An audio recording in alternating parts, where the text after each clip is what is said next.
Good morning, guys. We got a lot of stuff going on. Hope you guys are doing well.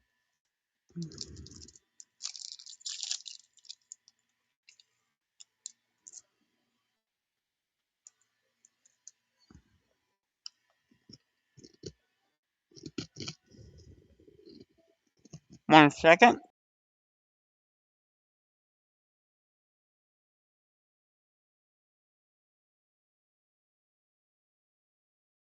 Elite, Octavian, hope you guys are doing well. I'm about to see my ugly mug. Hello, hello, hello. Got a lot of work to do. I just showered, so my hair is like a giant ass mess. There we go.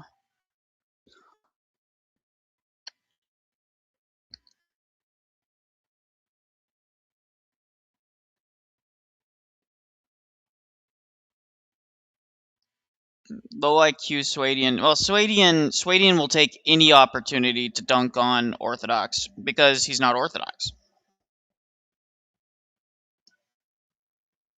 Coach Santos said, "My young family enjoyed their first Divine Liturgy. I'm glad you enjoyed it, brother. I'm so glad that we could be involved in that. Glory to God. Um, I know that it's not easy, so we're going to be talking about feminism, orthodoxy, and then reviewing some videos today. So, guys, this is a Korean energy drink. They come in these glass bottles. Typically, they're a shot size or larger. I got a bigger one today because I need it. I was up late. I was working on the AI project, guys. The AI project. It's going very, very well. Just waiting on hearing back from some people to see if we can get some funding going for it. At the very minimum, I got a couple website leads. Still waiting to hear back from a couple of them to see if I can get some money coming in this month because the wife's about ready to murder me. Guys, I might be in the news. White man murdered by Korean wife. No joke. She is on edge right now, guys. So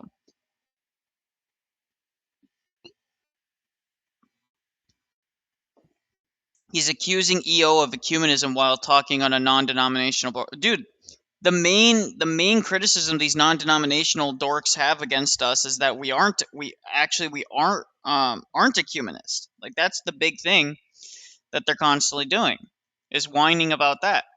So we're gonna go. Hold on, guys. I just got to set this up. One other thing I got to set up, and then we're good to go.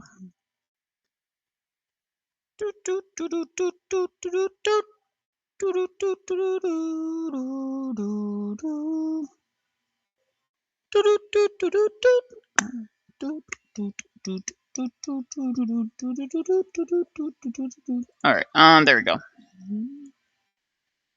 Found it, guys. Okay, so I cannot post onto X that I'm live, guys, because I am currently spam. Like I'm flagged as spam for some reason, and so you have to wait 24 to 48 hours. It was because I was sharing a link to a video a ton of times, a response video from a clergy um, about the whole the baptismal fee thing, and so people were just like freaking out about it and whatnot. So there's the call-in link, guys, pinned right there. We're gonna be going live now, so if you guys can share the stream, like the stream, all that stuff, all your group chats and things like that, it goes a long way in helping. We're going to be talking about this issue. And yeah. Take your time, brother. It takes time for people to come into the church. So don't be surprised if it takes more time than you expect. The catechumenate process, the inquiring process, it's long, but it's good for you. And it's required and it's needed because there's a lot of things you got to unlearn, a lot of praxis you got to develop in your life. to get you prepared for that. So just keep that in mind.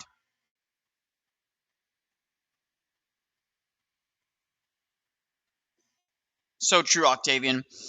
Oh yeah, Octavian. Just send me a message on X when you have a chance to follow up. Just if you're still here. Outside of that, guys, let's get into it. We're gonna be going. Share the screen. There we go.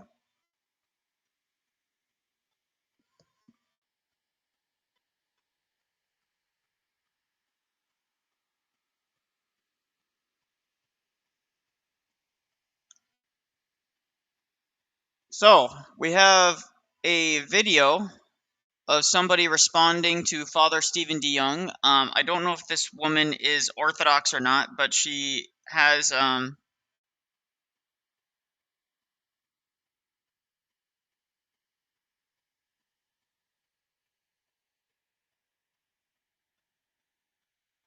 now I want to point out something, guys. These types of responses, Patel Dharma, who the hell are you?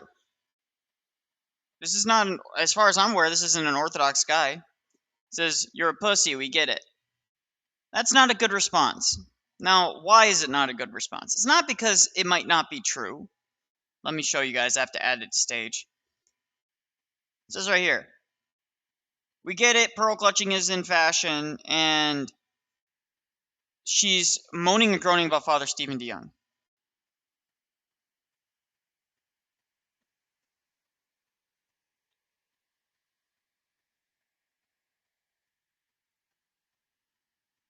Exactly, Coach. That's exactly it, Coach. Thank you. That's it. That's an excellent quote. St. John Damascus is amazing. Amazing. So this, right, for example, it doesn't do anything for us.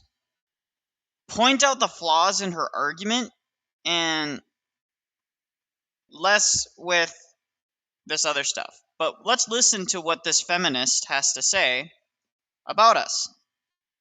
Okay? Especially when I grew up in the 80s. Okay.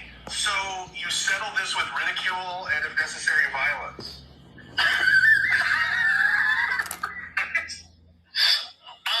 You make fun of them, and if they get really pernicious, you punch them, right? Like,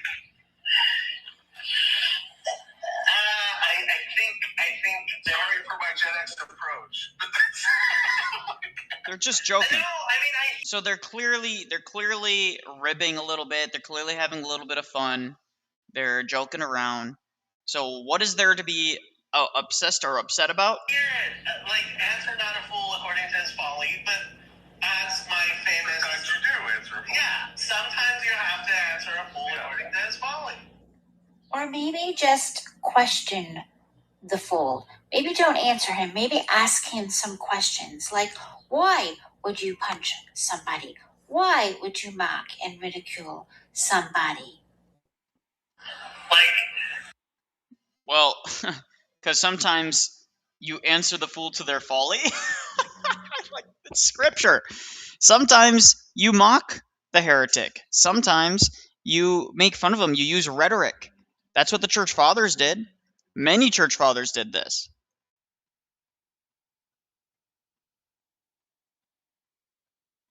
Yeah, I saw a couple threads on Twitter last night of people, supposedly Orthodox people, trashing Father Stephen as a Sud.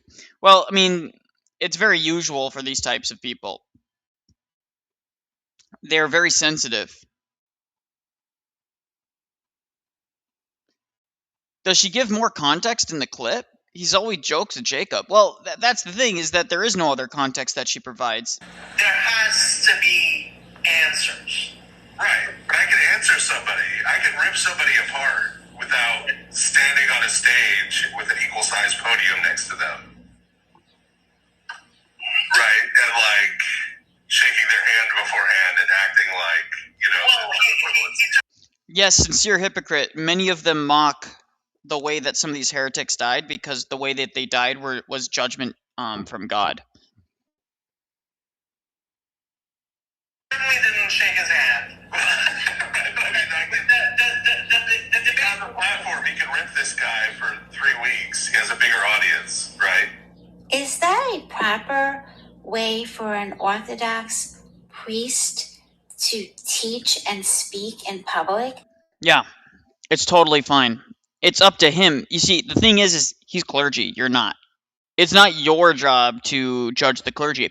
If you have a concern with the clergy, you are more than welcome to go to Father Stephen DeYoung's bishop. Right? You're more than welcome to go to the Father Stephen DeYoung's bishop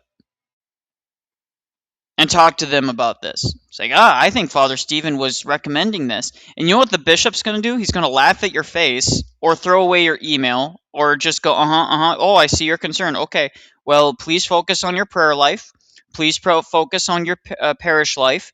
And concerns in the church will be dealt with by us. And then they'll proceed to do nothing about it because they think that these kinds of piety signaling, pearl clutching feminists are just subversive. Most of the bishops don't like these people. The only reason they tolerate them is because a lot of them are deeply embedded into the community of these churches. Deeply. And frankly, if it's my opinion is that the priests need to come out and start smacking down these Gen X feminists who sit on parish councils and moan and groan about the rigorous ortho bros all day. I think they need to start smacking them down. I think it's time to get the ortho bros on the parish councils, which, by the way, you should be doing. If you have the opportunity, you've been Orthodox for a few years, you should be pushing to be more involved in your parish. Art says, not every woman, but always a woman. Very true. Guys, again, reminder, we have 23 people listening in. Please share the stream because I cannot share on X right now. I get a spam. I'm flagged as spam because I was sharing a link too many times. So To say that if you have a bigger audience or a podium, to just use that to mock and ridicule and rip people apart. And now he's going to make fun of somebody that was excommunicated. There's nothing funny about excommunicating somebody. it's very funny. It's very funny for heretics that are obstinate to be kicked out of the church. When somebody's obstinately in opposition to the church, we should laugh at the fact that they have the hubris to think that they can change the church. It's the same thing with these Latinizer bros, right? These Latinizers go around and say, I can change the church. I can change our teaching on the church, blah, blah, blah, blah, blah.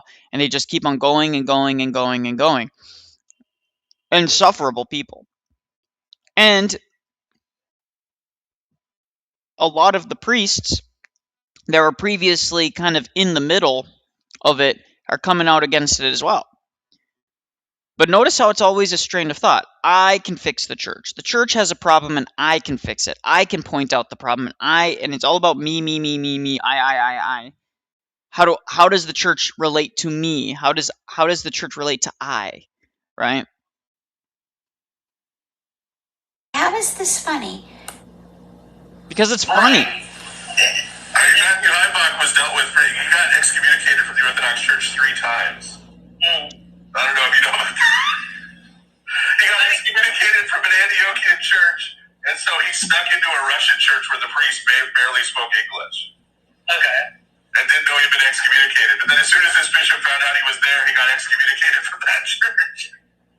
So the Antiochian church excommunicates a man and their priest, Father DeYoung, who is, by the way, recommended by other priests. When catechumens come into churches, or young people or people that speak English only, as long as they don't know any other languages.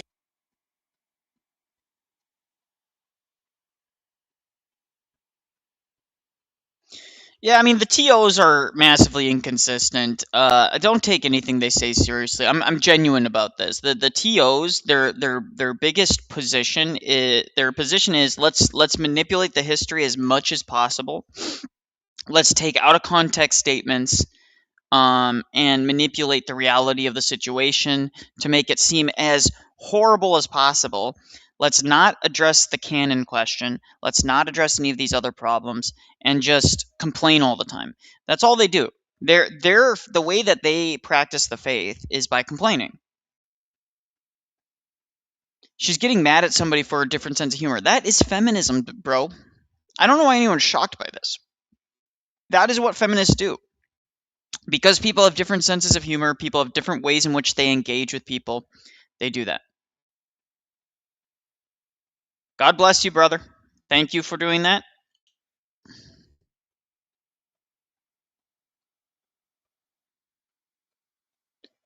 No, you should pray for them to come back to this. Of course you should, but that doesn't mean you don't mock. That means you can't mock. The church fathers mocked Arius. Does that mean that they don't pray for his eternal soul? Of course they do.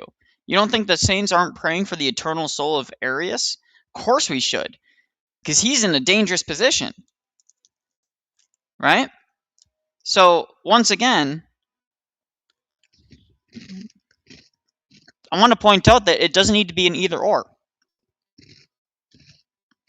So, as per usual,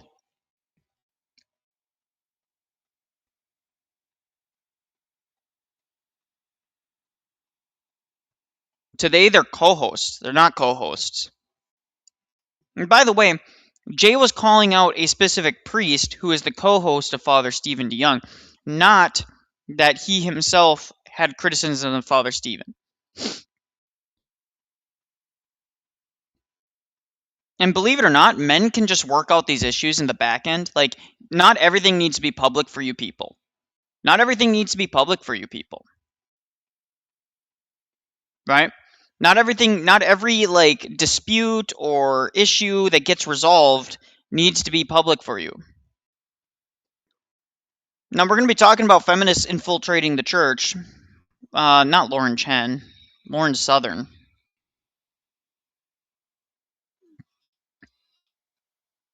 So Lauren Southern, the woman who slept with Destiny, the woman who blatantly lies about these things, who had an abortion, who stole her child away from from the father of her child, and refuses to give him partial custody. The one who divorced him, claiming abuse, even though he claims that that's complete nonsense. She just couldn't handle the trad life. The woman who it's come out has slept with more than a few people in the conservative sphere until she became disillusioned, or AKA she was called out for her behavior, and left. Is using a highlighter as a marker heresy? Yes. Um, Father Damnick, I think, and Jay have kind of quietly put aside their criticisms of one another. I think Father Damnick, over time, has realized um, that while Jay is Miss Ramno, I have no idea what she's supposed to be. Makes no sense. Why are you listening to an Orthodox podcast if you're Protestant, anyways? Makes no sense. Again, guys, please share the streams. Please like the stream. We're trying to get some. It's the last. It's the last day before the super chats get calculated, and so it'd be much appreciated if you guys can support the stream in that way. Liking and sharing is the easiest way to support the stream, and also sharing the link for the call-in. So any Protestant, feminist, atheist, anybody who wants to call in, the link is there. They must call in via desktop until that gets fixed. It should be fixed sooner than later. If not, they can also call in via the panel link. I do have a panel link, so you guys just let me know, and we will get into it. So I really appreciate you guys being here. I really appreciate you guys commenting and talking. If you guys have things you want me to react to, or things that you want me to respond to theologically or otherwise, you just let me know. If there's a specific topic you want me to cover, just let me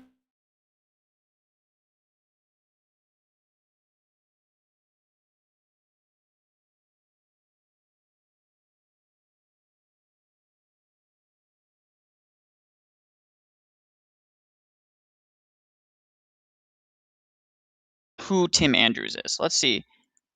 Let's see who Tim Andrews is.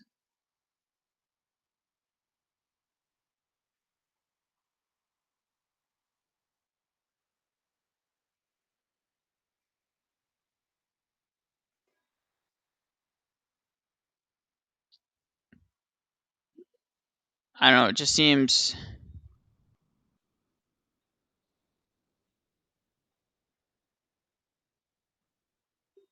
like a giant nothing burger. He shares Catholics. I don't know who this guy is. I don't know if he's Orthodox. It looks like he's Orthodox. Hard to tell.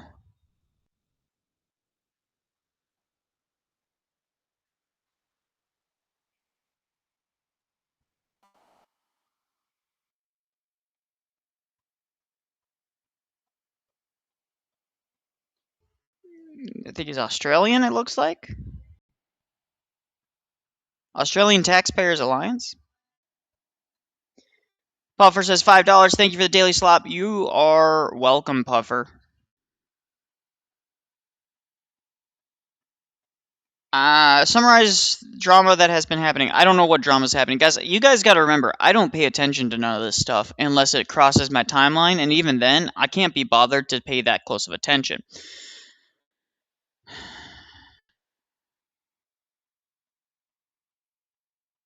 So Lawrence, reminders. Lauren Southern is not meaningfully Christian, okay? That's the first thing that needs to be very much noted here, guys. Lauren Southern is not meaningfully Christian, okay? To be very, very clear. Be in the world and not of the world is perhaps the most difficult calling for those who consider themselves religiously Christian. And nowhere does that tension seem more visible than right now than modern sexuality and the collapse of gender relations online. A ex-user known as Catherine Ortho published a Substack article titled "A Dating Crisis in the Orthodox Church: A Woman's Perspective." The piece was a three-part exploration of the modern dating in the Orthodox Church. It began stories with women recounting their various dating nightmares. Okay, first off, most of the dating nightmares were nothing burgers or just women complaining that men weren't perfect right out of the box perfect. So it was just a horrible article. We covered this on stream. You guys can go back and watch that stream. One woman, known online as Amy the Artist, recalled being told by a date that he would never marry a woman unwillingly to have complete natural home birth, no epidural, no pain relief. That is a common position, by the way. That is a female-oriented position, by the way. The people that advocate for no epidural and no pain relief and natural home births are overwhelmingly women. So this idea that this guy is completely out of left field is retarded. It's stupid. It's not true. There was no revenge porn. All right, guys, we'll get into that. Yes, the call-in link is here, Puffer. It should be pinned already. It should be pinned already. Let me double check. Yeah, it's already pinned. I have it pinned in the YouTube chat.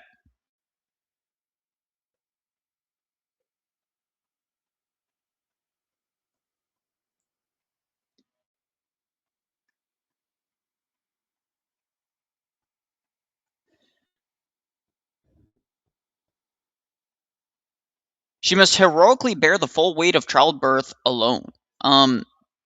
Who said alone? And most people didn't have epidurals and pain relief for most of human history with childbirth. They just kind of dealt with it. And epidurals have there's tons of side effects to epidurals that are actually increasingly concerning. People are starting to actually realize that these are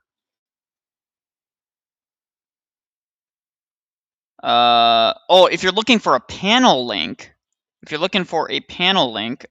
Muslim Night.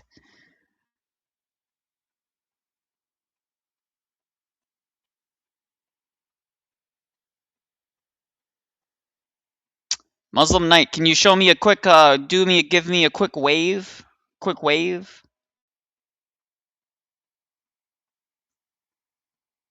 Or David or Muslim. I just need a quick wave for you guys to just show me in the background if you have a camera. Just a quick little wave if you can. If you can't, I understand, but I just need to verify that you're real people. Okay, David.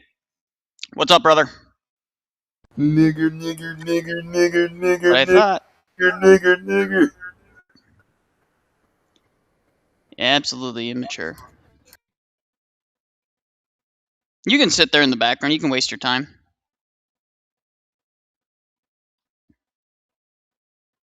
I can't see you. Or can you wave at me real quick, brother? Muslim?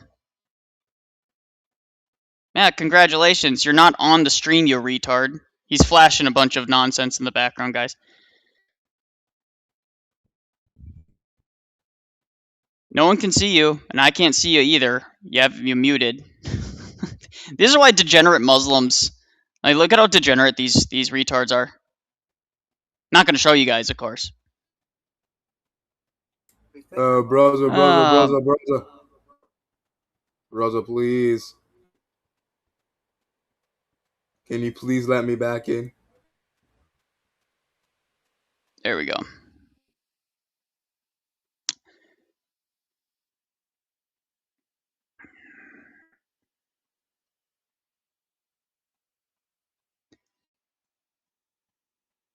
Copy link.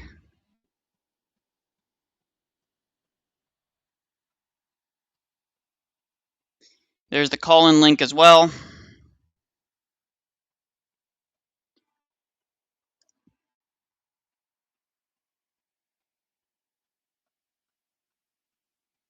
I mean, it's just like you guys didn't see, but in the background, it was just a bunch of images flashing of like a homosexual person like jacking off and stuff like that. You know, these Muslims are degenerates. They're just absolute degenerates. You know, actually, Muslims, you can call in. Call in, Muslims. I'll actually challenge you. I know you guys are like the lowest of low tier. The lowest of low tier. None of you guys are smart enough to even make a coherent argument for your system. You have to troll streams. I get it. I get it.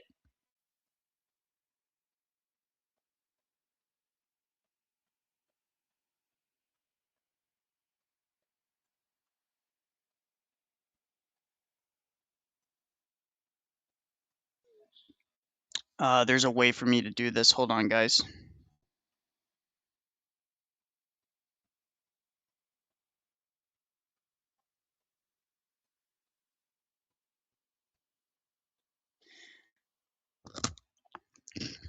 Guess this is going to be a members only stream after this is done, guys.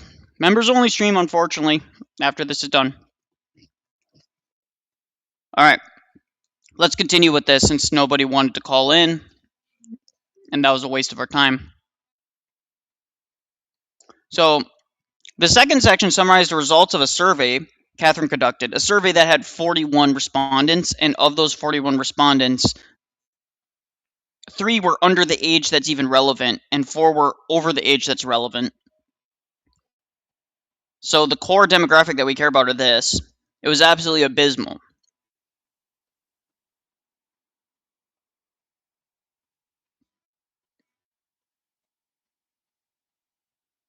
Thing says, why did things not work out? Top reasons, lack of physical attraction. So people that don't find each other physically attractive aren't going to continue to date? Shocker. Poor hygiene. Again, every man has poor hygiene, but if you're talking about that as a woman, just tell him. You know, just say, hey, you kind of have a little bit of BO, just shower a little bit more, or stuff like that. And by the way, or go to the priest and say, hey, listen, I like this guy, but he's not got the greatest hygiene. Other men will handle it. Women just overcomplicate this. And as by the way, every young man has poor hygiene. We don't smell ourselves. Girls, I can't smell myself. I can't smell myself. I don't have any smell. Can't tell you, right? When I first got married, my wife would say, yeah, sometimes you stink and you don't notice it. It's like, okay, I'll go shower. Thanks, babe. That's all it takes. That's all it takes. But lack of social skills. Hey, ladies, guess what? You have a lack of social skills too. You just pretend like you don't. Made her feel uncomfortable. That's totally amorphous and vague. Personality mismatch. That's just a woman thing. Too orthobro and extreme. Too orthobro and extreme is totally amorphous and vague. You mean they take their faith seriously? Okay, got it. So Catherine concluded the piece with some fairly mild advice. No, she didn't. She advised men come out of the box perfectly. She recommended people come out of the box perfectly.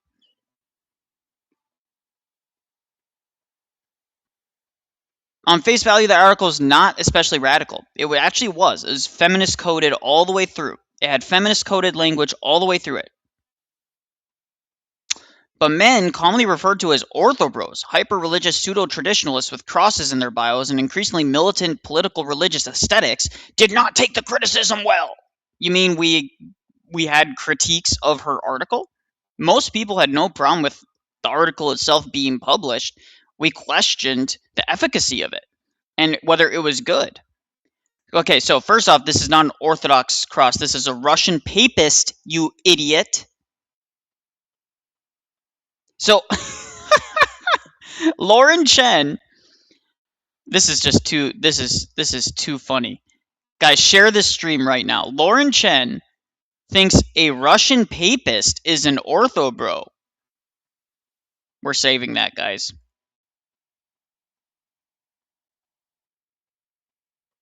That's hilarious. That is absolutely freaking hilarious. I cannot believe that that is an actual thing.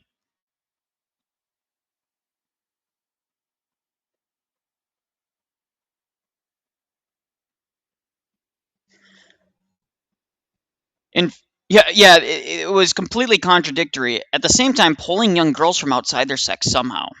Yeah, he actually brings up a good point.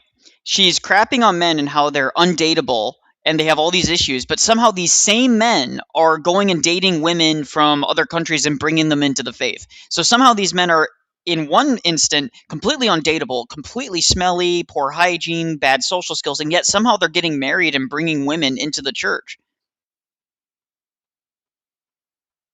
I don't know what she cites.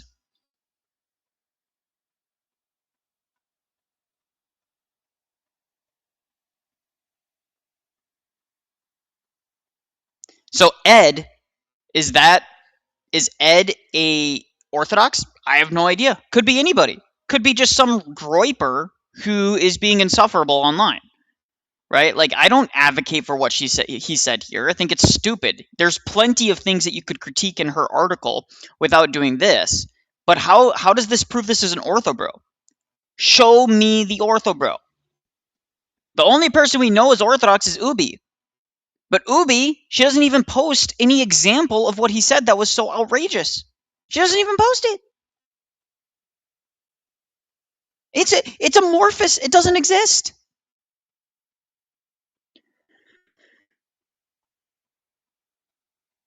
So then she goes in the personal attack. Not that Catherine's piece was beyond critique. Any article built around one-sided anecdotes about gender dynamics will naturally contain some biases. But I suspect, again, so why do we care about your suspicion? I would feel similarly watching women react to a fairly friendly article. It wasn't fairly friendly. It was actually quite nasty, actually. Ubi is my hobby. He modded me. Yeah, Ubi's a nice guy. Actually, Ubi should come on to my... Actually, you know what? Why don't you guys message Ubi? Tell him to hop into chat. Because since he is part of this and we're reviewing this, I would love to get his feedback on this. Because he's been in the center of a lot of this stuff, and I would really like to actually hear it. The dominant conclusion across Orthodox X quickly became that feminism had irreparably ruined women. No, it's that feminism is harming women, and that the best thing to do is for women to reject feminism. It has nothing to do that they're irreparable. And by the way, we have equal criticisms of men who continue to consume porn, continue to be dorks, and not understanding basic social skills and things like that. Like, yes, men like me who are married have been telling young Orthodox men, hey, these are the things you need to do to improve yourselves. But we don't critique them mindlessly, and we don't publicly chastise them in front of the whole world, right? It's ridiculous. On Friday, the May 15th, a private photo of Catherine in her underwear was leaked online by an anonymous account. Anonymous account who no one knows if they're Orthodox, okay? So R.A. Hollow Earth Turf, by the way, who is a whore and who is a feminist, who is not Orthodox. Orthobros posted revenge porn. Okay, semi-lewd photos of someone in their underwear is not porn. Okay, it's lewd and it's not right and you shouldn't do it, but it is not porn.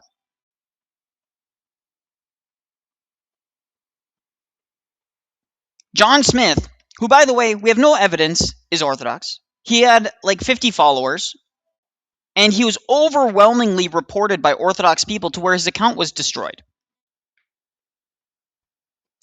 As of recently as October of last year, Catherine Ortho was sexting naked pictures to multiple men. Multiple men. I am refraining from sharing the most explicit photos I received, but she is an active nymphomaniac. I did not want to go public with this, but I had no choice after she blocked me. And then they have a scribbled out.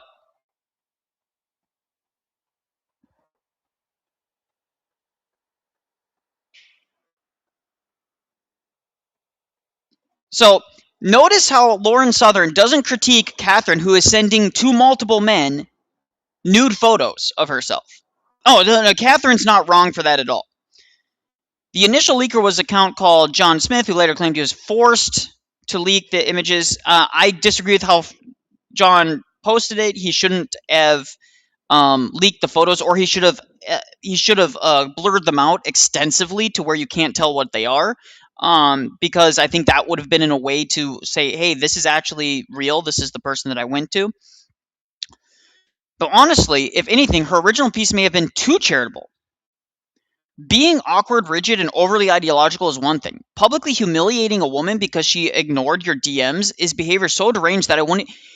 That's not what he said, you utter harpy. Lauren Southern is a harpy. She is a liar. That is not what he is saying. Even when I criticized John, I think John was wrong for leaking the photos the way he did. But you want to know what? Catherine Ortho, he is saying he tried to get her to stop being publicly critiquing the Orthodox and the Orthobros and online men because she has a bad history with this stuff. She's a nymphomaniac, and maybe before I go public with this, I'm telling you to back off, retract your stuff, and maybe seek help. There's nothing wrong with that. What's wrong is the way he did it. The way he went about it was wrong. But that is not what Lauren Southern here is saying. I'm going down the rabbit hole to write this piece. I contacted several people involved in the controversy, including Orthodox account Amy the Artist. Amy the Artist has nothing to do with this. Has nothing to do with this. Oh, she was interviewed for the original article? You mean a feminist? Amy has been a out-and-out feminist who believes in astrology and all of this nonsense. She's a complete, like, no offense to Amy. Like, she always seemed nice when I interacted with her, but Amy is a feminist, okay? She is a feminist. She's not a rabid feminist as in, like, green hair, kill the patriarchy, but she's a girl boss. She's a girl boss feminist. It's subtle, it's more subversive, but it exists.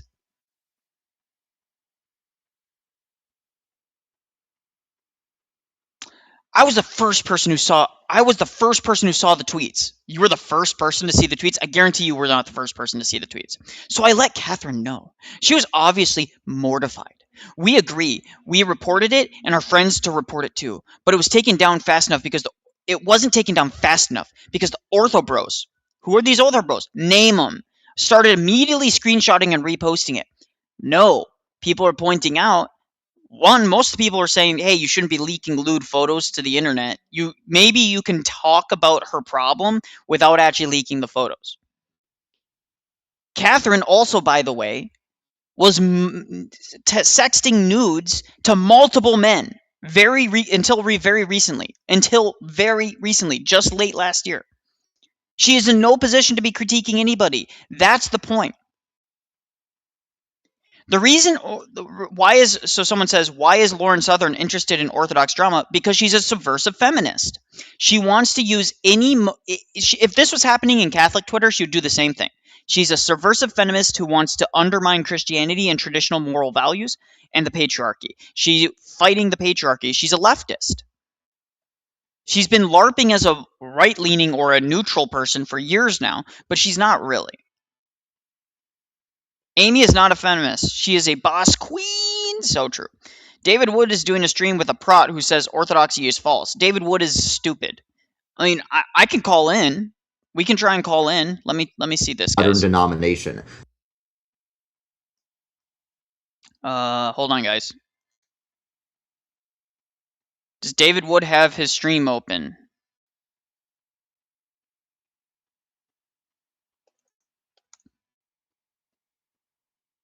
I don't see him live.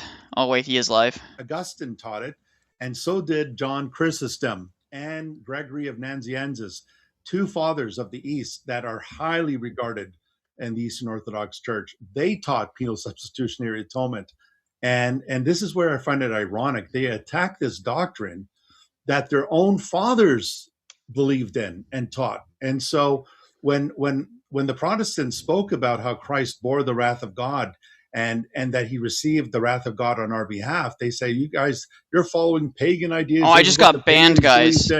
No, that's not. I just got banned from your David's. own church fathers affirmed. This guy's got lying. it from the Reformers got it from Chrysostom. And he's lying.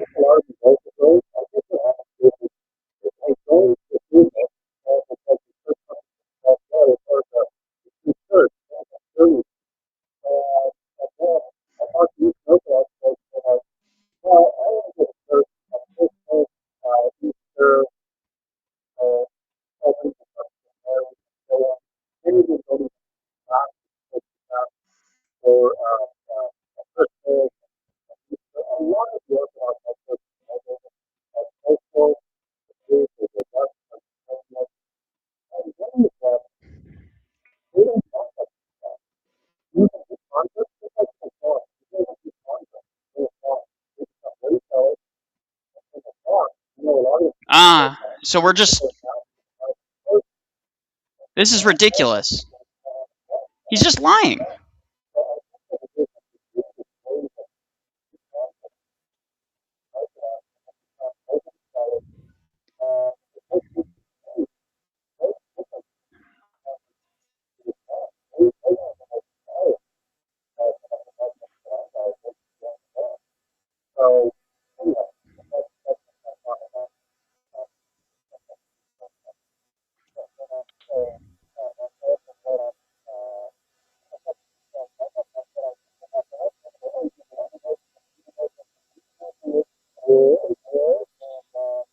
Dude, David, David, you have been.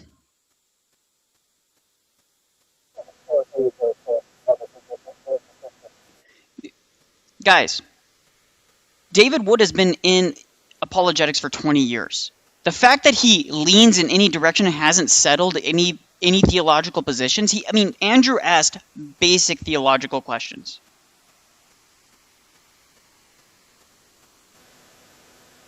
We can hear you, not the stream you're playing.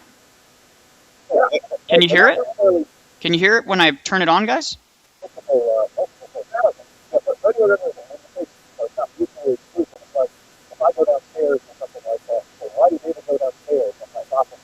Can you hear that, guys? I just want to verify if you guys can hear that.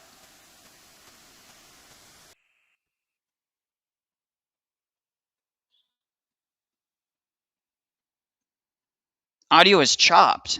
I don't know what's going on.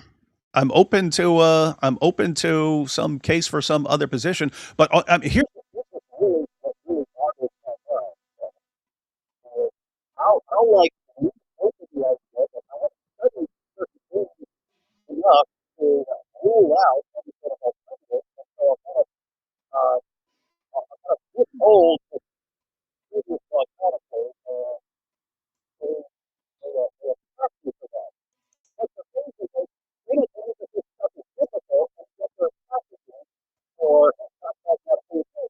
No! That's not what the criticism is. The criticism of David is that you've been doing this for 20 years and you haven't even settled your own positions.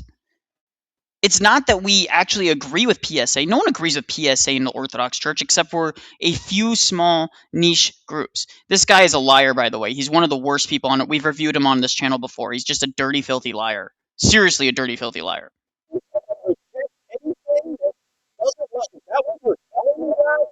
Are you telling me that if I say I can jail the Bible ever said, they're like, well, you better what do you say?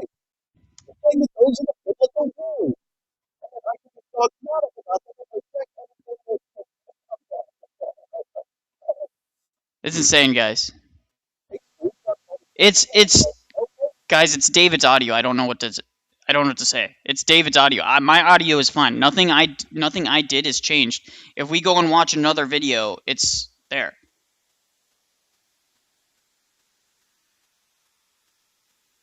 I don't know what to tell you guys. It's David's audio is blasting my ears as well.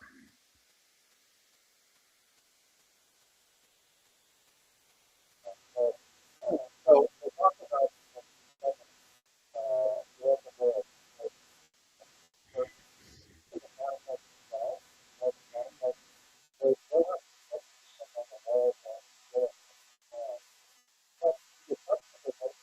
Wait, how am I being a hypocrite?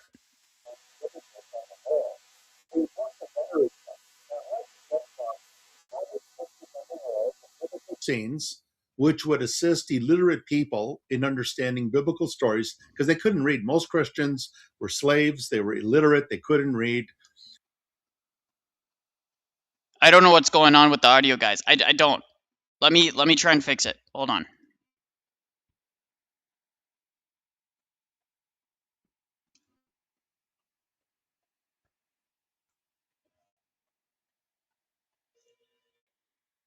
Because, and Protestants are not averse to this. There's some old Baptist churches, Presbyterian Lutheran churches with stained glass windows with biblical scenes on them, but they've always understood those to be instructive, pedagogic. But in the case of the Jewish synagogues, the same thing applies. The Jews are clearly warned not to worship any graven images or any likeness of She's God just and a so liar. forth. But these pictures were also illustrating biblical scenes in the Old Testament. So just because you have a picture in a cave that Christians congregated in, to go from that and say, well, that's because they venerated them, that is a huge leap. And there is simply no evidence. The evidence is rather to the contrary. No, that's false. That these Christians did that because Clement of Alexandria, we have others. Origen is not considered church father, but in his debate with Celsus, this critic of Christianity, this pagan critic, Celsus was saying that the Christians would not even worship or venerate images like we do, because the pagans believe that the honor given to the image is given to the archetype or the prototype, rather. That's the exact same argument our Eastern Orthodox friends tell us, that when I kiss that icon of. That is not what pagans did. That's not what pagans did, dude. That's not how pagans viewed it. In fact, pagans thought the way we treated images was weird. The way we treated relics was weird. This guy is a liar. I can't do it, guys. You guys can message David and say, you guys can go into the chat and tell David to let me call in and correct this goober, because this guy is just lying. He's just lying. And he's not and David is also furthermore not understanding what the critique actually is. The elite. What's up, brother? Not much. I was just wanting to say with that guy and going on there about David Wood not really having any of his theology in line is to pretty much all these people. Theology is really just a fun pastime that doesn't matter. It's lowest common denominator Christianity. As long as you just affirm Christ, whatever exactly that means to them, then you're a Christian, and everything else is just that doesn't really matter. PSA, free will, determinism, it's all up for debate. We have no way of knowing, so that doesn't matter.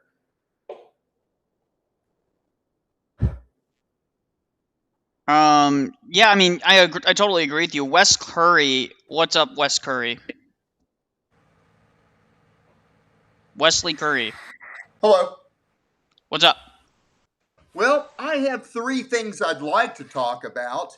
Most of you people that run these shows, you don't have the forgiveness of Jesus, which is in down to earth terms means you'll block or censor or just won't listen, which is an expression of not having forgiveness. So what you're doing is you're preempting. This is called preempting. Basically, you know that you'll be completely insufferable to the point where we have to kick you, And then what ends up happening is that you get to claim victory later because it's like, I knew they would kick me, so why don't you make your argument and then we'll decide how we're going to do it. Choose a topic and we can discuss it. But if you're going to preempt the conversation, that's not giving me good feelings that you're going to be good faith.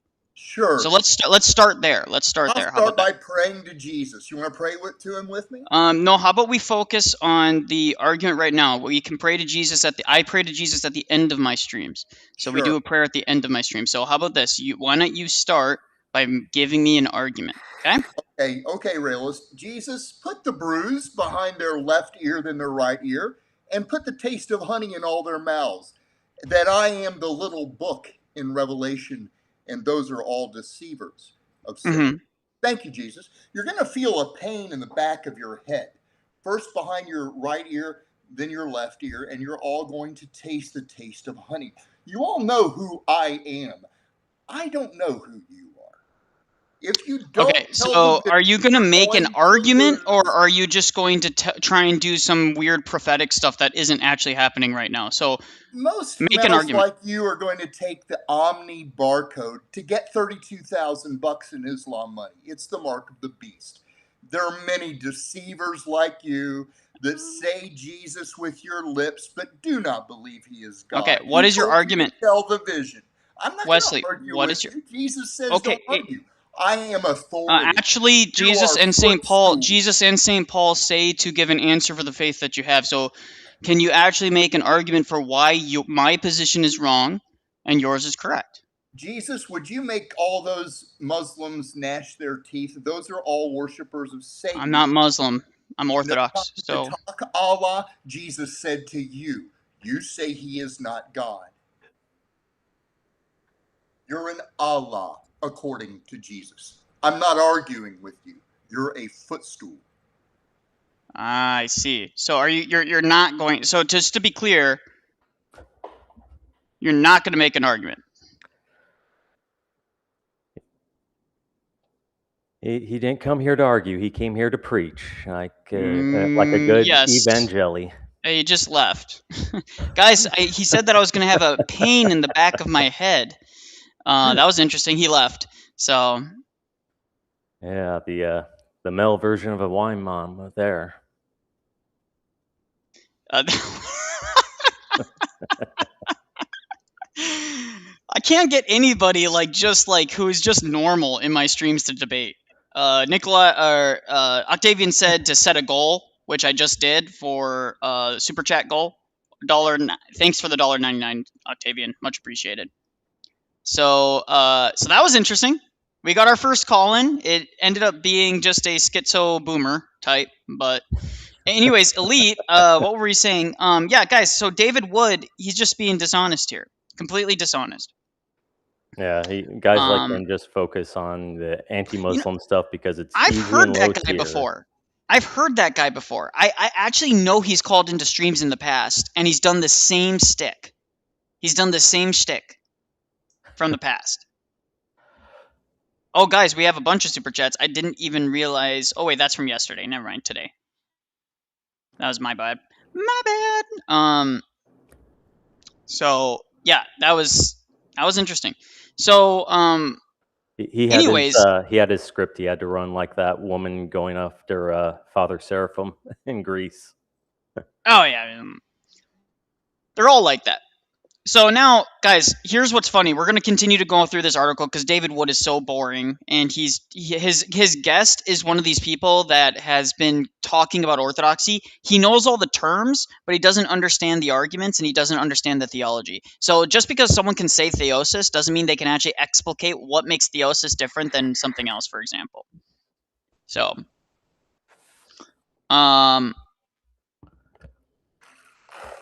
I recall the moment began spiraling. Okay, here we are. The image spread across X ecosystem like wildfire, and suddenly the discourse was no longer about dating culture, orthodoxy, or relationships at all. It became a public stoning. That's not what happened. Catherine was called a slut, a whore, a hypocrite. Well, she is certainly a hypocrite. I don't know if I'd call her a slut and a whore when she is new in Christ, if she stopped that behavior. The problem is we don't know if she stopped that behavior because it was very recently that she sent those nudes to multiple men.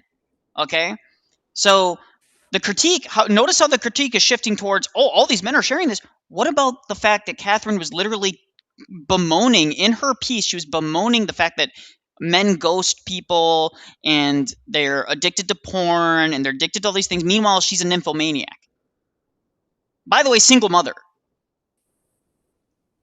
She's a single mother, nymphomaniac, and she's going around and has the audacity to be correcting young men who are trying to come into the faith faithfully. Right? The incel culture. It's absolutely insane. And thousands of supposedly devout men seem to enjoy every second of it. Well, first off, let's make it clear. Most of these guys that were sharing it and gleefully like so happy to attack her were not actually Orthodox. A lot of them were just anonymous accounts. I know for a fact many of them were just groiper rad trads. For example, this guy right here, Russian papist, doesn't scream Orthodox, does it? And it was also going to be shared John, around by a lot of the red pill guys too. Is yet another example of exactly. oh hey, woman behavior, keep yourself safe from women. Type. Exactly. Yeah, So some of the red pill guys were some of the manosphere people were seizing on it, but they weren't necessarily Orthodox. John Smith, we don't know who that is. He's not Orthodox. That's certainly not an Orthodox PFP for sure. But John Smith, with no followers, anonymous, don't know if he's Orthodox. Sola Requiem, everybody knows Sola Requiem, who is a fairly large account, is not Orthodox.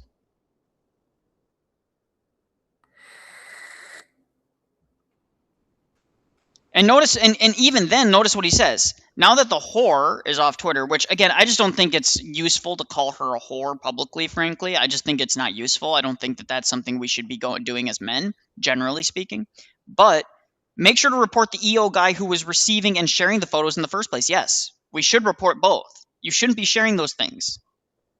Ubi Petra says, your stance on the situation with Catherine reveals, well, who's your? So he's referring to a specific person.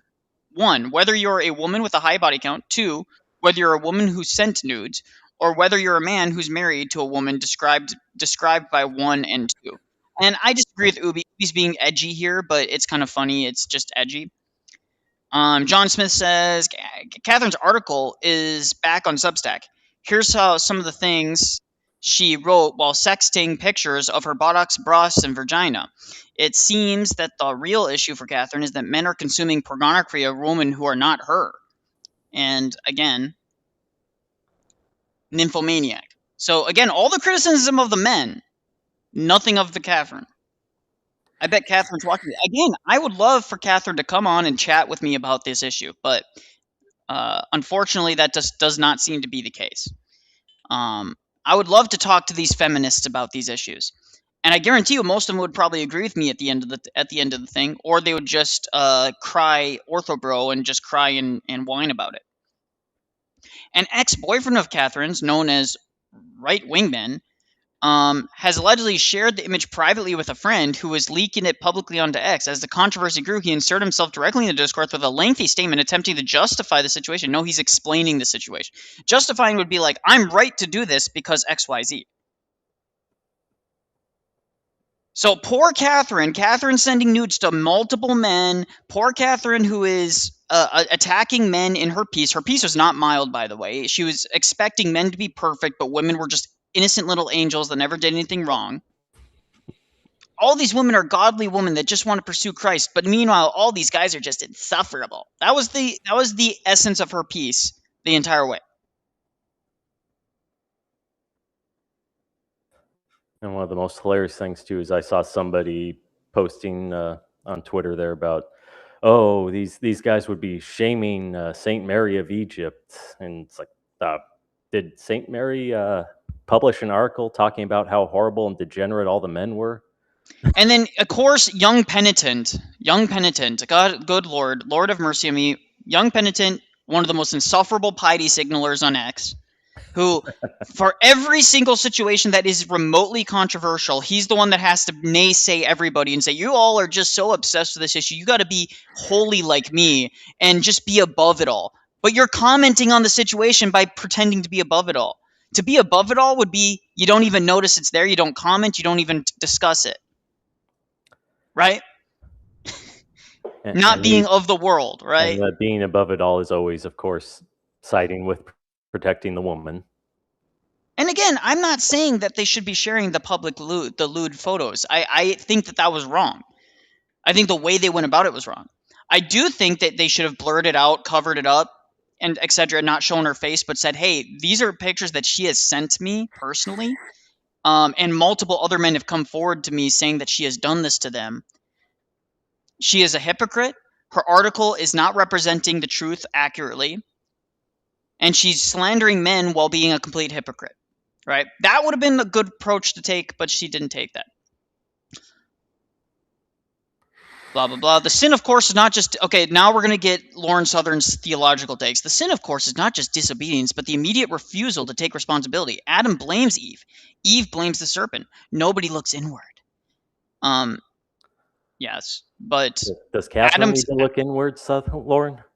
Yeah, exactly. Well, what do you think Catherine is at all? So far, she has avoided critiquing Catherine at all this entire post, which is more or less the defining feature of modern gender wars online. Again, the reason Lauren is critiquing the modern gender relations is because of her own sordid past. She tried doing the rad trad thing. She had abortions. She slept with Destiny. Guys, she slept with Destiny. Destiny. The atheist goomer creme goblin, like the guy that let his wife get cucked in front of him. Okay? Yeah. That's who we're talking about. She's really one to be giving us the Christian take on things. Yeah, exactly. Furthermore, and again, a woman like that with such a sordid past, most of the time, if you are going to piously convert and you're going to repent and things like that, you should do so quietly. Generally speaking, this is why I think guys that are in the process of resisting the passion of porn shouldn't be posting, "I fell into sin again," or "Oh, woe is me, it's so difficult." It's like, dude, shut up, work on yourself, talk to your spiritual father. You I should don't not know be why posting that any of online. these guys feel like they need to share No that. one wants to know that, by the way. I don't want to know that as a married man. And I can tell you this much. If you, as a young man, let's say you're 18 years old. My daughter is 10 right now. But let's say my daughter was 16. And in a few years, she's old enough to get married. And then I see your posts bemoaning this kind of stuff. I'm going to say, you are not a man that I want to be dating my daughter. So, guys, you guys got to think about it. What? Think about how you, a father, would view your posts and view your responses to other women if they saw it and then you wanted to date their daughter. And Is it confirmed she slept with Destiny? Andrew Wilson is like 99% sure. He's asked them both straight up. He personally has talked to Destiny about it. They won't deny it. They won't admit it and all this stuff. So, but anyways, it came out. What we do know is that she was like fawning. DMs leaked of her fawning over like Destiny's intellect and saying how much she loves him. Of course she slept with him. A woman doesn't do that unless you've slept with them and you've created an emotional attachment, right?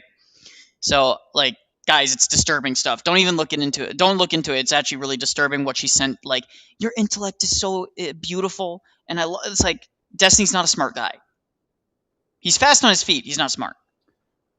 And the funny thing about all this too is it really makes me think of Rushby and how much mad respect I have for him, having just completely disavowed everything he was doing, and then he just went offline and nobody's ever heard from him. He just went to go live a life of repentance. Exactly. Mad respect for him for that. Zapper said, actually, the wife didn't get cooked. He did. Oh, okay, fair enough. But to be fair, he slept with other women. So she was just as willing and just as fine with a open relationship as he was. So she kind of cute though. Someone said, well, okay. Lauren Southern again. I couldn't be with her. If I was Signal, I would be like, I would hear her talk for more than 3 seconds. I'd be like, I can't do it. It's just like that Catholic girl, was it Sarah Stock? You know, just the cute blonde, and oh, look at me, I'm so trad. I guys, say these vaguely right wing things. We got the man, the myth, the legend, Rafa. What's up?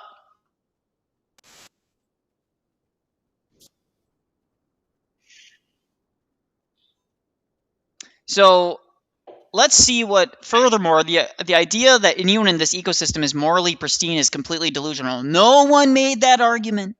Not one person made that argument. We're saying that if you're going to critique men for the issues that they have and they're bringing into relationships, you should equally critique women, because women are not innocent little sunshine flowers. That is the critique. Okay. Now, I'm not saying that women are equally morally accountable. I think women are actually lower in their moral accountability because they have to submit to men. Right. Yeah. Men are called to be leaders, so we have a higher moral accountability. But that does not mean that women don't have any culpability in this. Okay. And men can only do so much if women refuse to submit. Right. And when there's a legal system that actively punishes the man for trying to assert any kind of authority. Precisely. So she says here, first, resentment. The internet rewards finding more and more people who fail increasingly impossible standards because every new public humiliation creates another locale to point at. Nothing boosts self-esteem quite like finding someone slightly more dysfunctional than yourself. This is projection. 90% of the people I interact with are not looking to project onto others their moral failings and then not notice their own and things like that. This is just general internet culture that she's critiquing here, but it's not even true. Second, and that's mostly a leftist problem, by the way. Second, many of the loudest moral absolutists are not uniquely virtuous people. Nobody is. The argument is that we have to hold ourselves to these moral virtues and that we should be consistent in calling it out. We're all sinners. We're all sinners. We all need healing. There are often people who have never actually lived. What does that even mean? No idea. Apparently living doesn't actually mean living. Apparently, you just have to hold That's to this. probably something You along don't the lines of you don't have the living in the life basement with your experiences we mom. do. Ooh. So, actually, guys, Crypto Crusader. Funny you bring that up. So, me and Kongman Lee did some filming. Me and Kongman Lee did some filming in Korea where we asked college-age students, girls and males. Rafa, you're getting some back audio. Me and Kongman Lee did some videos and interviews, like man on the street interviews with young Korean people, college age, and we asked them about the 4B movement. None of them even knew what it was. When you asked them about feminism, most of them rejected it. The 4B movement is a Western propaganda push to try and push the idea of feminism into Korea. But most Koreans reject the radical 4B movement. It is not worse in Korea, actually. Actually, their gender relations are fairly good compared to the West in Korea. It's not perfect. There's issues. They have a lot of problems with, oh, I want to go be a salary woman. That's their biggest issue, is that all the women want to go work in Seoul in an office, right? That's their biggest problem. It's kind of girl bossy, but it's not radical man-hatred feminism. So Korea has a different type of feminism, but it's not man-hatred feminism, generally speaking. There's, of course, some of that, but it's way blown out of proportion by the Western media. So I hope that answers. So, yeah, I hope that answers your question, Crusader. Most Korean women, when they get married and have kids, they become very much your typical standard, housewife, and they're totally fine with that. Second, so let's continue on. Second, many of the loudest we talk constantly about people being quote unquote ran through, but there's something much darker than being sexually experienced. Being spiritually ran through. Ah! What does that mean? What does that even mean? Question: how's the birth rate then? It is increasing slightly, Crypto. The birth rate in Korea has increased last 2 years. It's no longer the lowest in the world. And from my experience, more and more people are desiring to get married. The marriage rate lowered in age recently, and the marriage rate increased by 8%. So more young people, Millennial and Gen Z, are getting married. and that's a good sign for the long-term viability of the birth rate. I don't think it's going to fix itself overnight, but I do think they're on the right trajectory.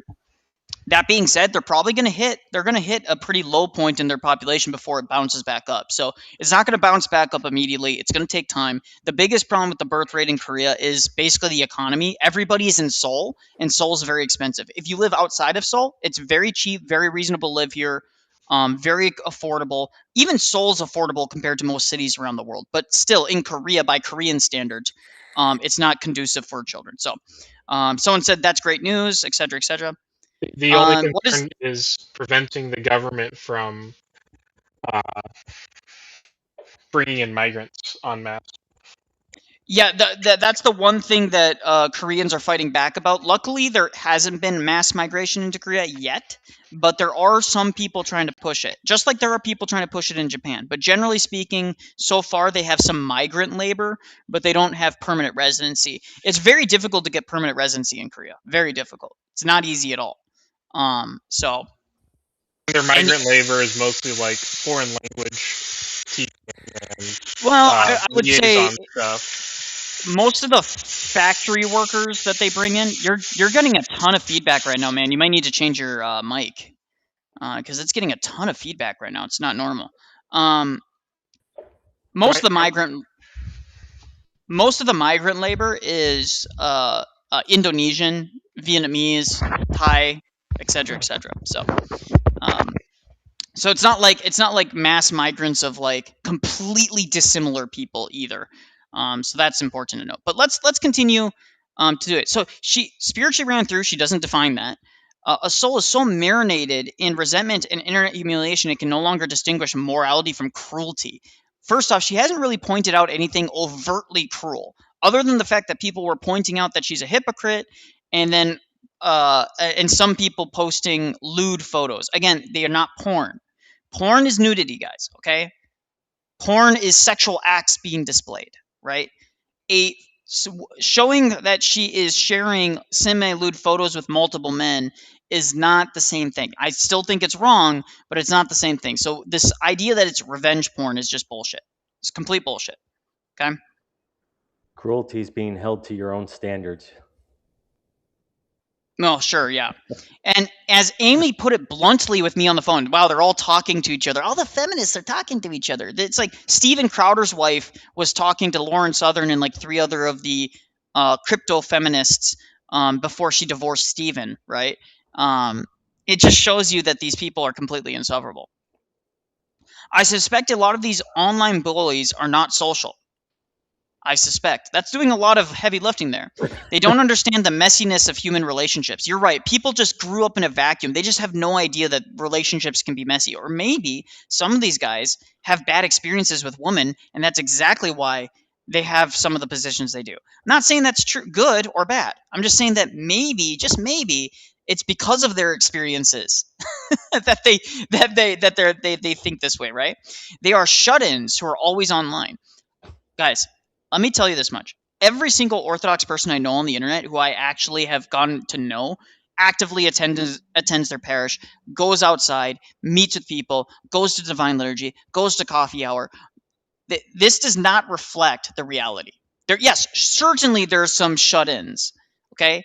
But you can't label all of these people as that, which is exactly what they're trying to do. They don't even interact with people enough to have the opportunity to sin. Wow, I didn't know that sin was something that you have to do with 2 other people. What? I didn't know that you couldn't sin by yourself. Here is Lauren Southern, guys, the theologian. The classic coming out. female attack of a male. You're just a virgin. You're mad that you can't get a woman. Just wrapped up in Christian sounding terms.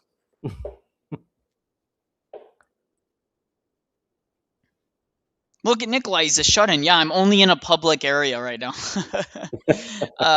Let's see. I came into this clip joking about the concept of weighted body counts, which honestly might be the first fruitful contribution social media has made to modern gender discourse. The idea is simple. Don't judge promiscuity purely by raw numbers. Judge it by acceptance rate. What? What does that even mean? What Guys, does this mean? if a woman receives 100,000 propositions over her lifetime and says yes to 7, her acceptance rate is 0.007. Wow. This is why I'm sorry, like, ladies in the chat, I want to say it. I love a lot of my orthocists. Some of you have to take the L and just accept that women need to get off the internet. And I know that some of you deserve to be on the internet because you're smart, you're intelligent, and you are married, etc., etc. And some of you are very, very wholesome, good women that actually do contribute positively to internet discourse. You guys have to take a hit for the rest of us for things like this. You guys just have to, like, you have to take the L on this one, okay, guys? Like, ladies, please, if any of you are listening, like, this one is just, like, this is so bad that it just makes me go, I'm sorry. I know that we could be throwing the baby out with the bathwater a bit, but we just need to get the baby out at this point. Look at how pure I am. I only slept with 100 guys out of the 1 million who asked me to bed. Aren't I so pure? Yeah, but... And then she says, meanwhile, if a man receives 5 opportunities and says yes to all 5, congratulations. Spiritually speaking, the man is shooting a perfect 100%. That's not how this works. These are both bad things. Yeah.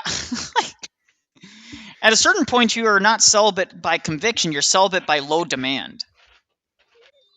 I mean, there's some truth to that, but the fact of the matter is that there's plenty of men that don't consume porn. Right? And they're celibate by choice. But Lauren Southern couldn't imagine that because she, again, has slept with many men.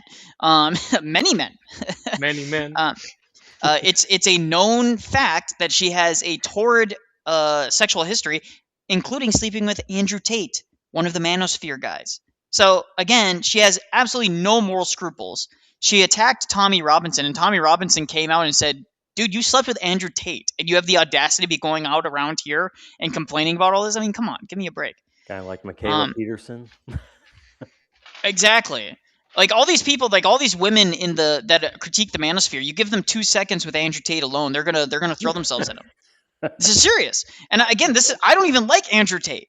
I'm just saying that it's a fact that a lot of these women would absolutely throw themselves at his feet. These women that are critiquing all these Orthodox men, they would do it. They absolutely would. And anyone pretending that Andrew Tate doesn't have charisma is out of their mind. There's a reason he can beg as many women as he does. There's plenty of rich men that can't beg all these women the way that Andrew Tate does. No offense. Again, that's just me being honest.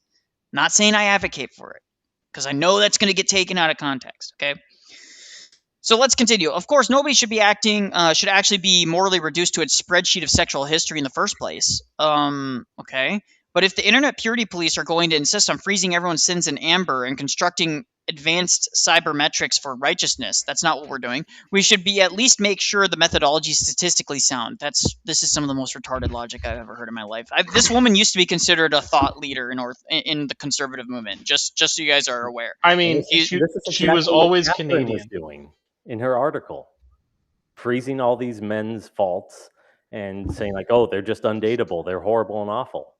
Yeah. It's always projection with these people. Yeah.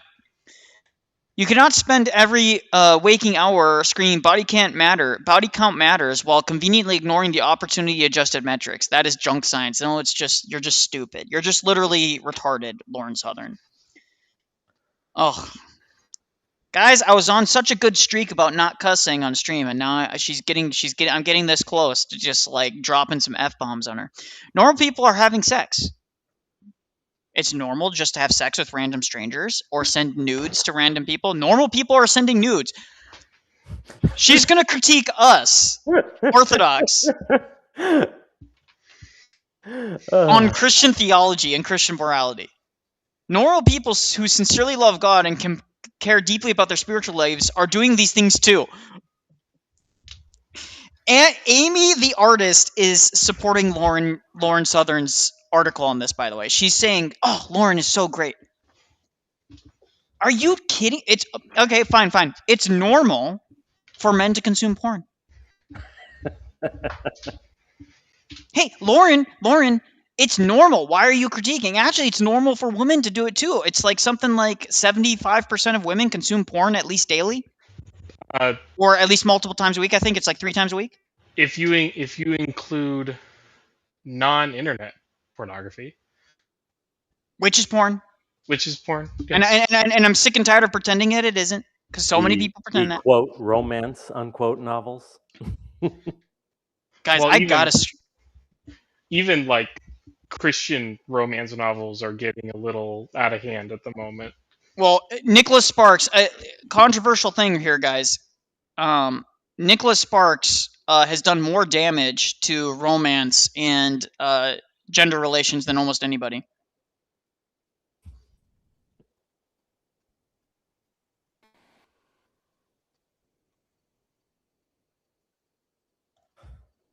I had to save that screenshot, guys. I'm sorry. That right there.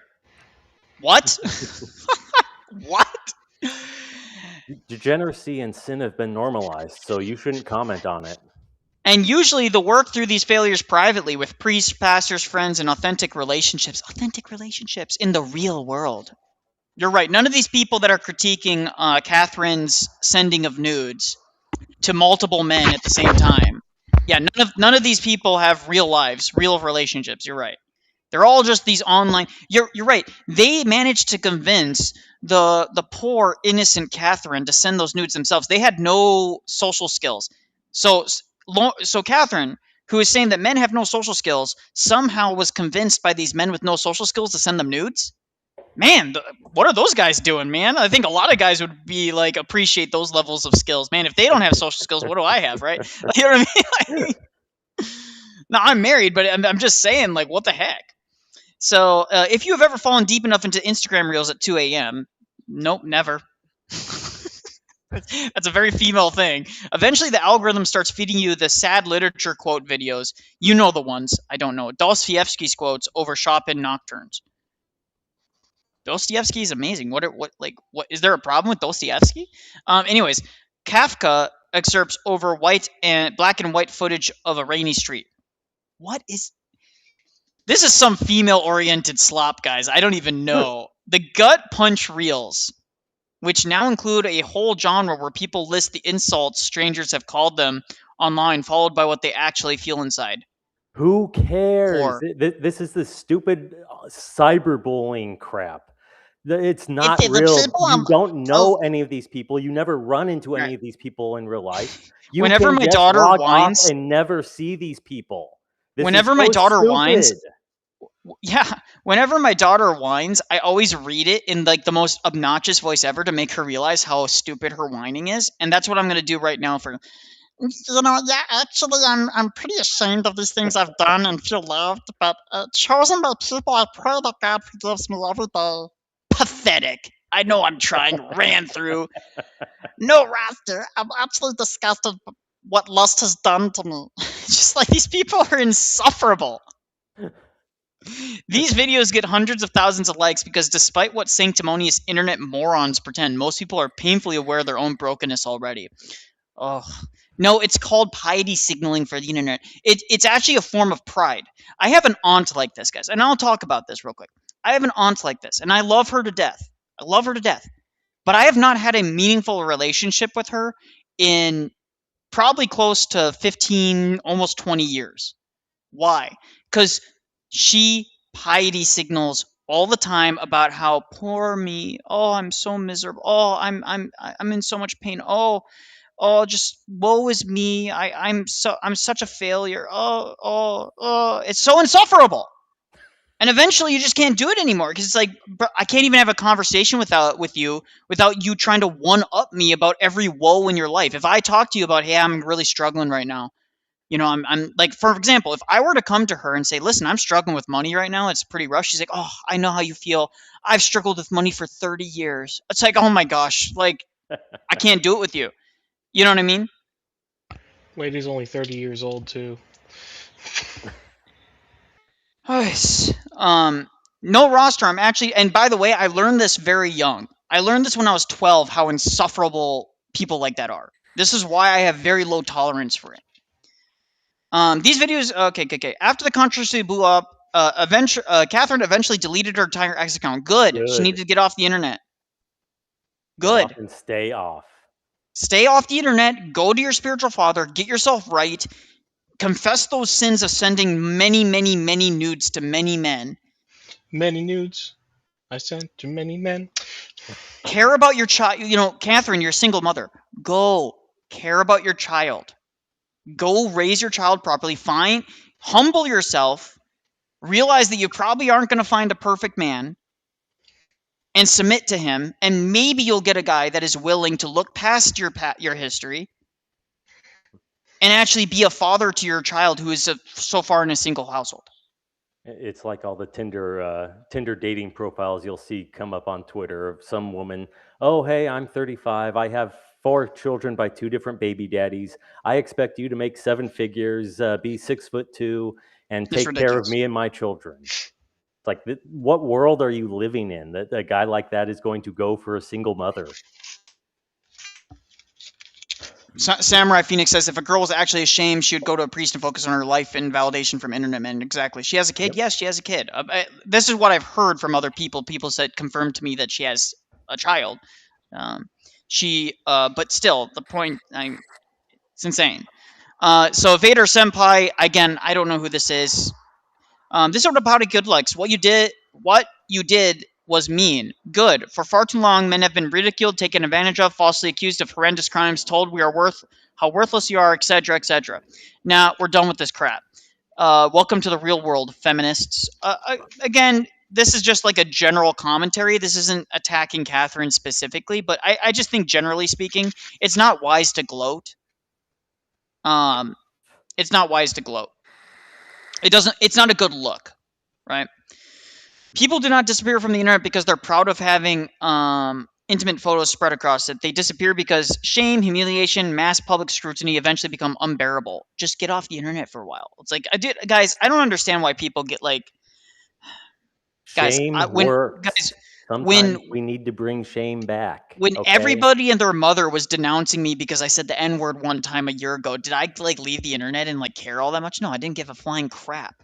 You know how many, the only people that I actually cared about that actually gave me like meaningful critiques were 2 clergy who know me, Father Ron, and I'll say Father Ron. Father Ron came to me privately. He said, "Hey, is this true? What's going on with this? Can you explain it?" And I explained the situation. He says, "You know what? I understand. You lost your temper. It happens. Did you talk to your priest about this?" I said, "Yes." And he said, "Well, that's all that needs to be said." And he moved on. And you want to know what? I still get stupid ass posts every once in a while from these jokers. I misspoke one time about theology, and then I have a stupid 1.5 minute video from some goober Latinizer who says, "Oh, we got him. Ignore all of his other critiques, but we got him." You just have to live with it, guys. That's the reality. That's how they sound to me. And so if you just mock them and you just ignore it, no one cares. There's a genuine spiritual sickness spreading through the online religious space. Yes, miss, it's normal to send nudes. Not just Orthodoxy, but every denomination is infected by algorithmic outrage. I covered this in a recent video I called Christ versus the Counterculture War. The people quietly logging off in shame are usually not the ones most lost. The people you should worry about are the ones staying online to throw stones. Like you, Lauren? Nowhere in Christianity are believers... Exactly. She's literally throwing stones at these very people. Christianity are believers instructed to publicly humiliate sinners for their entertainment. No one's entertained by this. We're pointing out the hypocrisy. If anything, the command is the opposite. Confront privately. This is where I will agree with this. You should try and confront privately, go to clergy second, and then if that does not work, then you have to expose it to the community. But the community is not just the internet generally. The community is specifically her community, right? Forgive generously, restore gently. Oh Lord, just feminist softs. It's like the gentle parenting phenomenon where it's like, you can't touch your child's behind at all. If your child is ever being a complete terror and isn't listening, you can't touch them. You just got a gentle parent. It's like, no, just smack their butt. You know how many times I've had to smack my daughter's butt, even like with even the smallest amount of force? Three times in 10 years. since she was old enough where that was actually a meaningful punishment. 3 times I've had to smack her behind. And every single time she deserved it. And every single time I did it dispassionately. Like, this gentle parenting phenomenon is just a joke. If you do it properly, you won't have to do it very much. The problem is the people that don't, like, they're lashing out in anger, and the only way they know how to respond to their child's behavior is through that. Nowhere in Christianity are believer. As one commenter quoted from Saint Isaac the Syrian, again, using the church fathers like this really bothers me. She has no relation with them. Yes. That's one critique I have of Protestants. It's like, you have no relationship with the church fathers. Why are you quoting them? And by the way, the context of this is fellow believers. Spread your cloak over the person who has fallen into sin each time and shield him. If they're obstinate, you know what Saint Isaac the Syrian would say if they were obstinately refusing? If someone was obstinately refusing change, you walk away. He'd probably publicly he'd either walk away or he'd probably publicly condemn them. Put them out of the church, as St. Paul says. Yes. But that's very humiliating. How could St. Paul say that?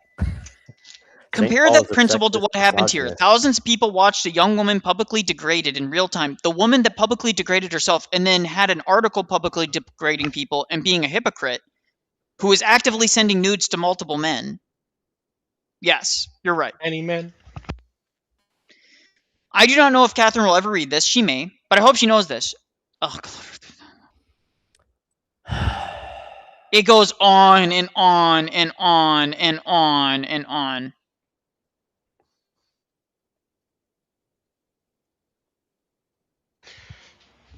This is called circling the wagons.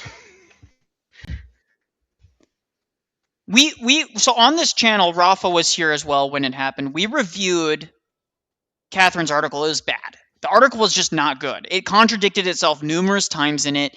It had blatant, insane standards for men. Meanwhile, the standards for women were like, oh, they're perfect already. They don't need to do anything. And we didn't talk about her shortcomings at all. We kept it very on to be fair, it had not broken out that she had been sending nudes at this time, but I probably would have mentioned it and said, yeah, you can't be doing an article like this and then be sending nudes to men. Well, it's insane. I was in the J Dyer Discord when she was in it at some point, and she was always kind of like, there was something always off about her. Yes, and I've heard that too, that there was always, like, a lot of guys said that they got uncomfortable DMs from her, and she would escalate things extremely quickly every single time. By the way, thank you everyone who's super chatted. I had no idea she was a single mom. Yeah, it's kind of weird, right? Like, why would you hide that? And she would always make posts to be fair, on Twitter about, oh man, I wish God would give me a husband. God would give me a husband. So here, Cleave to Antiquity, Logic's co-host claims God doesn't save the Greek Orthodox, and insinuated the 5 solas, are required for salvation. So let's give this a listen to, guys. Why do they keep saying Greek Orthodox to talk about all orthodoxy? There's more than just Greek. Yes. By the way, guys, please, again, orthodoxy. If you guys want people to call in and challenge us, to debate us on any issue, Rafa, were you here when that guy called in the schizo? Yeah, I was here. I had my epistle right in front of me the whole time. No, because I know you weren't in the call yet, so I just the schizo guy. Did another schizo guy call earlier today? Yeah. No, yeah, today. Oh, probably at Vespers when it happened. Yeah. Yeah, it was some next level stuff. That was weird. He's just like, you're gonna get an itch. Go to church. He said you're gonna get an itch behind your ear and a pain in the back of your head, and God is gonna convict you right now. I said, do you have an argument? He's like, no, I'd rather just preach to you. You're a Muslim. Like, I'm not a Muslim. Would you be surprised if I have more weight in the words of the schizo yogi who came to my store the other day? Because at least I know the schizo yogi has demons talking to him. Yeah. Well, that guy clearly had some demonic influence as well.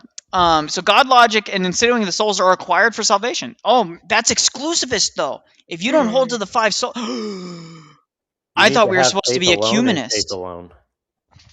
What happened to faith alone exactly? But by the way, the 5 solas being required contradicts sola fide. By the way, I just want to point that out.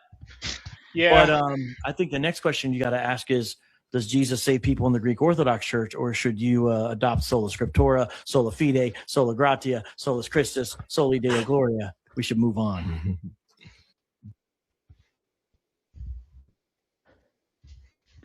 Just insane, guys. Just insane behavior. Do all Well, these I people mean- think like that IFB pastor that everyone could read throughout all of history? These people really think sola scriptura could have possibly been a thing until very recent history? Are these people really this stupid? Well, I need to get a copy of Justitia Dei and read through that, and actually listen to the arguments that are put forward by McGrath. Well, Art, most of the clergy I've seen have been condemning both. They've said that the way it was handled was not appropriate, which is true. It wasn't handled appropriately.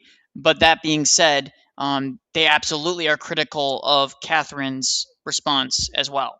It's just you got to remember the clergy are not interested in weighing in on every social media drama that you're going to come across. And you notice too, most of the clergy who did that were like true Orthodox, so they're not even actual Orthodox priests or deacons. That's true too. Yes. Father Tom Soroka is calling for more unity with the Orthobros. He's saying we need to put past our differences and we need to unify as Orthodox and oppose the ecumenists. That was as close to an apology as you're going to get from an OCA cleric, actually. True. And by the way, me suspects that this is him subtly apologizing to Jay Dyer. I think that was that. Because I know they had clashed at one point, right? Well, Jay Dyer clashed with everybody in Ancient Faith, and yeah, that's true. My sister-in-law's godmother, she used to work at Ancient Faith, and she was like, "Yeah, Jay Dyer is abrasive and wrong, but everything he says about Ancient Faith is true." I mean, yes, Jay's not everybody's cup of tea, and that's fine. But Ancient Faith has a big problem. But I do know that they've been cleaning house recently. Like they used to have a bunch of like overtly feminist materials that they were selling on their bookstore. They had some feminist podcasts, some deaconess things that they were advocating for. But it's very clear to me now that a lot of that's being kind of pushed out because people like Father Tom, who's very traditional, Father Stephen DeYoung, Father Damnick, those people I think are much more traditionally minded. Damnick, not so much. A little bit less, but I do think. Well, I think Damnick runs Father Ancient Stephen. Faith. Yes, I know, but Father Stephen DeYoung, to be fair, I think has had a huge positive influence on Father Damnick over the years with their podcast. I do. Because Father Stephen is not a nice guy in the way that a lot of people want us to be, right? Well, I think Metropolitan Saba said something. I think so. And that's why the last couple of years it's been kind of like Ancient Faith has been cleaning house. I think it's because of Metropolitan Saba. Yeah, I think he took a much more heavy-handed approach in running it.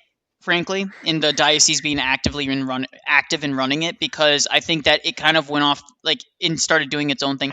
Like what was the guy? He used to be the Bible Answer Man. What's his name? Hank Hanegraaff. He's in GoArch. He's not. Yeah, but he used to have a show on Ancient Faith, and he's just the most insufferable ecumenist. No offense to Hank, I'm glad he came into the church, but he is when he had that conversation with Francis Chan, I had a lot of hope for Francis. And I was like, oh, this is great. He's going to bring on an Orthodox bishop. That's awesome. And then who does he bring on? He brings on a LARPing bishop, a guy who's LARPing as a bishop who's Baptist. KP Carrion or something like that. Oh, Father Stephen. He got his ordination, quote unquote, from some Episcopalians in India. Yeah, KP something. Bishop KP Johanan. Wait, is that the guy who's in our chat all the time? He is no. He's a Baptist turned Pentecostal Christian in India who later embraced a spirituality similar to Eastern Orthodox tradition, but he is not. Well, it's probably actually closer to like Syriac. Well, yeah, but it's a hybrid mix. But that's who Hank Hanegraaff invited to have a discussion about orthodoxy with Francis Chan.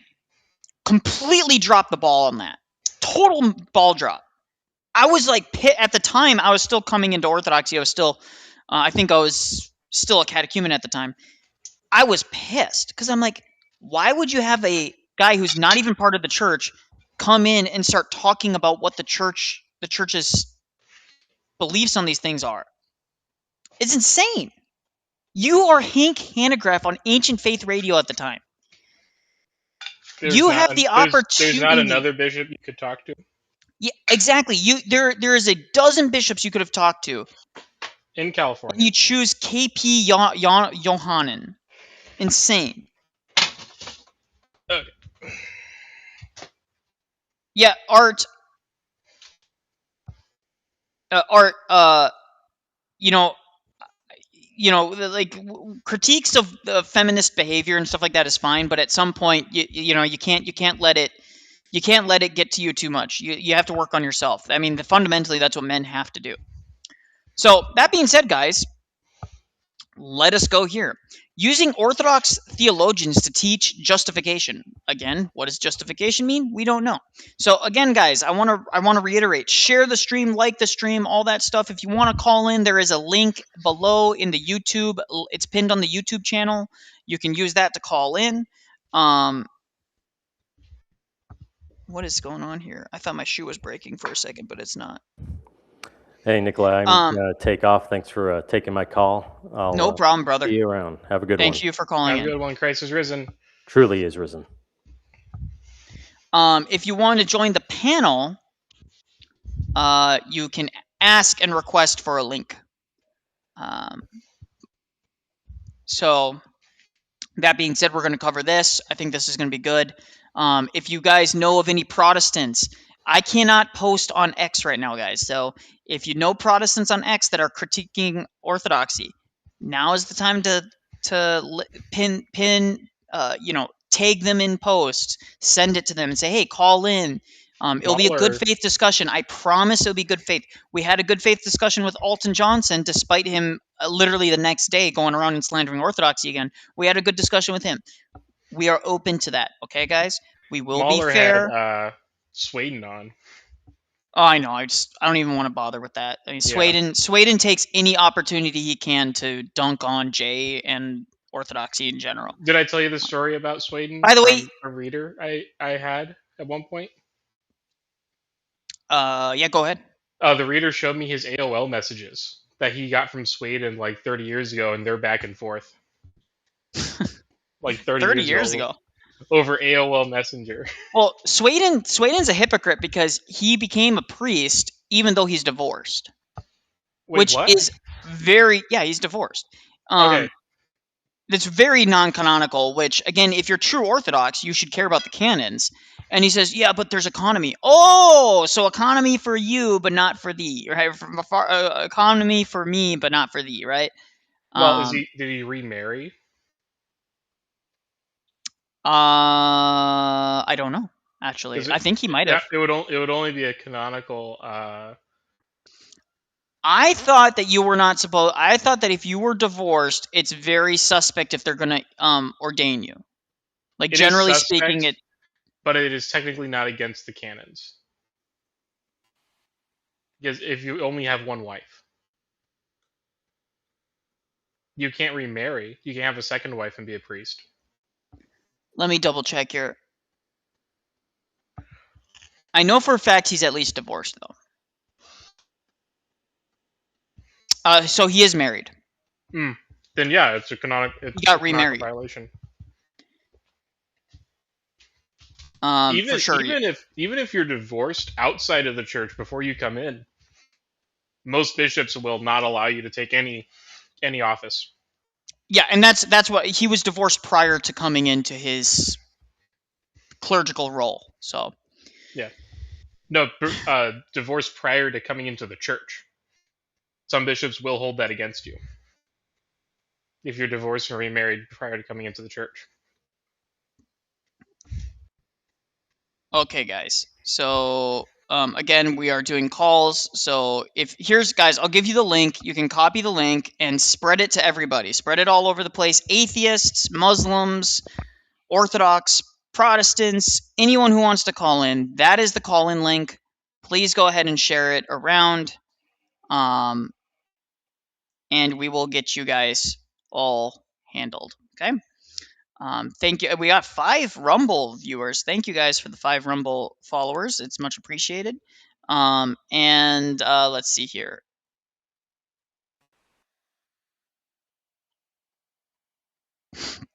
Nick Flip said 3 times for layperson. 3 times is a myth. I've never even met somebody who's gone 3 marriages. Never even met. You're not going to meet anybody because no bishop actually allows it. Because most divorces in the United States are not done canonically anyway. They're mostly done via abandonment. And if you victimize someone with adultery or abandonment, you're not allowed to remarry. Jim Bob in chat. Hey, Jim Bob, if you want to call in and react to this, you're more than welcome to call in and react to it, brother. You're welcome on the panel, too. You can request it. Marilyn, you should be in Orthodox channel chats. You should go to liturgy. I agree, Marilyn. You should be going to liturgy. I don't know how many times we've told you this. Go to liturgy. There's a liturgy this week on Thursday morning. There's literally you could probably find a church that's doing a liturgy almost every day of the week. If you're in a more populated area. If you're in a less populated area, you might not, maybe go to a Vespers or a Divine Liturgy. Yeah, we do at least Vespers every night. All right, guys. Counterdox is raiding you, figuring out how to raid simultaneously. It took me a while too. Once you figure it out, it's not too difficult. But yeah, it's a pain in the butt sometimes to raid. All right, guys. So yes. So long story short, on the article of Lauren Southern, just feminist nonsense mixed with literally her saying that it's normal to sleep around, normal to send nudes, normal to do degenerate things. It's totally normal. Just to let it. I think the time with Andrew Tate and Destiny changed your mind on a lot of stuff, I think. Oh yeah, well, sleeping with Destiny will change your mind on a lot of things. It'll corrupt your mind. You'll probably get infested with a demon sleeping with Destiny. No offense. He's probably deeply demonically possessed. The meth teeth grinding demon. Yeah. Guys, that's how I'm going to talk from now on. You can't see me, but I'm doing the... Guys, I'm going to do that randomly throughout the stream. Please don't. So... All right. All right. That's good enough. All right. So we're going to review this Reformed pastor who I have not been impressed with so far. He has not impressed me very much with his theology and his takes. But this time it's just going to be a quote mine, which, I guess we should address, Rafa. So let's be prepared to bring up these quotes from the Church Fathers if you have access to them. So I'll try and find my water bottle, and I'll be right back. Sure, no problem. If the church gets infested with feminists, I'm becoming one stage always. It's not infested with feminists, dude. There's every church is going to experience people that are trying to subvert it, but that's not going to be the, Orthodoxy has the mechanisms in place to resist these things, right? Hallelujah, hallelujah, hallelujah, hallelujah, hallelujah. And I'm going to do it with the help of Orthodox theologians. Yes, you heard that right. Using Orthodox theologians to talk about the legal paradigm of salvation. Because the Orthodox Church has many theologians who consider salvation to be a legal reality. And they also have a forensic model for atonement and justification. No, we reject forensic imputation. Using forensic language does not imply that we believe in the presuppositions and the theological assumptions that come along with that. So already he's conflating forensic language with the paradigms and the beliefs of forensic imputation. Doesn't work.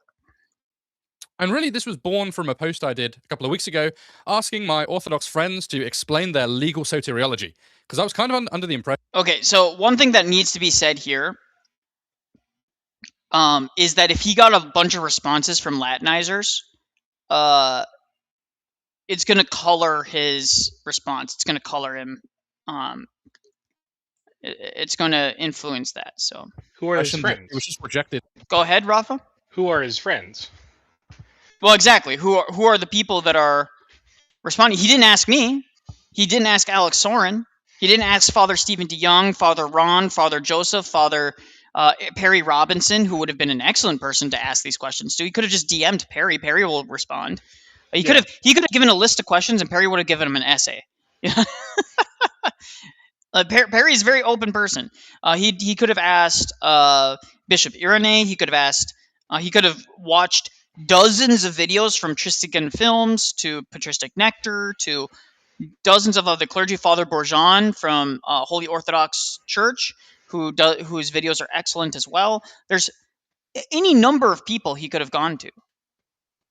But no, I got to go to my Orthodox friends, which I don't think exist. Wholesale. I thought that orthodoxy denied the legal aspect of theology, and part of the reason for that is just all the pushback that I often get. So whenever I talk about justification or even PSA, so justification, just saying justification is meaningless to us. We believe in theosis. Just because sometimes we'll use justification language, like language that seems to relate to justification, doesn't mean we arbitrarily divide it from the process of salvation, right? So this is ridiculous. Or anything like that, there's usually a good chunk of pushback heading my way. And so I thought they didn't really have space for a forensic model. And what I did is I asked a bunch of people just to help me to understand where they're coming from. And what I actually discovered, to my surprise, I'm going to be honest with you, was it was there. Now, it's not the main focus, definitely not, but it's there. And I had a number of different guys shoot me messages and emails with guarantee you it's Latinizers. Sections, large sections, and big quotes from Orthodox theologians and confessions. And I'll be honest, I was joyfully surprised, and I thought I'd put some of that together for this video. Now, oh Lord, so he's getting a bunch of quote mines. No guarantee that they're translated properly. No idea if they are an accurate summation of that person's beliefs in toto. And he's just going to spew out a bunch of quote mines. That's what this video is going to reduce to. If they're from any Russian saint after 1600, yeah, 1650, 1700s. Well, they're very the 1700s from Peter the Great. There was a lot of Jesuit and Western and Lutheran influence in the seminaries, and so sometimes they would use that language. And our saints decried that. Yes, and by the way, one thing to note: just because they're using Western legal terms and Western language doesn't mean they mean it in the same way either. It just sows confusion. So this is not a gotcha video. I could have done that. What do you call quote mine video? That is absolutely a gotcha video. Here are these quotes. Ooh, Reformed pastor, I beg you, dude, come jump into stream and actually we can watch through this video together with you. We can actually watch this video together with you. Volpes, welcome back, brother. We can watch this video together, guys, and we can break it down and explain how you're interpreting these things wrong. But again, we don't believe in sola patristica. Sola patristica is the same error as all these others. Anyways, Volpes, welcome back onto stream. What's up, brother? Yeah, what's up, boys? I'm just jumping in. So what I wanted to point out was PSA is not any penal language, and PSA is not any legal language. Correct. PSA is a very, very narrow thesis, and Perry Robinson goes into this, right? That faith in and of itself is an empty virtue, but it's the vehicle by which Christ's merits are imputed onto the person. So that's PSA. It is not a general use of penal. And it's Or the not just language. imputation by itself. It's double. Yeah. It assumes double forensic imputation. Yes, and these guys can't get that from any of these stupid Latinizer church father quote mines. They can't get that from. I mean, let's see what these he quotes. says. Yeah, Yeah. no, we'll see what he says. Little Hand says, "How can people follow religion when true love is displayed on how others treat another? Every person judged on their own merit, nothing more on how." You can call in if you have questions, but that's just that's just you kind of Heidi signaling a bit. No offense. So yeah, let's continue. Could have used rhetorical flair and began with, see, orthodoxy is historically forensic and it sucks to be you. But that's not charitable or helpful. I actually want this video to be more of a conversation starter than some sort of rhetorical device to upset people, so that we can continue to talk about these various issues together. And so hopefully this actually helps. And so if you're in the Orthodox Church, hopefully you see this as a way of us moving conversations along and helping one another to understand each other. One thing just to say as I begin, I'm not saying salvation can be summed up with legal categories. It can't. Salvation is union with Christ. I've gone over this so you're Reformed. That's not what you view. That's not how you view it. But I mean, he can believe whatever he wants because he's Protestant.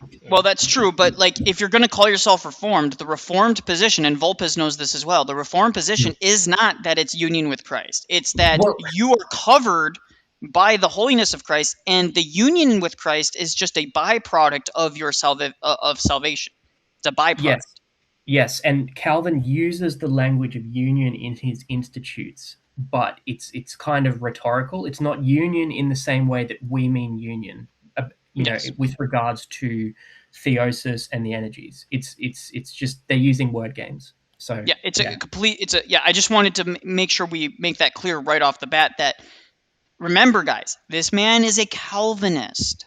So keep that in mind the entire time. And last stream when Vulpes was on, we discussed a lot of the issues of the Calvinism. We're probably going to be discussing a lot of those again here precisely because of that. So, and I will point out as well, union with which Christ, because for the Reformed, they have the extra Calvinisticum. So Christ for them is the person of the mediator, whatever that means. It's not strictly the second person of the Trinity, who's God the Word. So they actually even have a different Christ to begin with, different operations. So anyway, sorry. I made a Protestant so mad asking that question today. Many times in my videos, people that listen to my videos are probably sick of hearing me say it. Salvation is participation in Christ. It's who he is and what he has done. Salvation is in Christ. You can say that Christology in Christ is not the same. I want to point that out. Is at the heart of soteriology, right? So let's affirm all of that. The big umbrella of salvation is union with Christ or participation in Christ. And yeah, we can't deny the legal aspect as well. And you'll soon discover you can find this in the Orthodox documents and confessions. So this is what to expect in the video. Savage Jack says, wait, how is that not polytheist? I'm trying to think about it. I think one could reasonably critique it to where you could maybe come to that conclusion. I don't think that's not how they're... I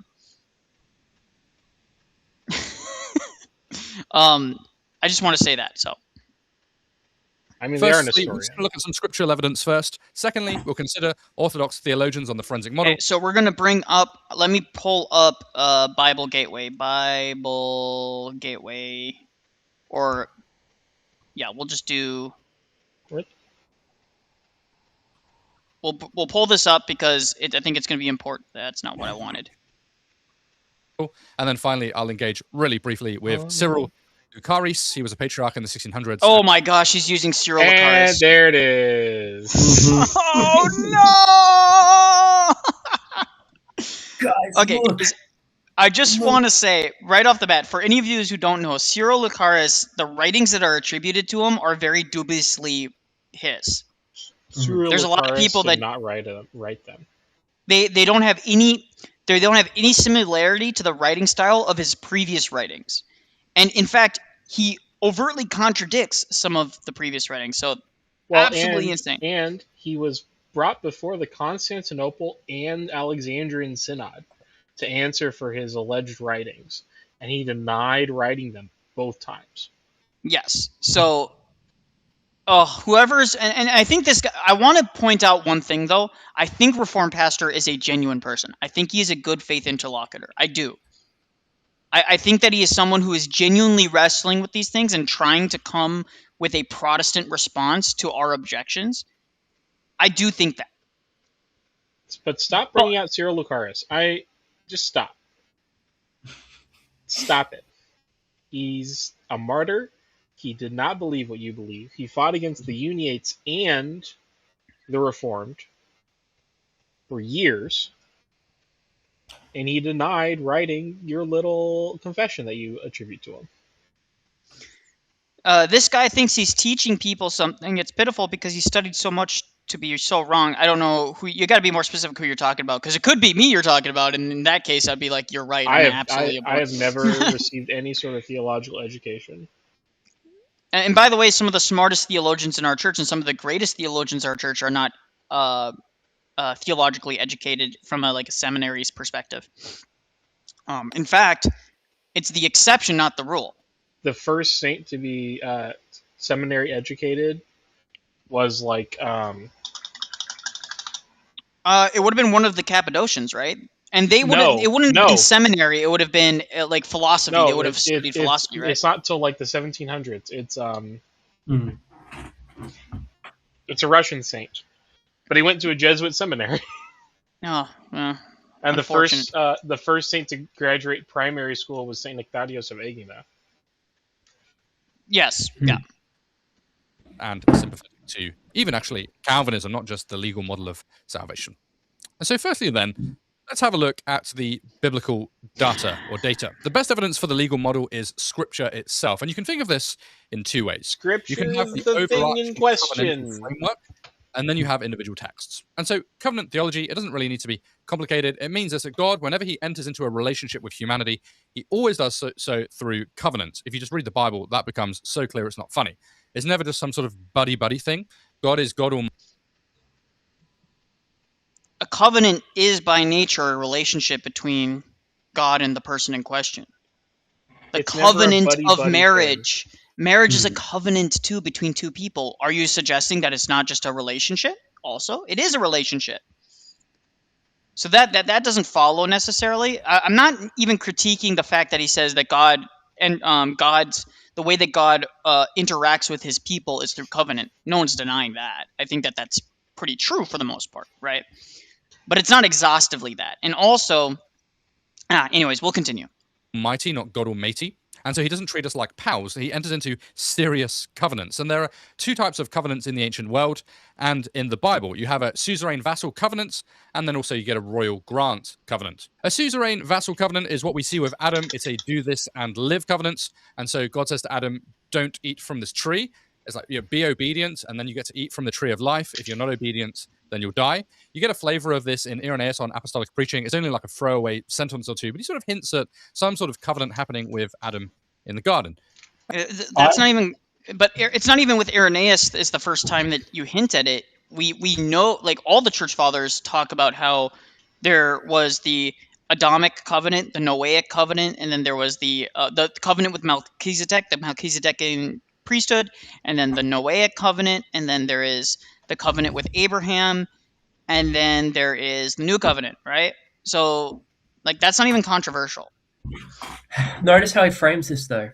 He says the ruler's suzerainty covenant, and if you follow it, you'll live. So he's already framing it as a kind of purely transactional, causational obedience binary model.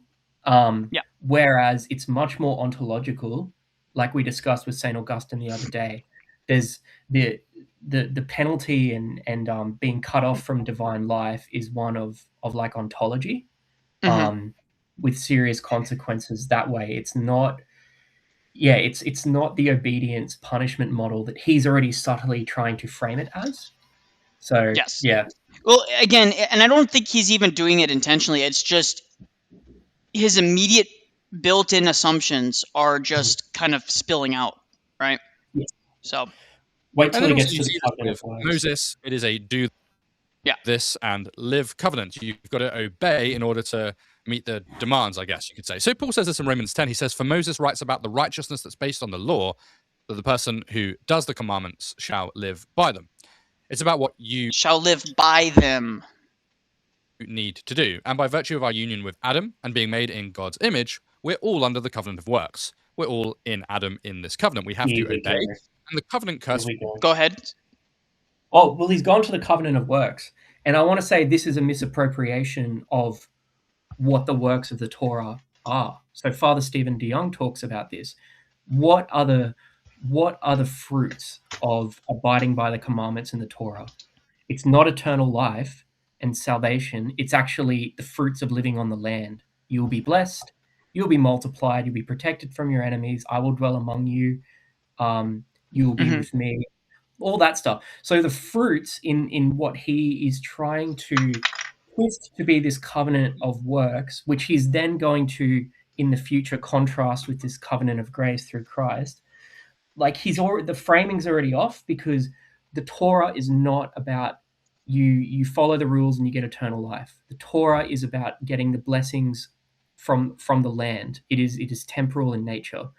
And the Pharisees made this mistake by assuming that just by ticking all those commandments of the Torah, that they could kind of gain favor with God. And so the whole thing is wrong-headed. And I just wanted to point that out. It's very important. No, I think that is important. Thank you for that. I didn't relate it that way, but yeah, that's 100% correct. For disobedience is death, right? We see that in the opening chapters of Genesis. It's very, very clear. And you also see it in the sort of cutting of animals and stuff like that in covenants to symbolize that you will die if you break the terms of the covenant. That means it's a penal reality. No, that's not what. Yes, there is an aspect to that, but also the other aspect to that is that it's a purification. We're being purified so that we're worthy of being in the presence of God. That's what the sacrifice system was for. And Father Stephen actually talks about this, where he says, you'll notice that at no point is the animal punished for the sins of Israel, or the sins laid on I should say, the sins are never laid on the animal and then it's sacrificed to God. Never. It's the only animal that gets the sins laid on it is actually released to the wilderness. It's released into Azazel, or some people say to Azazel, being a demon. So it's never once is the sin offering sacrificed to God. The sin offering is, the sins are put onto the goat, and the goat is put out in the wilderness. The sacrifice that is offered on Passover and all the other sacrifices are for specific purifications or specific results, right? They're for specific things. God would not be pleased by being offered sin. If the scapegoat was literally becoming sin in that moment, how would God find that pleasing? Right. And if death is always the penalty for sin, like he's talking about, you shall die, then why can wheat cakes be offered as sin offerings? Yeah. They don't bleed, they don't die. Well, technically, the plants are alive. That's such a goober answer. I'm just saying, some people have said that to me. You can see the Roman Catholicism in the Calvinists when they say things like that. It's just like word lawyering. It's just, anyway. We'll come back to some of the Orthodox saints a little bit later. So hold your horses before smashing the comment button. And then you have what's called a royal grant treaty, and that is a unilateral covenant of grace. It is all one way. God says, I will take it upon myself. I will do this for you. You don't need to do anything. I will do this for you. It's promise, not performance. It's not a prize for the pure, but a gift for the ungodly. And we see this with Abraham in Genesis 15. Abraham's asleep, isn't he? Right? He's not doing anything. He's fast asleep, and God walks through the pieces himself as a flaming fire torch and pot or whatever it is. And we're told that God literally cuts a covenant with Abraham. And it's all by grace. God swears by himself that he will do it. And this is what theologians call the covenant of grace. It's the only way. It's contingent, though. It's entirely contingent. It's the same thing with Moses. The covenant with Moses is entirely contingent on the faithfulness of the people. So he's misunderstanding that it's he's trying to frame it as a one-way transactional thing, right? Yes, When that isn't the case. He's framing it as you have this covenant of works where humans are expected to do stuff, and then by contrast, this covenant of grace where God just does everything. And it's just, it's just wrong. Well, it's wrong because, again, I want to point out that Moses actually asked God, like, God was going to go, like, abandon Israel because they were hard-headed, stubborn people, and he was going to start a new people with Moses. Like, he was going to take Moses and start a new people, right? And he was going to abandon the Israelites, and Moses interceded on their behalf, which, by the way, supports intercession of the saints. He intercedes and asks God, no, please don't. And God says, okay, because of the faithfulness of Moses, not because of the people. But God absolutely would have taken his covenant away from them because they were not faithful. And that is pointed out by many Orthodox theologians. And it probably would have been, let's be real, it probably would have been the Latins or the Romans if it was. And I'm just kidding. I'm just standing my own people. It would have been the Greeks. Second Actuality says, has he read the previous 4 chapters? Abraham was doing good works before he was justified. Yes. Yes. That's something that also gets ignored as well by the reformers. So, well, they have. Did you guys see Alex's upcoming formal debate schedule? Yeah, he's like 6 coming up, like 4 or 5, I think. Formal debates coming up in the next month, like the next 30 days. He's going to be a busy boy. He's probably why he's not producing very much content or live streaming much right now. He's probably busy preparing for all of Well, he hasn't finished Lip yet, so I do want to say I'm going to yell at him about that soon because I have private messages with him. I'm going to yell at him and say, "Where is our tulip? No, where's the lip? Give us some lip." You know what hit home for me, Nikolai, when you were talking about Abraham and what he did and following God for 3 chapters? I just ChatGPT'd. I was like, make an image, like comic panels of what Abraham did from Genesis chapter 12 through Genesis chapter 13. And it just made all these nice little Studio Ghibli images of Abraham following God, trusting him, doing stuff, building an altar. And then I pasted over the top, Abraham believed God and it was credited to him as righteousness. And I'm not trying to stand my own comic skills here, but I'm saying that seeing those images of Abraham doing stuff and then pasting the text of Romans 4:5 over the top completely changed it for me. I'm like, man, Abraham. I think the visual medium is really important in a lot of ways. This is why icons are so important, guys. It's not the only reason, but icons are very important to actually help break down these things. It's very important. So let's continue, guys. Let's continue. For fallen people to enter into a relationship with God post the Garden of Eden, we can't obey the covenant of works, right? We have bad hearts that tend towards evil. And so God meets us by... But again, he's Reformed. He's a Calvinist. He would believe in total depravity. Unless, again, pick your choose your own theology. I guess maybe he doesn't believe in total depravity, but it's not just a tendency or inclination. It is we are incapable of doing any good. He's being fast and loose with his own theology again. Yeah, Go ahead. And he's being non-biblical. We read the start of Luke, like I'm reading the Gospel through the Gospel of Luke at the moment, and it stuck out to me that the parents, I believe it's of John the Baptist, they were said to have followed every law, kept all the law, and followed every ordinance in the temple. And that's like it. Like that's in the Gospel of Luke. It's right there. They kept all the laws, they were righteous, and they followed all the ordinances. And he's saying, oh, well, we all have bad hearts, and we can't.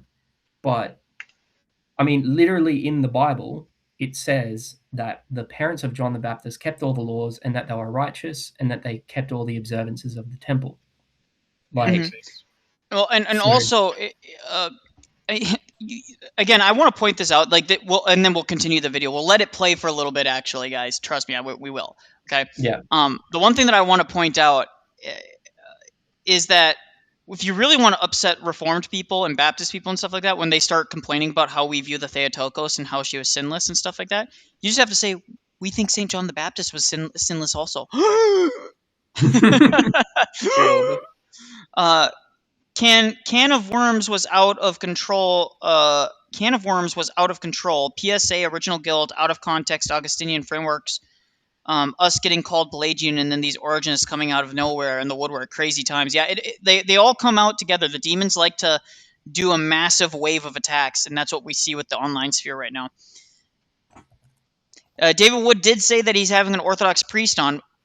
Abunta John, the schismatic, or Swadian. Is he going to have, like, Father Stephen on? Doubt it. Is he going to have Father Wrong on?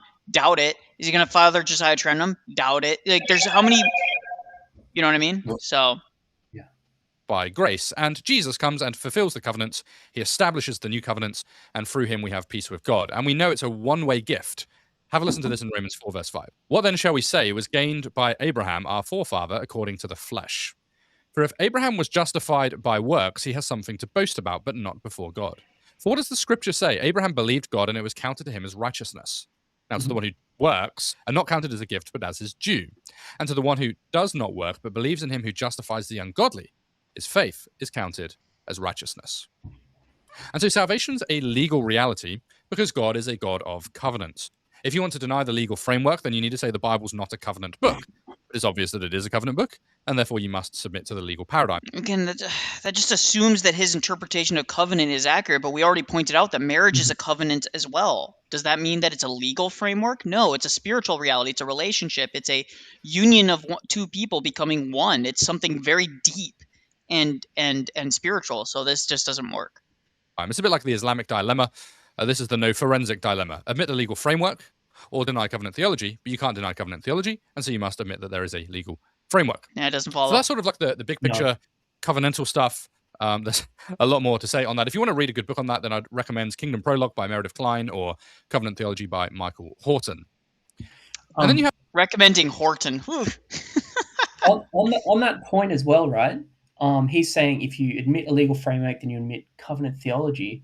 Well, that ignores the idea that there's a kind of analogical understanding of these things that you read in the scriptures. You know, like a lot of these things and these realities about God and how he interacts with us in the scriptures, we consider them and appropriate them by analogy. We don't consider them to be a one-to-one.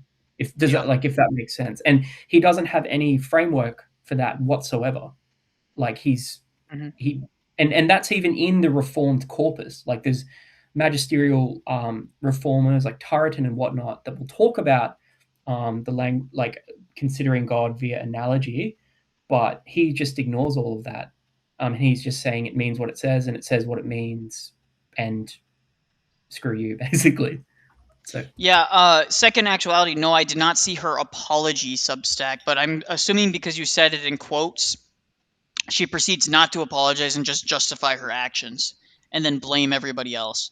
That's my assumption. Takes no accountability for her actions, blames everything on those guys, etc., etc. That's my assumption. But I told her she should not go on the internet at all. I told her, I'm sorry that those load photos got leaked. I don't think it should have happened. And this is what I messaged her. But you need to get off the internet. That's what I told her. I said, whether it's true or not is irrelevant. You need to get off the internet. And this is her choosing not to. So let's continue. We have individual texts, and really one of the best places to look is the book of Romans, and Paul grounds our salvation in union with Christ. We see this everywhere, but a key place is in Romans 6, where we're told that we have, in baptism we've died with Christ, we have been buried with him, and we've been raised with Christ. It's all union with Christ, and part of this is participating in Christ's justification. And so Paul uses... So again, it's not actually union with Christ in a relational sense. It's a union in Christ in a forensic legal framework. It's not actually you having the relationship. It's Christ covering you and having the relationship on your behalf. Because you are incapable. From his paradigm, the subject, are incapable of coming to Christ, coming to God yourself. You can't have a relationship with God. Literally incapable of doing so by yourself. Now, that's not to say that we don't believe grace is necessary. We're just saying that for them, faith is not something that you do. It's a imputed thing. So is this kind of language in Romans 4. We've already just looked at that verse. And then in chapter 5, what I want you to notice is how Paul contrasts justification with condemnation, which means this is courtroom language. It is legal language. Listen to this in verse 16. Paul says, "And the free gift is not like the result of that one man's sin. For the judgment following..." I wish you would give us the Bible translation he's using and the verse. It's just kind of like, not that I don't know what the verse is, but probably the ESV. Yeah, probably. ESV. And ESV has some absolutely a horrendous translations. I'm not saying this is the case for this specific verse, but there's some horrendous things that the ESV gets away with. It's very Calvinist coded. Well, of course it is. It was produced by Calvinists. Well, the RSV was produced by a bunch of different people, including Roman Catholics and Protestants. And the ESV, according to Father Stephen, is like a very, very slightly updated RSV. But I don't know who's done the updating. Calvinist. Yeah.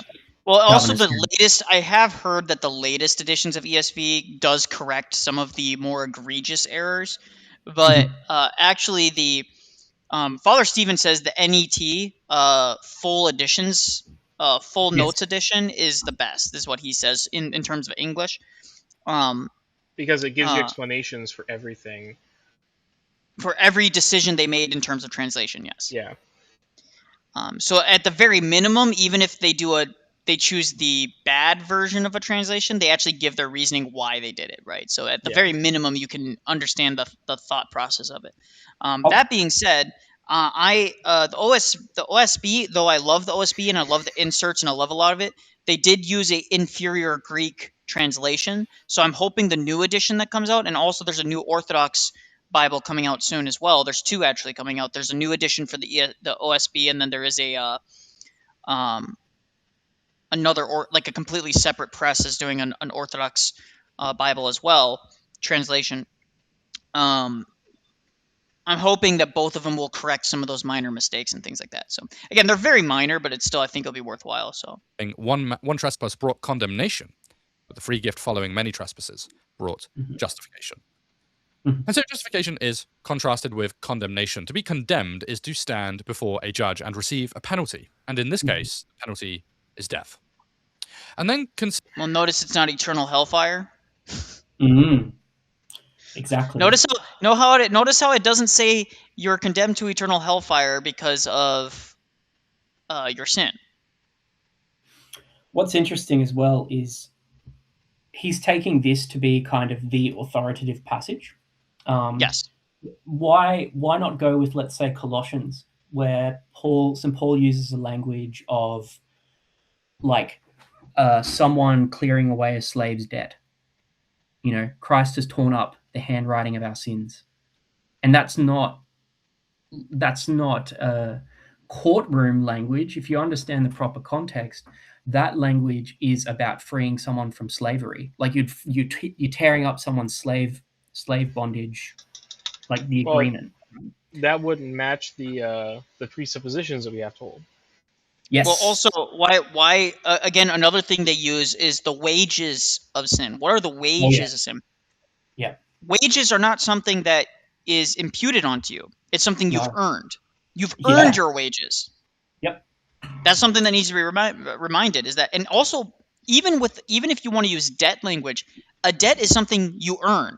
You get that debt because of what you've done, like what you've purchased, what you've things of that nature, right?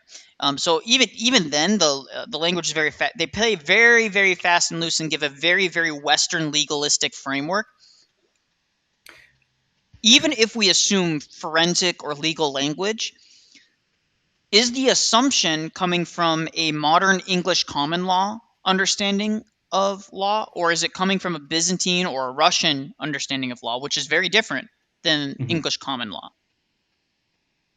The Byzantine understanding or the Greek understanding of, and even the Hebrew understanding of law is very different than English common law.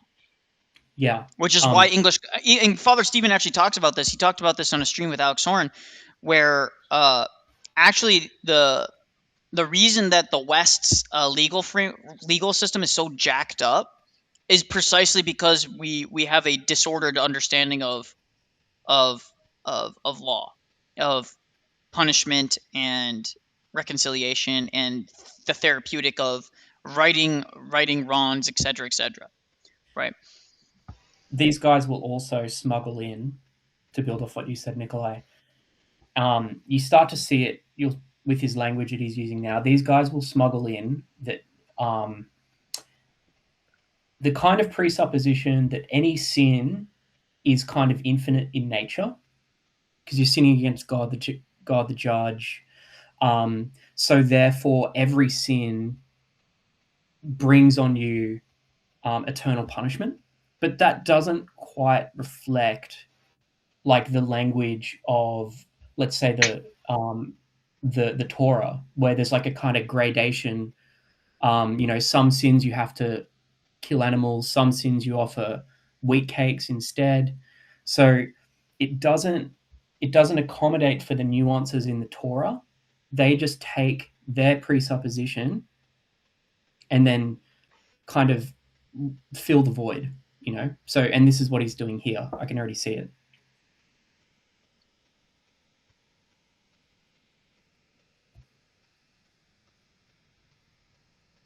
I know what you're thinking. This sounds way too good to be true. It was incredibly easy to start. It took me about. Yeah, I'm kind of more laid back than a lot of the guys, but yeah. Who is this?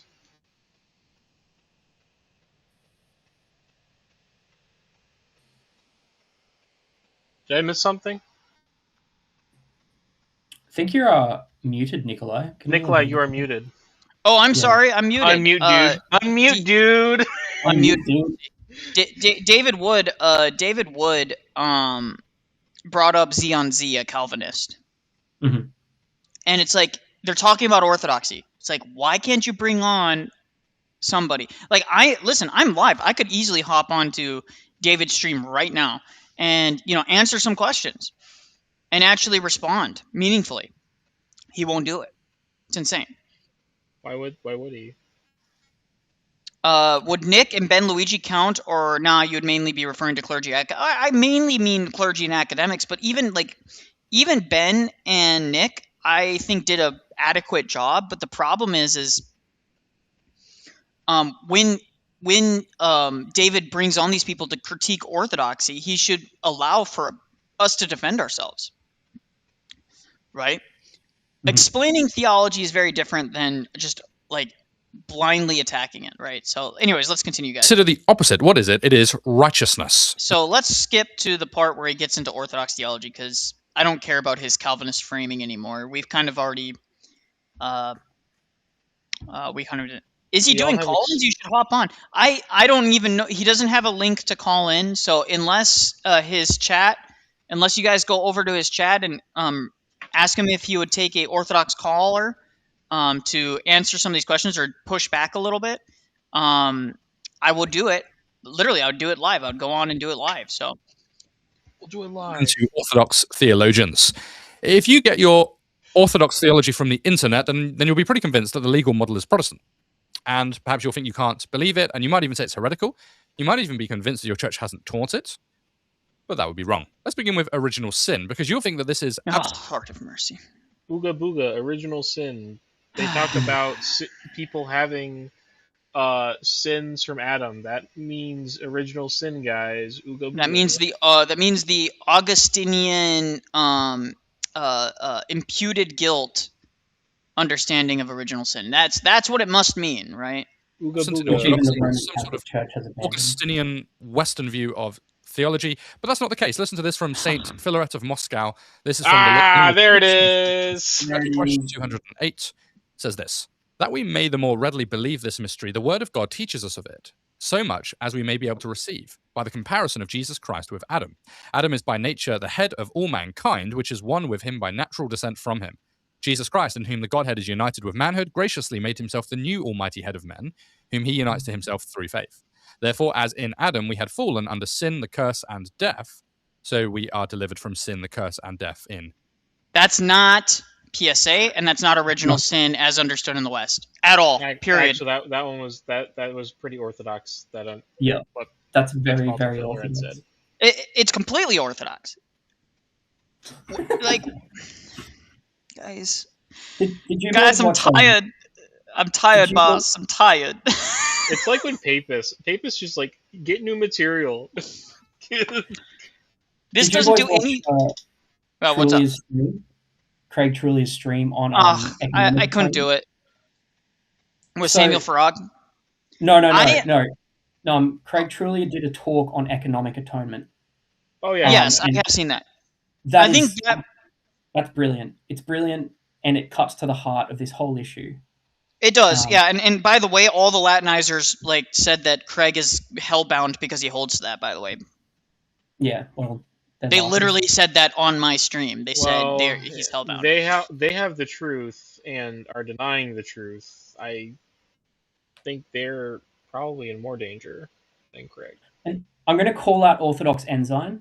Okay, I have for seen it. him. Oh, I've he's seen him slander to Father Ron's comments. Use priest in a condescending way. He said, "Repent of your sin, priest, or go to hell." Like, you don't talk to clergy like that in public. You No, don't no talk- Orthodox person would do that. He's not No. Orthodox. I'm not convinced No. he's Orthodox. Anybody who says that, I've talked to Ensign, he's actually Orthodox. No, he's not. And if he is, and he's not telling us who his priest is or his bishop is so that he can be held accountable for the words that he's saying to other clergy, Yeah. then he should be dismissed out of hand. Period. And it's- End of story. It's vile as well because Father Ron is so pastoral, and he's so Very careful, pastoral. careful and caring. You know, Your memes and who so- are the nicest priests on the internet. Literally. Exactly.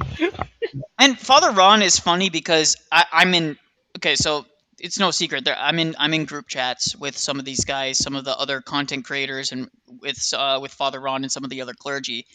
And these clergy just can't. They said I can't be bothered to respond to these people the 100th time, right? Like I just can't be bothered. Like these people, they're obsessed, and this is exactly why Ananda.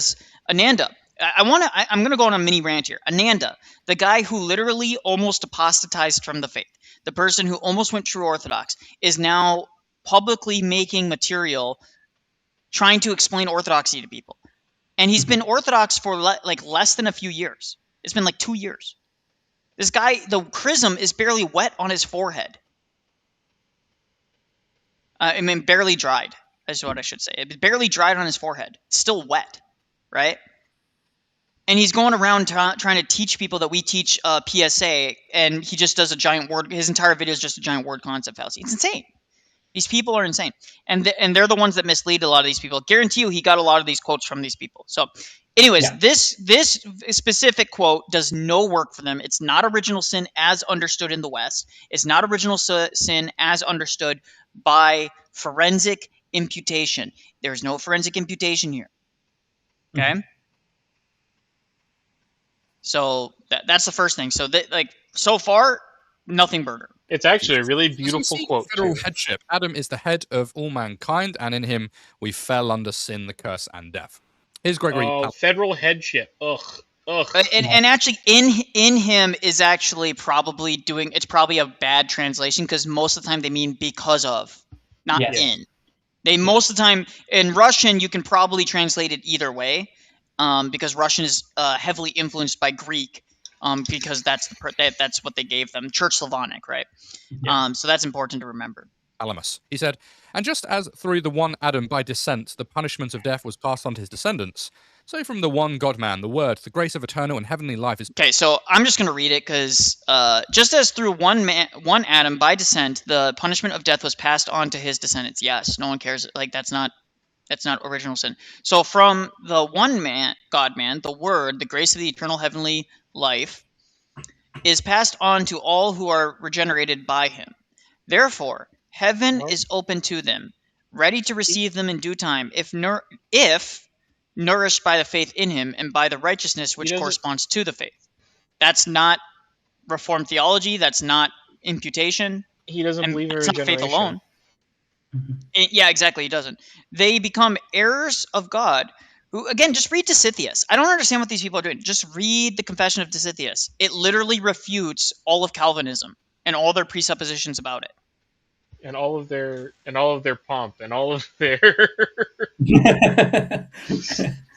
Yeah, and also Father Stephen laughed about that. He's like, the people that try and use Dositheus against him, he laughs at, because it's like, it literally tells them to shut up, you're not clergy.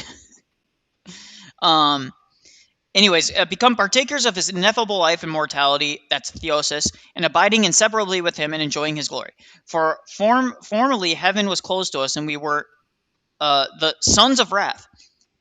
Again, they're gonna load that. Wrath is gonna do a lot of heavy lifting for this guy right here, right? Yep. Because wrath, and I'm just predicting this, wrath for them is not the way we understand it. Father Stephen gave a really great definition of wrath, which is the energy of God's justice experienced negatively. Yes. Yes. Which consisted of our just abandonment. So he goes on to explain what the wrath is. Our just abandonment by God on account of our sin and unbelief, which are actions. What's interesting as well is the wrath here is, the way St. Palamas explains it, is by negation. Like, it is God withdrawing. It is not God doing something to you, if that makes sense. Like, it's not God zapping lightning bolts at you or throwing you in fire. It is a kind of, it is a withdrawing. So, yeah, he's allowing the consequences of our sinful actions. He allows us to live out those consequences. Yep. So passed on to all who are regenerated by him. Therefore heaven is open to them, ready to receive them in due time. If, nourished by faith in him, and by the righteousness which corresponds to faith, they become heirs of God, to receive the power and be joint heirs of Christ, becoming partakers of his ineffable life and immortality. And we were the sons of wrath, which consisted in our just abandonment by God on account of our sin and unbelief. And really, it's that first line there that I think is most important for this discussion. Palamas says, just as through the one Adam, by descent, the punishment of death was passed on to his descendant. Yes, we believe that. Oh my God. How many times have we explained this? Guys, we believe that death is an illness that's passed on to us. It's a contagion. It's an illness. Mm-hmm. It's inherited. No one denies that. But we don't inherit guilt. Yes, we're not guilty because of his... Like I think Reformed pastors under this weird... This is, again, why I would love to have a conversation with him. I don't think he ever will call in, though. They never do. They never do. Hello, everyone. Hello. Good night, everyone. Good night. So let's continue here. And so you can spot the legal framework here. Death isn't a natural consequence. It's a punishment. It's from God, and it's passed down through our union with Adam. And that sounds a lot like... It's not... It's just... Again, that's just... That's not what... That doesn't follow at all. That sounds a lot like there's doing a lot of work here. How about Saint Justin Popovich in his Dogmatics of the Orthodox Church, Volume 1, 39.1, says, since all people... People trace their descent from Adam, original sin was transmitted to all people by succession. Thus, original sin is a hereditary sin. AKA ancestral sin. By receiving human nature from Adam, we all accept along with it the corruption of sin. For this reason, people are born children of wrath by nature, for the righteous wrath of God rests on Adam's nature, wounded by sin. And so here... That doesn't do any work for him either. I mean, like, so far, none of this is original sin as understood by the Reformed individuals, and it's not even the Roman Catholic position, which is closer to ours, but still different, because they believe in a satisfaction model of atonement. In their system too, and I want to point this out, and it's quite subtle, what's being... The tension that's being worked out by the mechanism of the crucifixion in the Calvinist system is the wrath of God itself. It's God's reaction to sin and death. It is not actually dealing with sin and death, right? So in their system, God actually becomes the problem, quote unquote. Like, God is the one that needs to be kind of paid off. It's not... God is influenced by us, which, again, breaks his impassibility, right? The problem is not God. The problem is us. That's the important understanding from the Orthodox model. I've got to go now. Sorry, gents. But God bless you both. Have a good God night. bless you. Thank you, Volps, for your commentary, and Christ is risen. Yeah, Christ is risen, truly is risen, and Hydra Dominatus. So true. See you later, brother. All right, guys, we do have call-ins. So if you want to call in, here you go. Miriam. Share the link, all that stuff. If you know any of these Protestant pastors that want to talk about this, send them this link. If you Here know we can my see how the Protestant Orthodox pastor. Church understands Ephesians 2, verse 3. The wrath of God is upon us. We are children of wrath by nature, and that is because we are united to Adam. Let me conclude Nikolai, this you want to know section. my favorite part about these streams? What? I get to paint models and hang out with my friends. So true. I legit thought he was Need God when he first heard him talk. Oh, that's because he's Australian. They all sound like that. We're just racist against Australian accents, I guess. Even though, one of my greatest heroes is Australian. Nick Flip says PSA equals the father is abusing the son. Are you talking about Father? Why am I blanking on his name? Father Cosmos? Cosmos. No, yeah. I was talking about Steve Irwin, but yeah, Father Cosmos too. Yeah, Steve Irwin was he's great. He's one of my personal heroes. Like he was so down to earth. Yeah. Very unfortunate what happened to him. But when people say, like, I always laugh at that comedy skit where people are like, can you believe Steve Irwin died? And I'm like, no, that's not shocking to me at all. The guy was wrestling alligators, jumping on sharks, like, no, I'm not surprised that he died. I mean, like, the stingray got him in the end. Yep.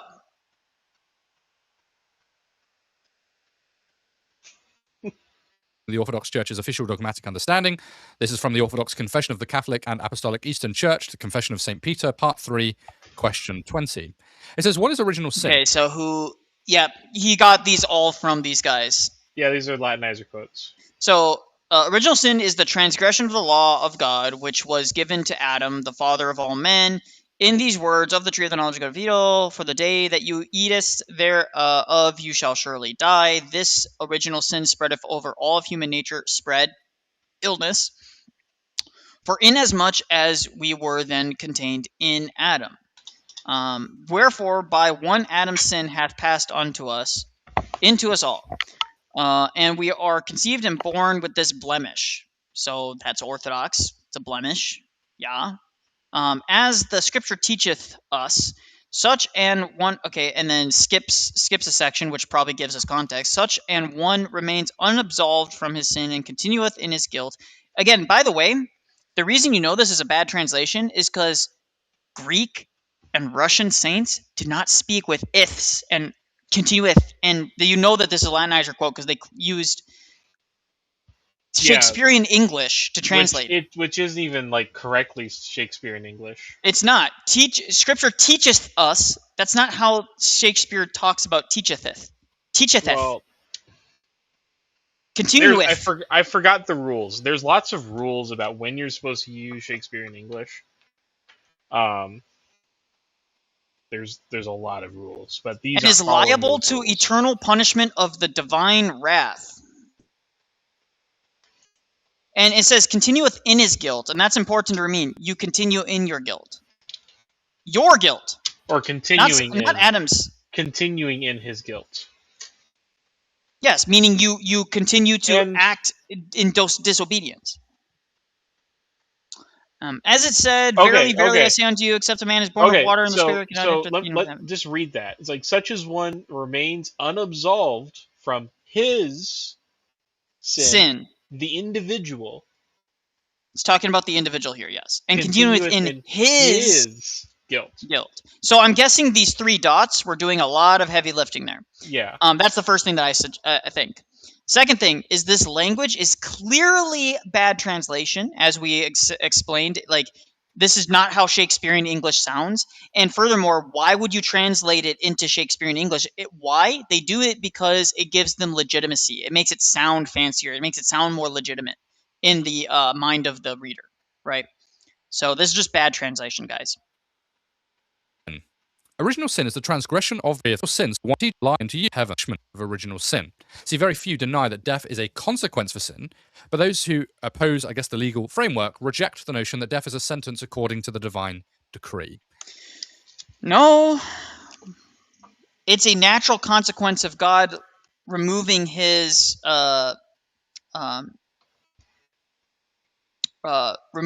presence from you, removing the divine life. Death is a natural consequence. That's just a bad translation, so that one I don't really have much to say about. Well, Let's go on it's to a the bad next. translation, and I am really having a hard time, like, following that St. Peter would actually write it in this way. Yeah, well, also, which translation of St. Peter Megillah's Catechism did they use? Because actually, if they're using the Latin translation, that's not the one that the council accepted. No. The synod accepted the Greek one, and that one is different in more than a few ways. Alex Soren goes over this. Alex said that these guys have been using a bad translation of St. Peter Megillah intentionally, by the way. Alexei freedom threatened our first parents when... Okay. The Christ and the mystery of the cross. That which the creator and educator of their freedom threatened the first parents when following the procurement of the command. He announced his warning against violating it. In that day that you eat of it, okay, yeah, you shall surely die. Come to pass soon after, following the fall, they died spiritually, for they were deprived of the light and life of God. Okay, yeah, that's called death.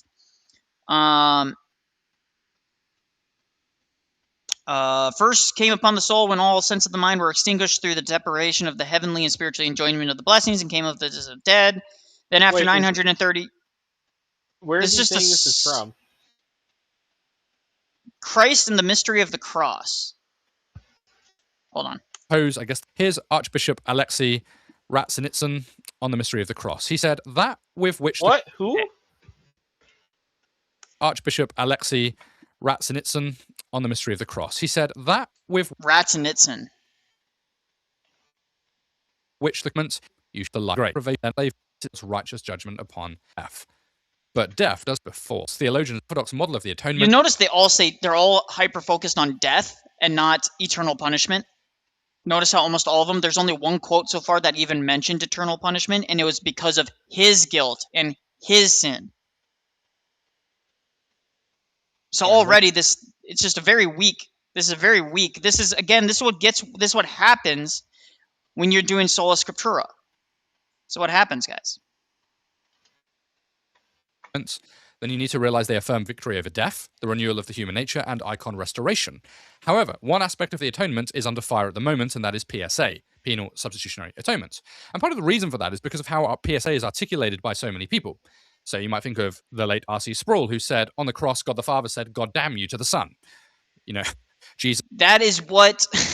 That's not... R.C. Sproul isn't coming up with that from his own head.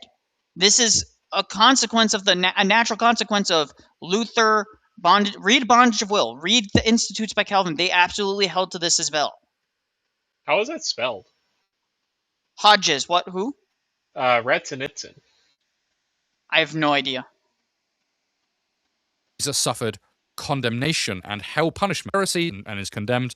Then now you're an historian. So that is a bad way of articulating PS. So everyone is having a fun at Gatorizers and Sola Crocodilia, Sola Reptilia, Sola Arwinianian.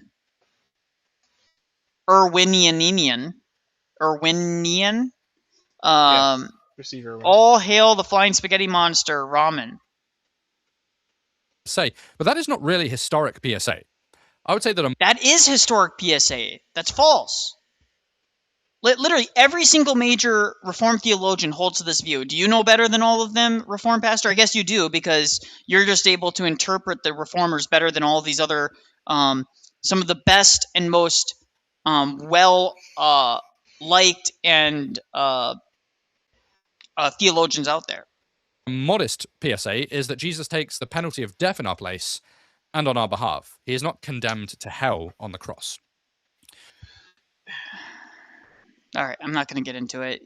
They absolutely believe that Christ died a spiritual death and that he was separated from God. It's build your own Christianity. It's So horrible. it's like, But since God's sentence on this matter, since Adam fell under the curse, the new theologian in his first homily on the first created man, he says, since Adam. Okay, so Saint Simeon, the new theologian. So we're going to read it ourselves again because I don't trust he the was reading here.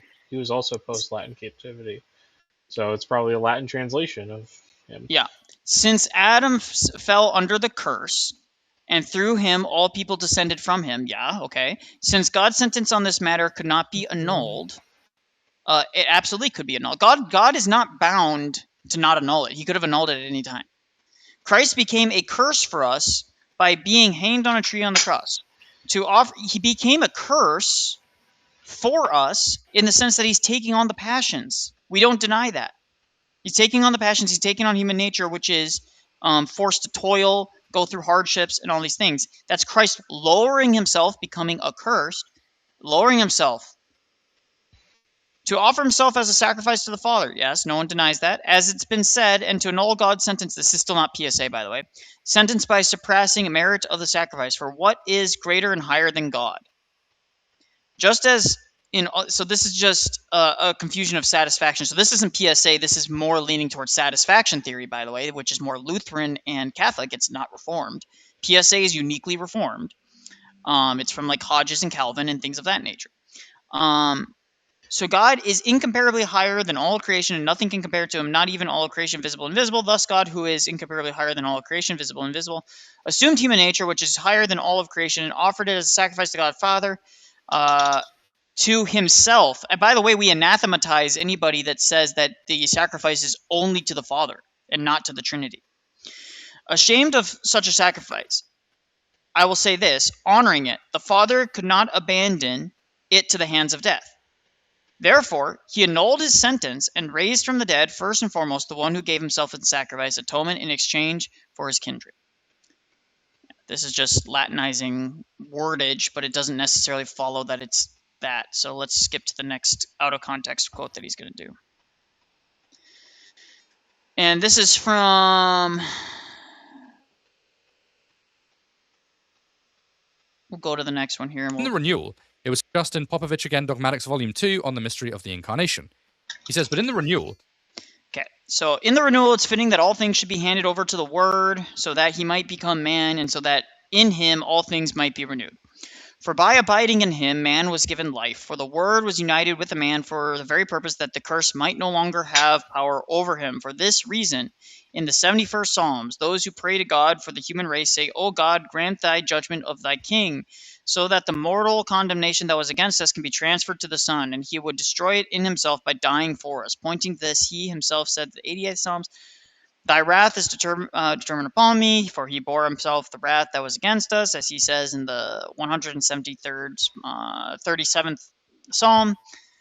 Therefore, lest this happen, God sends his Son, and he becomes the Son of Man upon taking himself created flesh, so that once we're all guilty of death, he himself and all then other than all others might offer his own body as a sacrifice to death for all, and thus if we had all died through him, this isn't PSA either. I mean, are we saying a pattern? Zyron says, is this one type of stream where a Christian makes fun of other types of Christians? No, it's where the one true church, the Orthodox Church, critiques those who are outside of the one true church, including atheists, Muslims, and everything else. Presupposing that Calvinists are Christians. Exactly. So we're going to go to this other quote who... Dogmatic Theology, Volume 2. Finally, have a look at Metropolitan Macarius, Orthodox Dogmatic Theology, Volume 2. How did the Lord Jesus fulfill his high priestly ministry? This is what he says. Finally, it was fully accomplished in his... So by finally, you would assume that there was a whole lot of other stuff that he talks about beforehand, right? Finally accomplished in his death on the cross with its preceding and accompanying circumstances. For here our Savior's humility, obedience to the will of God, and his sufferings and sorrows reached the highest degree. Here he appears in truth dishonored and humbled above all the sons of men. Here he drank for us the whole cup of God's wrath and endured the very pains of hell. That is wrong. That's not a correct interpretation. And And I'm guessing this is a bad translation as well because we don't believe hell is even, it doesn't exist in that way. We believe in Hades, right? And what are the pains of hell? It's the severing of the soul from the body. It's the severing of the soul from the body. You can call in, Raymond. You're presupposing EO is the one true church. Yes, I am. And I can defend that. I can defend it. If you have questions about it, you can certainly call in. EO is the only church that actually makes a truth claim as to being the one true church anymore. So yeah, everyone else is ecumenist. Here, as a high priest, he truly laid himself down on the tree of the cross for propitiatory sacrifice to God of the sins of the world, redeeming us with his precious blood, so that his incarnation, again, this isn't PSA. It was degree. Cut on Chavez. It's all over them. You'll find it all over in of God. There is. Again, this is just bad. Like, this is a word concept fallacy. I mean, Saint Theophan the Recluse. Thus, for a person to be saved, they must be justified and given a new life, but neither the justification of man nor, again, no Orthodox church father is using justification in the Western understanding of that, right? So it's just period, end of story. So right off the bat, we can just dismiss this, because that's not the language we use. So St. Gregory Palamas, for this reason, God patiently endured for our sake a death he was not obligated to undergo. Yeah, no one disagrees with that. To redeem us, who were obliged to suffer from death, from his servitude to the devil and death, since he gave his blood, which was sinless and therefore guiltless, as a ransom for those who are liable to punishment because of our sins. Yeah, we're liable to punishment. What is that punishment? Rafa, what's the punishment we're due? Death. Death. For our sins. Yes. Not for he redeemed us from our guilt. He forgave us for our sins and tore up the records of them on not Adam's sins, not Adam's guilt. And Adam had to be fished out. He gave his blood, which was sinless. If anything, this is ransom. This is more closer to ransom theory of atonement than it is anything else.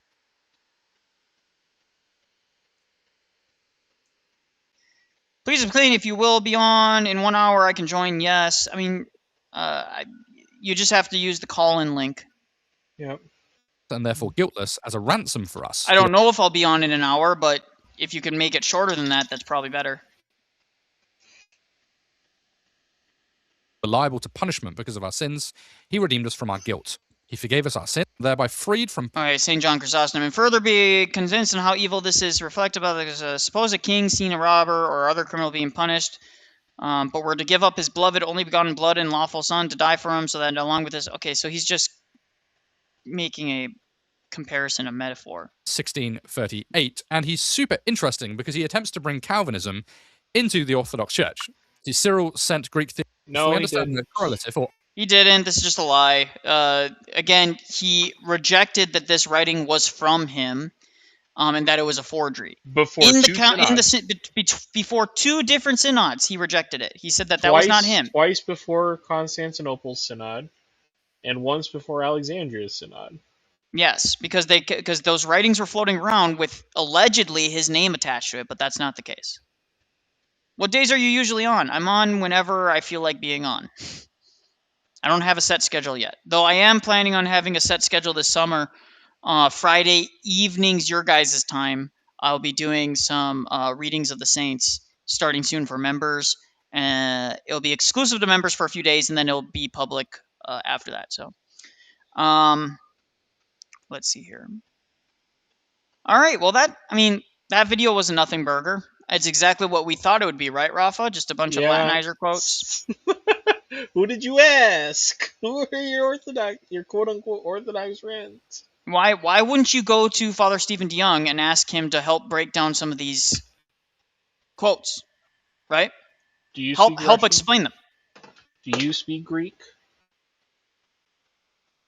It's like, and a lot of these quotes are probably like Greek or Russian to Latin, then to English, because that was the easiest way for these people to bring it into English at the time.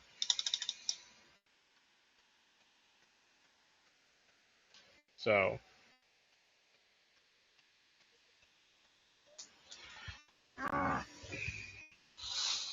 So let's see here.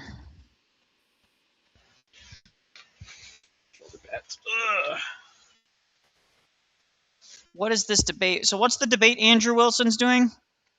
So apparently Andrew... Modern day debate. There we go. Is Trump a fascist? Oh yeah, that's boring. Boring. It's boring. Overplayed. No, he's okay. You want the answer? No, he's not. There you he's go. Not a fascist. He's not a fascist.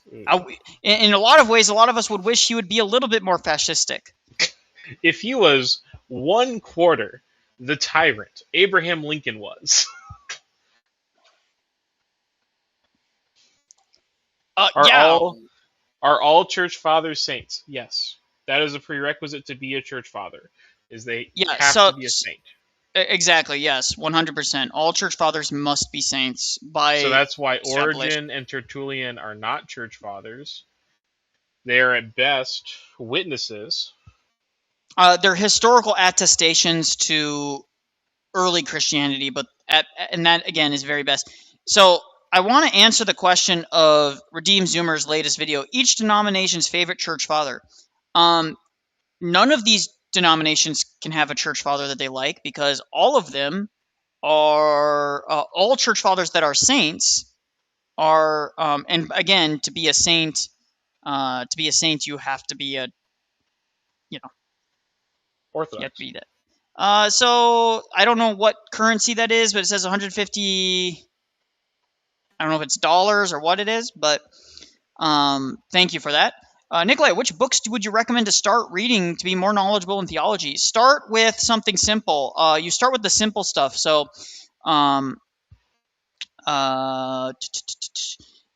start with something contemporary. So, I know Rafa really likes to hammer home Saint Cleopa of Romania. Because he's understandable. He writes in a very understandable way. Yeah. And it's two Protestants. Yes. It's Saint literally Cleopa, a conversation between him and a Protestant inquirer that would come up to his cell on like a monthly basis. Yeah.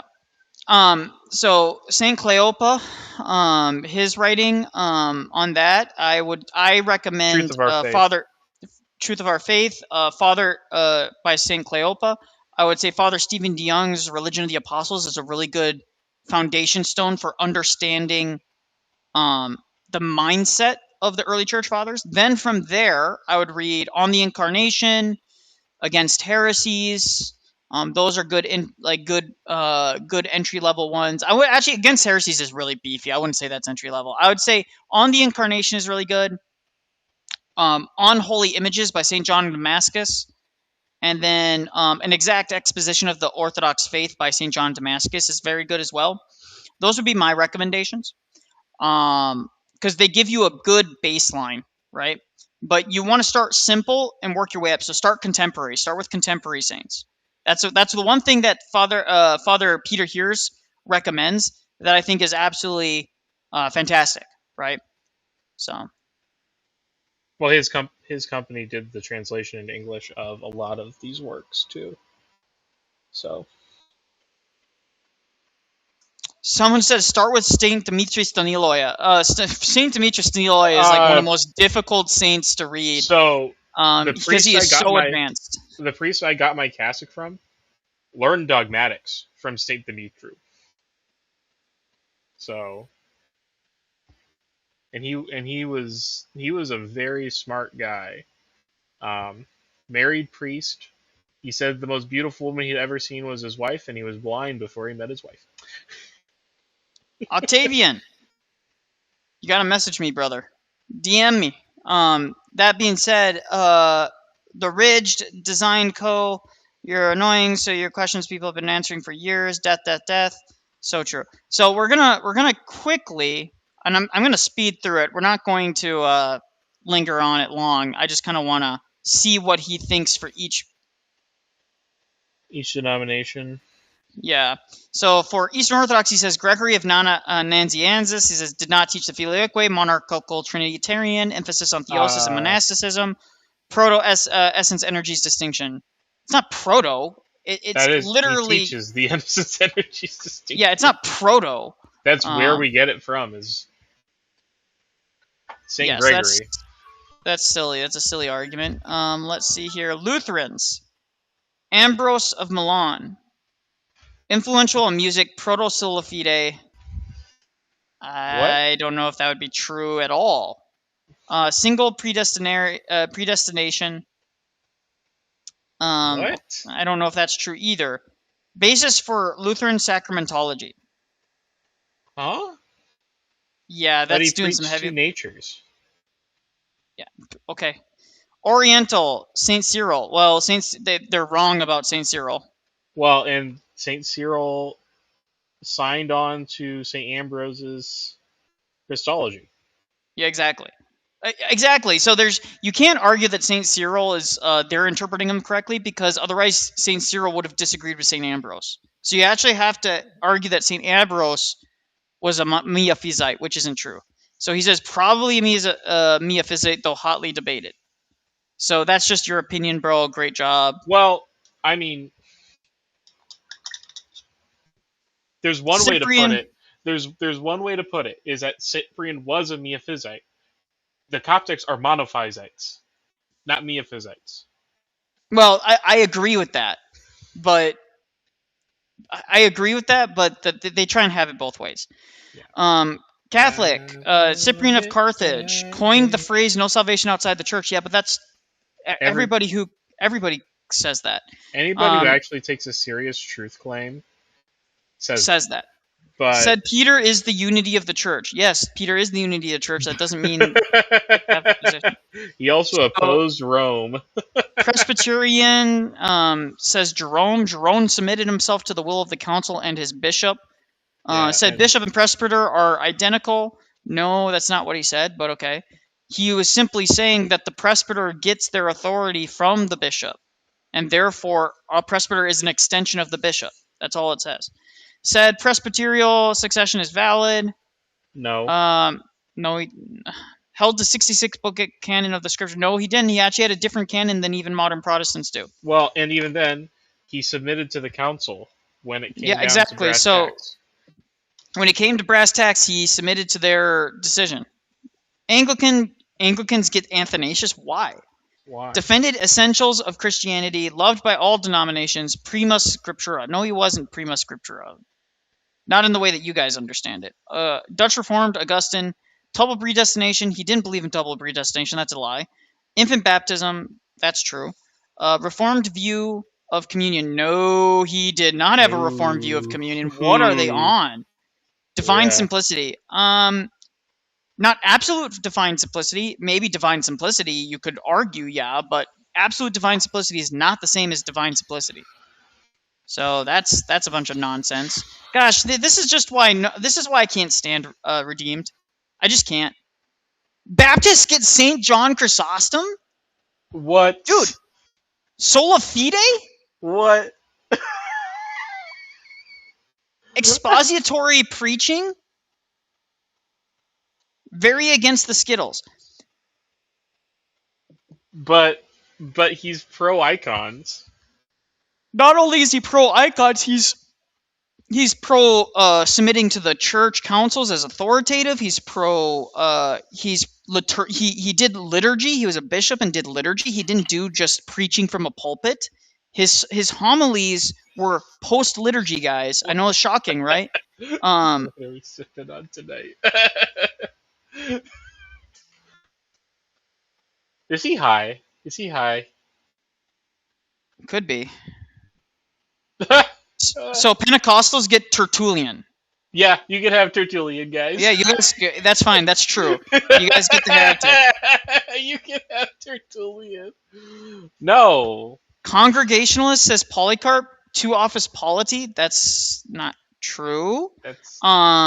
Same faith, no philosophical speculations. Simple faith. Well, that's just because we don't have any surviving records of Polycarp besides the martyrdom of Polycarp. Do we have any surviving writings from him besides the martyrdom of Polycarp? But we have a letter to him from St. Ignatius. Yeah.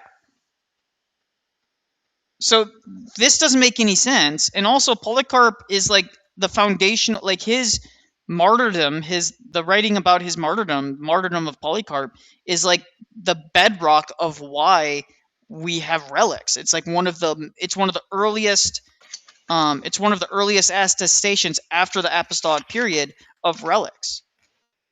Let's focus on a very simple faith. Marqueus of Egypt, Methodist. Macarius? What? Explicitly listed by Wesley as a chief influence on his spirituality. Well, that doesn't... Okay. Church of the East, Theodore of Mopsuestia. his name was covering part of it. Mopsuestia Isn't he? was the teacher of Nestorius, condemned later on for yeah. holding to the church. Yeah, okay, so he's a condemned heretic. Got it. He's not a church father. This is why I can't stand Redeemed. He tries to make it out like, oh, everybody has claims to the early church. Everybody has equal claims to it.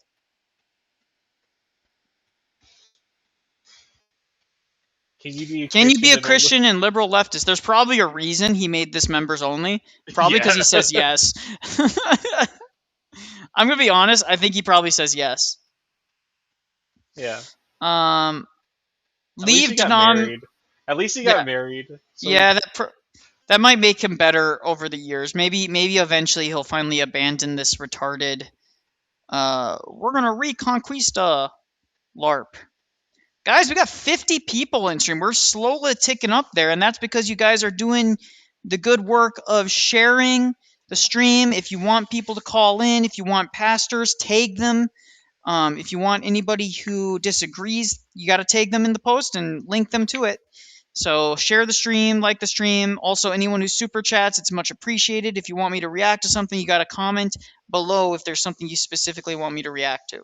So comment below, guys. I asked you to react to something and we watched it and it was really lame, so I'm not going to ask you to react to anything anymore.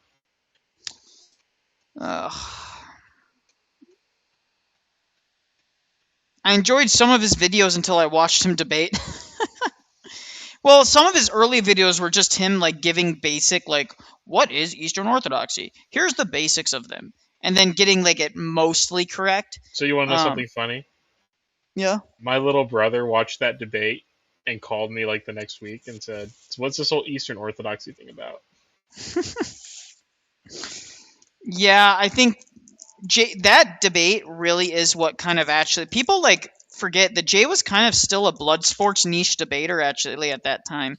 He was kind of just kind of chilling. Yeah, I didn't think Jay was at all mean in that debate because I think no, he's very... He kept it on subject. I think that was what he did.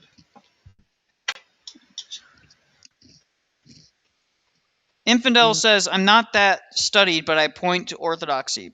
Well, good for you, brother. I mean, if I wasn't a Christian, I'd be nothing, but I'd still tell people to go be Orthodox. So. He says that... What does he say? God is one nature expressed as three underlying realities. That sounds like modalism. That's modalism, which is a condemned heresy. No, modalism is fake and gay. No, it's three persons, one nature.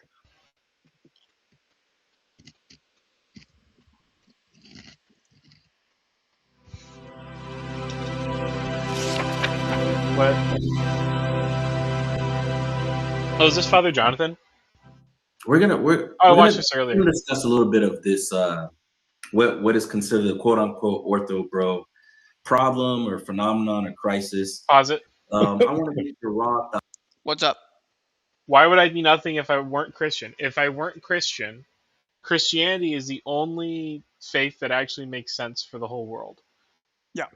I would be nothing because if I wasn't Orthodox, if I didn't become Orthodox, I'd be an atheist. I'd be a nihilist, dude. Yeah. I was pretty much a nihilist. I'd be living it up. There'd be no reason for me to live any other way than live it up as best as I can in this life. There's just no reason to. I was essentially a nihilist before I became Orthodox. I was unchurched. Don't do none of that sugarcoat stuff for me. I want what what's on your mind, what's on your heart.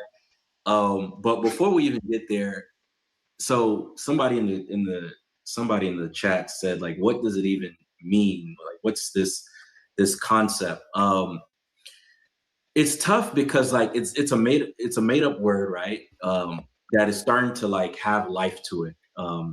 And I mean, you let me know what you think, Father, but from what I understand, it seems like this word is pretty much like kind of a term to like speak about things that people don't like about orthodoxy, and they associate it with certain things, whether that's like certain aggressiveness that they see online, whether that's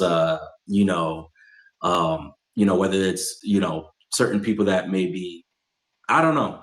It seems to almost form to have its own meaning to whoever's using it. I've seen Protestant apologists use the term.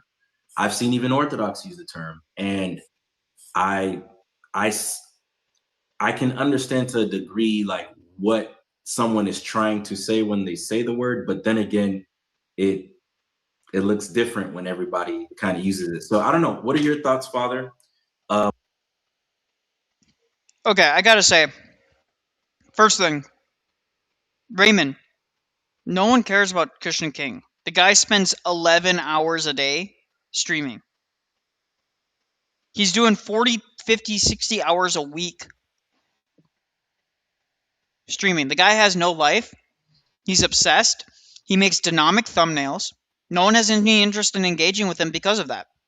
You want to know what? If Christian King had the stones, he would call in here and actually do a debate. He won't ever do it. Now, he won't. JP Uncut won't. Z on Z won't. None of these guys will. They're not willing to. They won't have their views challenged.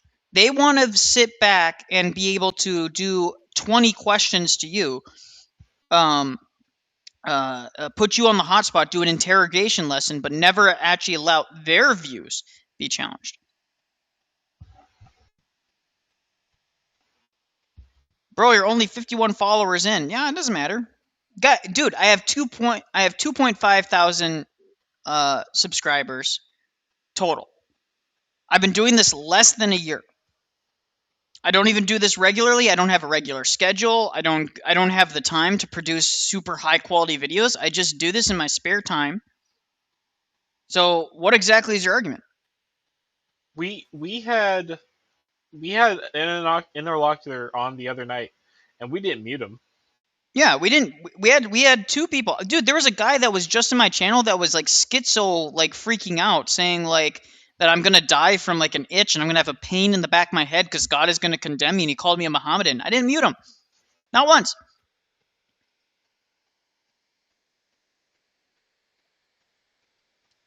I don't mute people unless they're being belligerent and they're not answering questions. If they don't answer a question, I'm gonna mute them and say, listen, this is the question I asked. I expect an answer, and that is perfectly reasonable to do, by the way.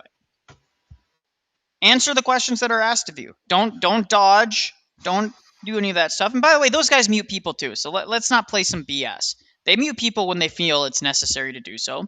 Everybody does. This idea of like, oh, you're muting, so that's unfair and mean. And by the way, we're at 60 because I have some people on Rumble. Just want to say, hey, Rumble homies. I don't know who's listening in, but I see you. And I'll debate We you got on anything. no callers in queue. So again, if Christian King, he can call in at any point. Any of his buddies, any of the people that are on Christian King, JP Uncut, any of those guys, David Wood's channel, any of those guys could call in at any point. They never will. They don't want to. Raymond, we don't hate everybody that's not EO. We want them to become EO. Yeah, we're consistent. AKA, you're unhappy that we're consistent because we actually believe that Eastern Orthodoxy is true, and therefore we want people to become Eastern Orthodox. It's not hating. It's simply calling out them and saying, "Hey, this is where your theology is in error. Why is that wrong?" Look at how you talk and cuss, real Christ-like. I'm not seeing an argument so far. Yeah, making exclusivist claims is not hate. The only people who believed what the Protestant model of the church is in like the second Here. century were Gnostics. Here you go. Here is a link to call in. Here is a link to join the panel.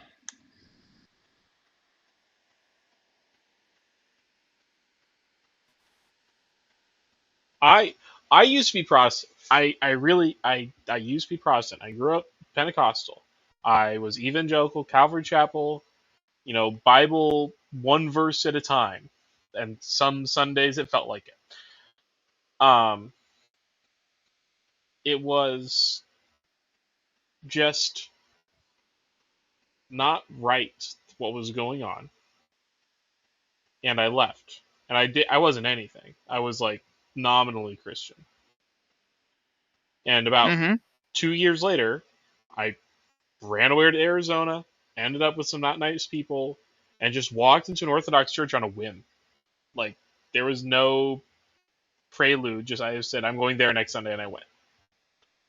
So, guys, just an update on, you know, if you guys of you who know, Shiloh Hendricks, the lady that was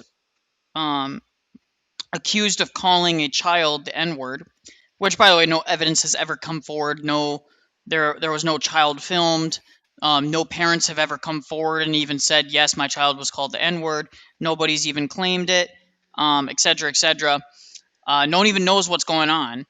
She said one time, and now they're trying to destroy her life. She's going to trial over a word. She's going to trial over a word, guys. This is why I tell people, I will never, ever raise my daughter in America.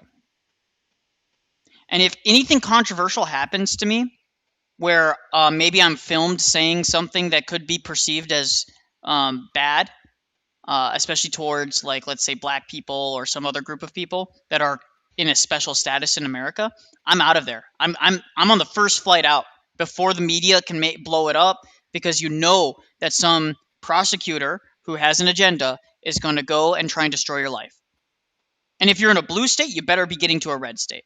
And if you're in a red state, I would say get out of the country to a place that doesn't do extradition. Get out of there. Sell all your belongings. Write it all over to your parents. They can sell it on your behalf. They can funnel you money. Get out. That is my recommendation. That's what Derek Chauvin. Like, listen, if I was Derek Chauvin, the moment that started blowing up, I would have ghosted. I would have changed my name. I would have been. You would have found me in some.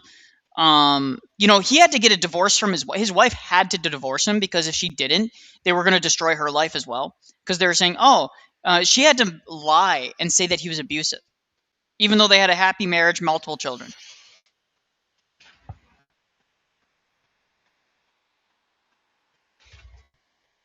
Guys, it's unacceptable. Like, I'm sorry, you guys can clip this too of me saying this.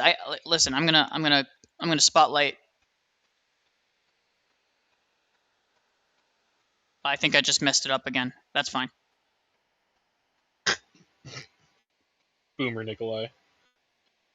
Presentation. That's what I want. There we go. Guys, every single time something like that happens, you must get out of the country. Period. I don't care if people call you coward. I don't care any of this. Don't do it. This is why, as much as I can understand what Chud the Builder, for example, was doing, as much as I understand what his logic was, I can't back it.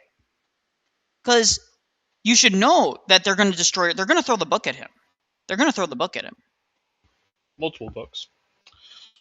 25 years to life for being called in, for saying a word which he didn't actually say to the individual in question, gets assaulted, defends himself, doesn't even kill the man,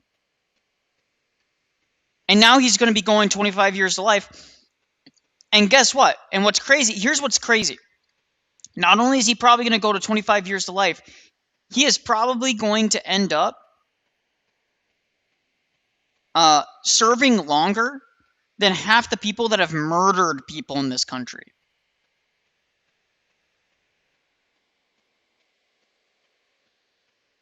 So, all right, guys. We're gonna continue. Have you heard people online being called ortho bro? A lot of times it's associated with Jay Dyer.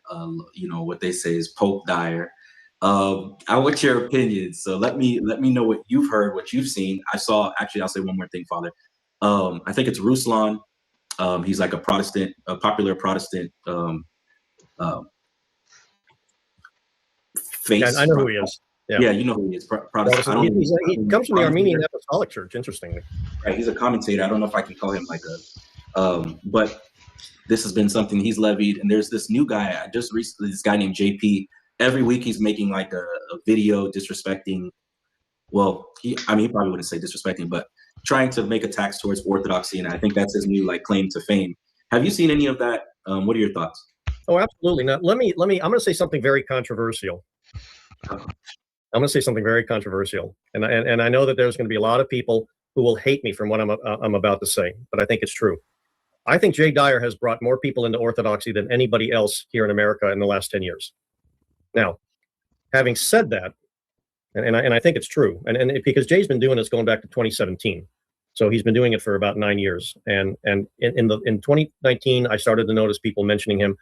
Post-COVID, of course, that picked up quite a bit. But I think he's to be credited, quite frankly, for bringing people into orthodoxy. Now, having said that, there will be those who then say, but those he brings in, they're wild, they're unmanageable, they have all these ideas, and they're crazy, this, that, and the other thing. That's not Jay's fault. That's the fault of the priest and the parish who is not forming these men who are coming in. I have had men like that come to my parish.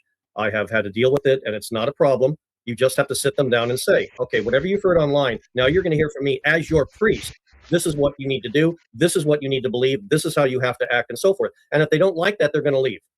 Yeah, and I think that's really what I wanted to hammer home right there, guys. Father really Turbo says the same thing. Yeah, I mean, a lot of these guys are zealous, and you shouldn't be shaming them for being zealous. You shouldn't be trying to push them out of the parish. No, and you know why it's spreading so far? Because people know it's true. Jay Dyer has done nothing but, it's cost him a lot, believe it or not, to be the public face of orthodoxy. He has had some of the most insane slander, most insane attacks on his character, his family, his wife, the whole works. He didn't need to do any of this. He did it because he believes that orthodoxy is true, and he had the permission and guidance of his spiritual father. And his bishop. And his bishop, yes, more specifically. His spirit, by the way, his priest has been on his channel. So, I wanted to see, are they still talking about... Really, really bad, because then you never learn to deal with conflict. And then you never learn to deal with conflict. Rich. That's rich. There we go.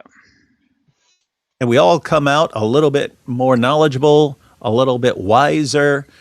I don't know. I think this could all be cool, and that's one of the reasons. I don't know how. I just want to say, how can someone be an apologist for 20 years like David Wood and not know the basics of like Reformed or Christian theology or Protestant theology? It's just insane to me.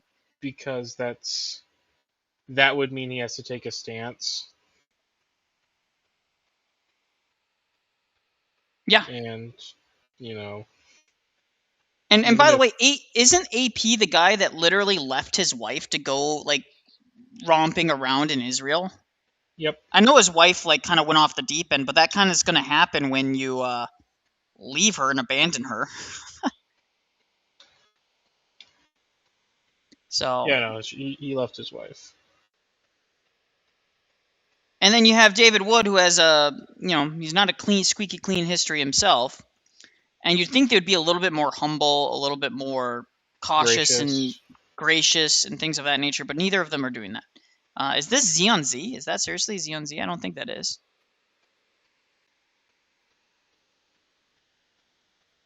Bum, bum, bum, bum, bum, bum. Have you ever played Helldivers, Nikolai? No. Okay. Not because I don't want to, but because it's like PS3 exclusive essentially, and Do I you don't not have have a any PC? interest. I have a PC, but I'm in Korea, Oh yeah. and there's like literally no player base here in Korea for Helldivers. So Weird. yeah, they don't play those kinds of games here in Korea. There are certain games that pop off in Korea that just don't pop off in other places in the world, but then there's other places in the world where Korean games pop off, but they don't Well, get popular here I'm for not some gonna reason. play StarCraft against anybody in Korea. I know that. I wish David would call. I wish David would allow us to call in. I would call in a heartbeat and answer some of these questions. No, but that ruins his narrative. Yeah. Orthobrosnine don't want to engage, even though we've been nothing but engaging to him. Yeah, we've been perfectly kind. And we've only been engaging. So in the filth is is one of our buddies here. Does he have a YouTube channel? Someone was mentioning that they saw his channel. I don't know what that is. Or they probably saw his profile commenting. Oh well. This is stupid. AP LARPing with prayer beads in his hands and things like that. Well, I don't know. Maybe he's becoming Orthodox. Maybe he is or isn't. But it doesn't matter. He's a Zionist. Well, Like his until priest delayed his should, baptism for a reason. Yeah. Well, I mean, you cheat on your wife, that should be baptism delayed. Well, yeah. I mean, I don't know 100% if that's how it all went down, but it certainly appears to have gone down that way. Nikolai Korea, no, you have not. Laugh out loud. Laugh out loud what? What? What about it? No, you have not what? I'm very confused. Like what?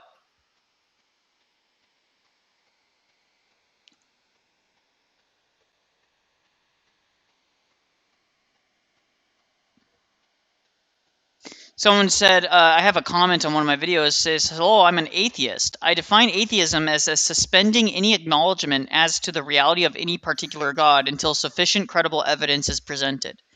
Well, the question is what do you define as sufficient credible evidence? For me, philosophical evidence works. That's convincing to me. My situation is that I currently have no good reason to acknowledge the reality of any God. And here's why I currently hold to such a position. Below are 10 facts. I'm going to pull this up, guys. I'll pull up the whole video for you guys. The whole thing.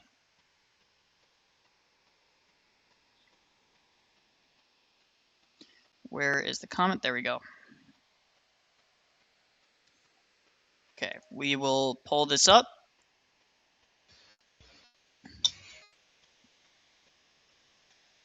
Okay.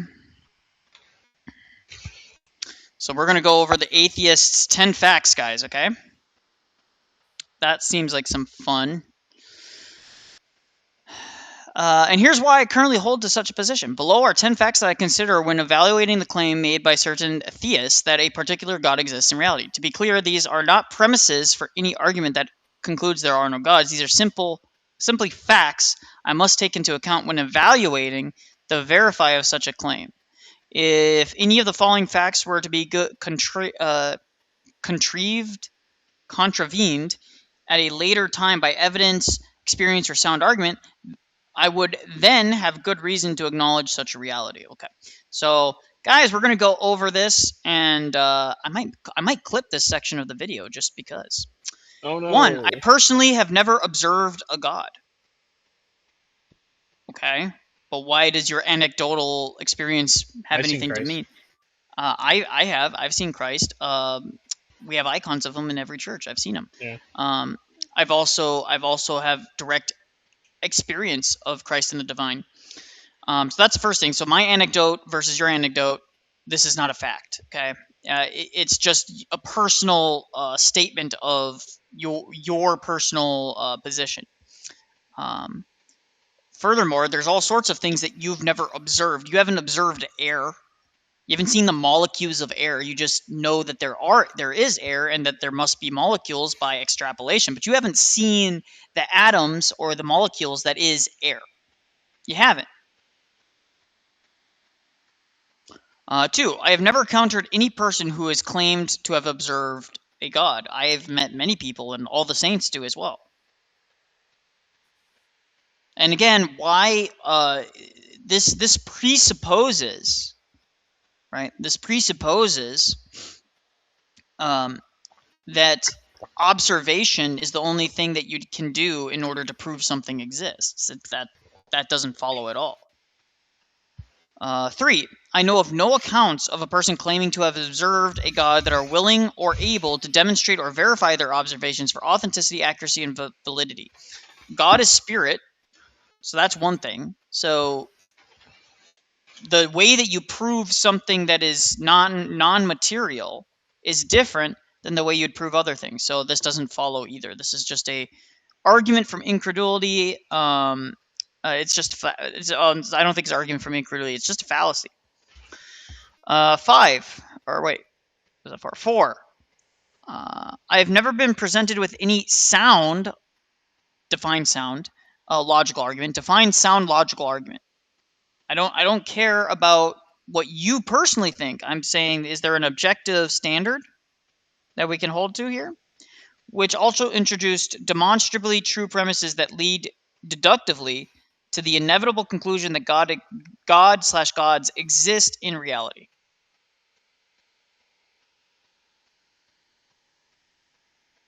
Yeah, again, the sound is doing a lot of heavy lifting for this entire thing. I think there's plenty of sound logical arguments for the existence of God. Plenty. But why does that have to be?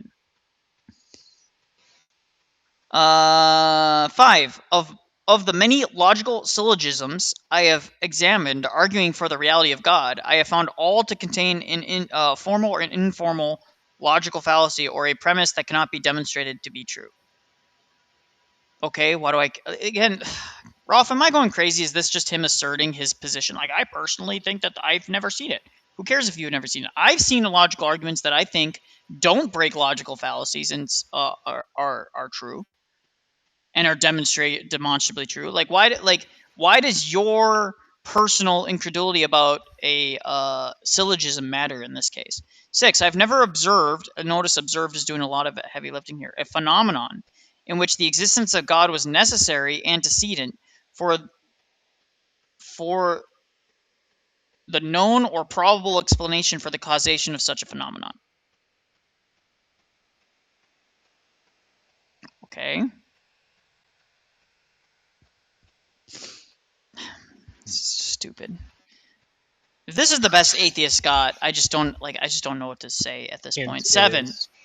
Several proposed and generally accepted explanations for observable phenomena that were previously based on the agency of gods have been replaced with rational natural explanations, each substantiated with the evidence that excluded the agency of gods. I have never encountered vice versa.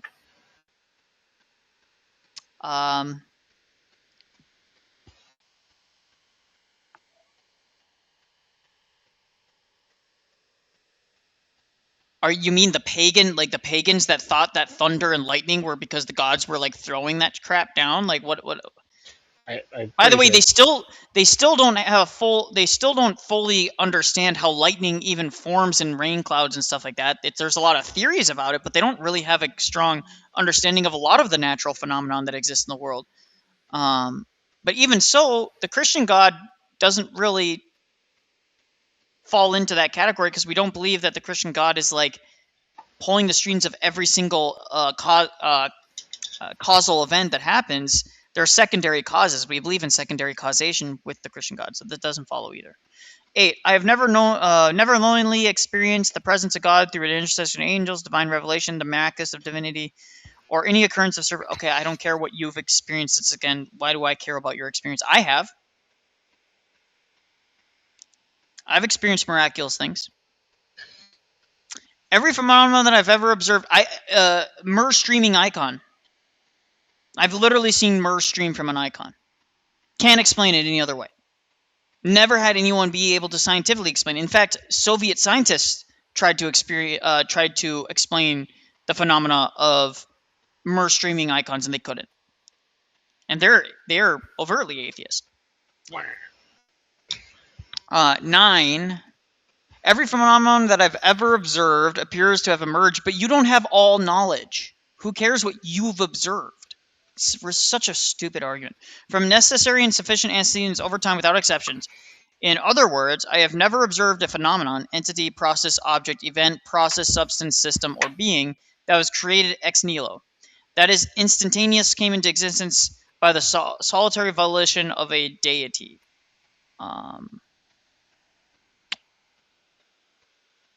That would you don't have evidence.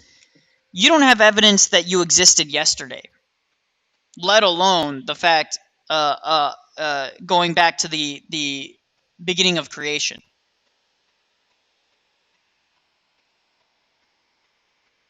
Right? You could be a brain in a vat. You have no ability to actually prove that the thing you experienced the day before yesterday was actually a true Space and real Marine. physical experience. Furthermore, if you go back even 100 years, 200 years, or even 300 years, your ability to prove someone or something existed decreases dramatically over time. So does that mean that they didn't exist as a result? Of course not. It's a ridiculous standard. If you held the same standard that you're holding to here, 90% of history goes out the window, if not more.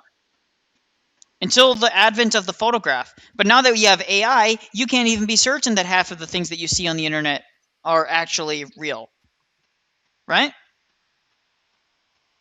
And by the way, if you think AI, they weren't already doing that for years and years prior, using AI and computer algorithms to make fake photos for history and stuff like that, you're absolutely out of your mind. They did it during World War II. They have all kinds of pictures of World War II that were used in Nuremberg that weren't actually real. Like the woman that was hanged from a tank, and there was a bunch of German soldiers just laughing around the tank. That was a fake photo used in Nuremberg. Did you know that? So, by your own standard, most of history is out the window. And if you're going to be I'm going to say this again, if you're going to be as skeptical as you are here for God, you have to be equally skeptical in all other things, which you can't be consistent about, because otherwise you would be reduced to absurdity. Your entire worldview would be reduced to absurdity, which is an evidence for God. And simply put, if you're just okay with absurdity, then I just part ways with you, because why would I want to interact with somebody who thinks that absurd things make sense and can make sense of reality?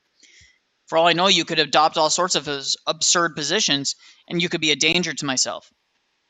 So from a purely instinctual survival perspective, I should be rejecting even interacting with you.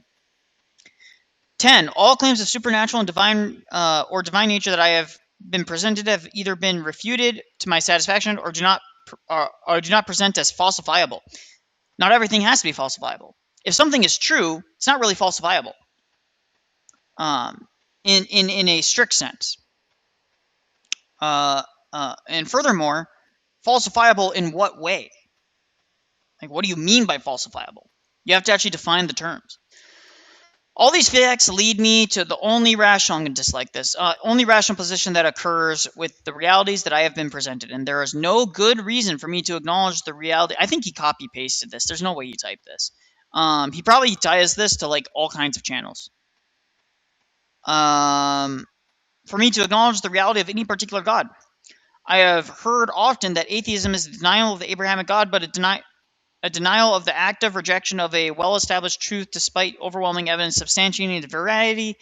I am not aware of any evidential facts that substantiate the claim. Atheism is simply withholding such acknowledgments of that truth until sufficient credible evidence is introduced. It is natural, rational, and prudent to be skeptical of unsubstantiated claims, especially extraordinary ones. I welcome any cordial response. Peace. Well, here's my response. Your arguments are really, really retarded. Man, when people try to be so smart, it does not do well for them. It just does not. Lord have mercy. Kyrie eleison, Kyrie eleison, Kyrie eleison. Now the ladies. All right, guys. We're gonna do some of this.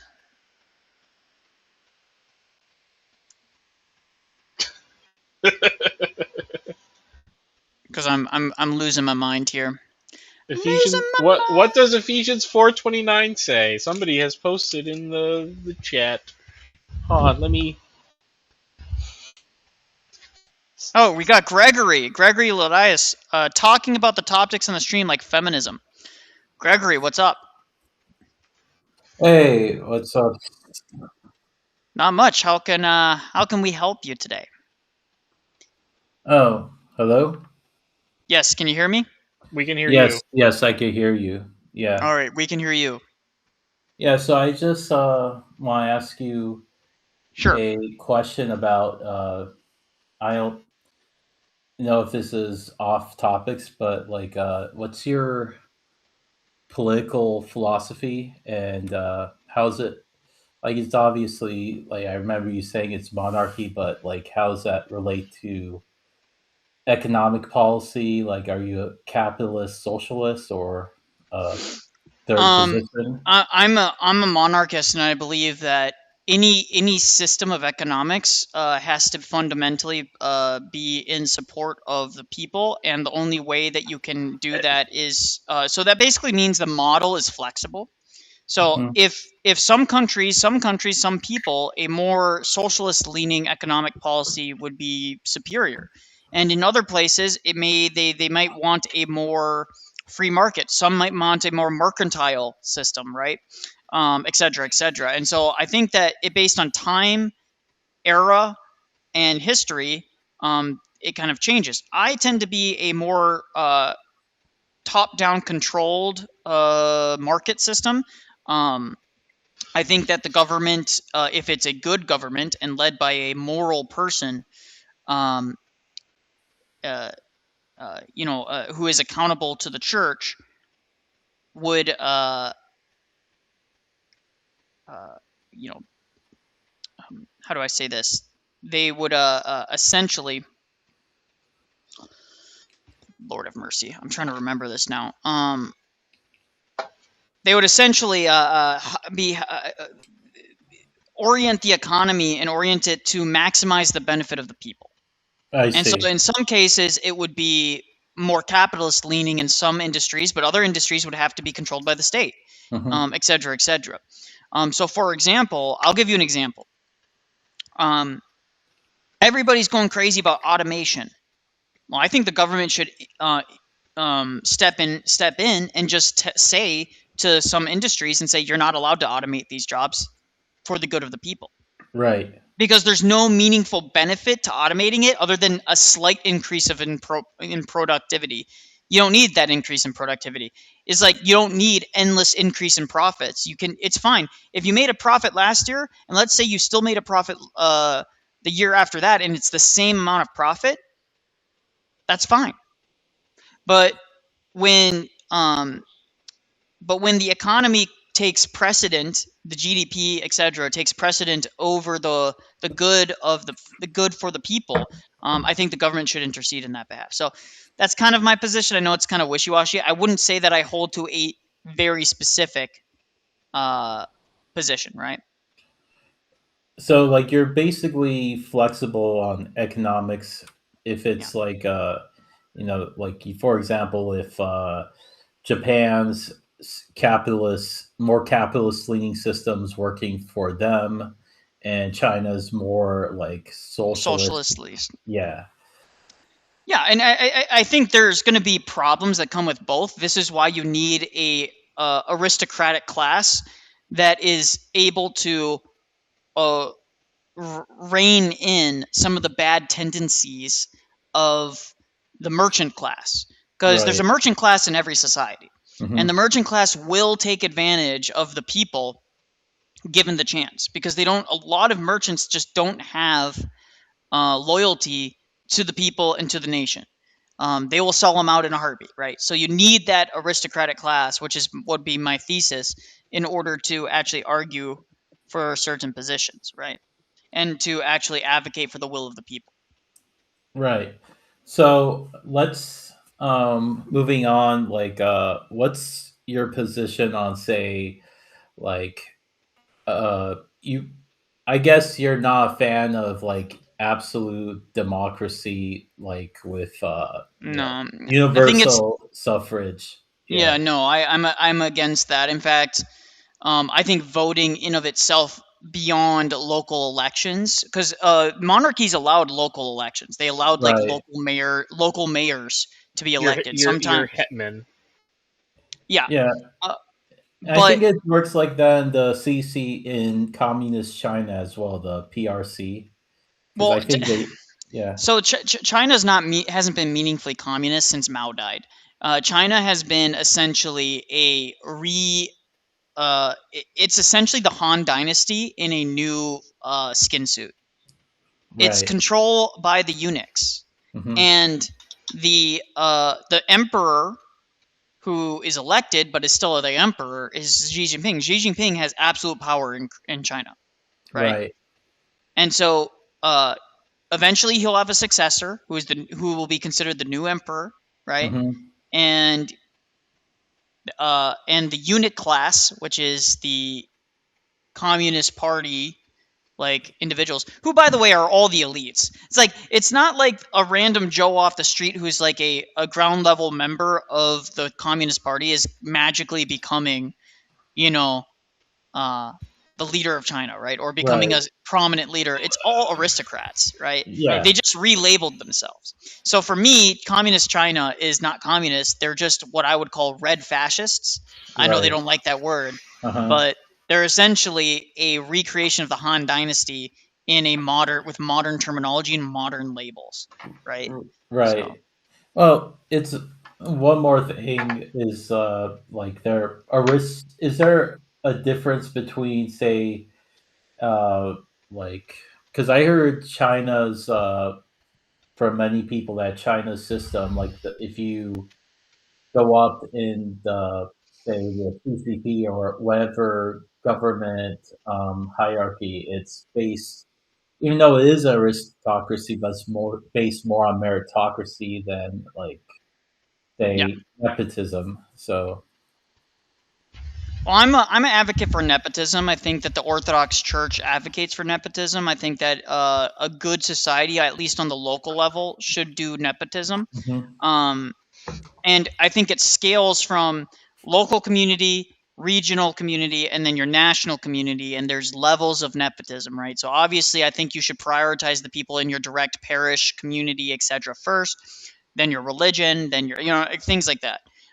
So I'm an advocate for nepotism. I think it's the superior way of doing things. This is why groups of people that are nepotistic are actually taking advantage of the systems that are established in the West, right? Mhm. The reason the West is such a crapshoot is because these people don't care about you.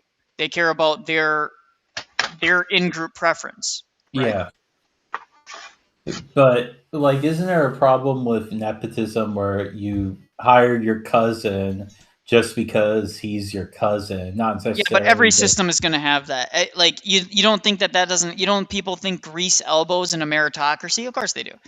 There's no such thing as a true meritocracy. So what I'm saying is that human nature in of itself is anti-meritocratic. Mhm. Um, and so what we should do is we should reject that. And so we should just say, okay, we acknowledge that nepotism exists. We should consciously be aware of the excesses of it, but why not embrace it? Embrace it, just be aware of the excesses and try and avoid them. But you're never going to avoid nepotism altogether. And those of us who try and live in this meritocracy system or try and reject it, they're going to always find themselves on the wrong side, right, of an issue. Because what ends up happening is, let's share window. What ends up happening is that they always find themselves in a bad position because of that, because they are holding to something that they expect everyone else to, but never everyone else does that, right? It's kind of like with tariffs, right? Yeah. With tariffs, everybody else in the world gets tariffs, but we don't get tariffs because we're principled. Well, that just means that we get screwed, right? Right. So it would be a different story if everybody played by the free market rules, but that assumes a utopian vision of the world. It's the same thing with communists, right? Well, if everyone was just communist, the world would be utopian. Okay, sure, Yeah. maybe, hmm but human anthropology and human nature just makes it impossible. Sin makes it Yeah. impossible, It's the same right? thing with the NAP that libertarians love so much. Yeah, like yeah. Oh, if everyone would just mind their own business and do non-aggression, okay, sure. But like if if sunshine and rainbows, or if like piss and if I pissed freaking gold, that would solve a lot of my problems too. You know what I mean? But Yeah. that's not a reality. Like And it's also like the ideologues behind the non-aggression principle say that like they define aggression and like from what I understand, although I personally haven't read up too much on libertarian stuff in a very long time. I don't even remember if I ever was a libertarianism is retarded. yeah, I, yeah, I had like a 1 year phase where I was like, well, why can't we all just get along? The free market and the yeah, taxes are theft. By the way, taxes aren't theft. hmm Taxes are voluntary. And yeah, people are like, no, they're not. I go to jail if I don't. Yeah, that's because you've signed in to being a member of this country. You're like, well, but I was born into it. Yeah, because your parents, who have authority over you, have decided to make you a citizen of that country, and they have the legal means to sign a contract on your behalf. I didn't sign no contract. Where's the contract that I signed that says I agree to taxes? It was signed on your behalf when your parents made you a citizen. right, yeah, It's like it was signed on your behalf. If you didn't like it, then renounce your citizenship, leave the country, and go and try and find a place that you can call your own, that where you don't have to. But guess what? Good luck doing that.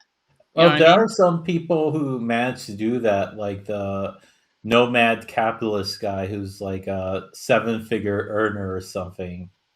Yeah, I mean, oh, sure, he could find some weird Pacific Island where he's able to where there's two tribal people and their grandmother, and they're able to he ekes out a living by shipping food to him via his private jet airplane. But ignore the fact that all the infrastructure that provides and builds those private jets wasn't individuals, it was nations and corporations and stuff like Yeah. that, right? And hmm nations funded the development of the aeroplane, right? So they want to live with the benefits of civilization but not be accountable to civilization. That's the problem with libertarians. They want all of the benefits of civilization but none of the responsibility of civilization. Yeah. Yeah. So let's see here. Don King said, let me guess, this guy also believes good and evil doesn't believes in good and evil. Of course I believe in good. Evil's a privation, though. Evil doesn't exist ontologically. It's just a turning away of that which is good. It's missing the mark.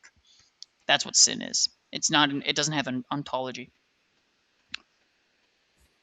I don't know if you're talking to me or not, but yeah, this guy even has the tariff thing down path. I'm guessing you meant Pat. Get Trump out of there and get this guy in power. Well, I appreciate the vote of confidence if you're talking about me. Um, anyways, do you have anything else you want to talk about? Um, no, I think that's about it for now. All Okay, right. All right. no problem. See ya. Well, you're welcome to. Yeah, we'll do rapid, guys. I haven't played chess in so long, so you guys are gonna have to.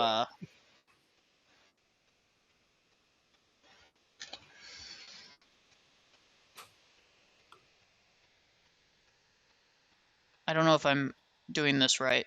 I haven't played chess in years, so.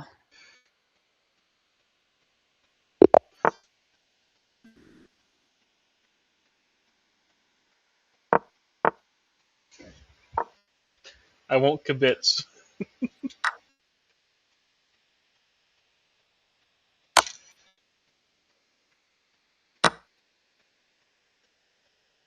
Well, he just gave up his queen for free. That was retarded. I don't know. Maybe I'm wrong. I don't know.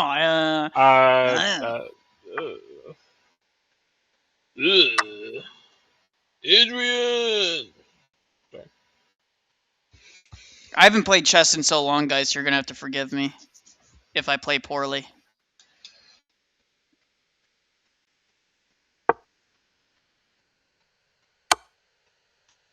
Oh, he's gonna tear through me. That's right. Yeah. Well, I haven't played this in so long, guys. So you're gonna have to forgive me.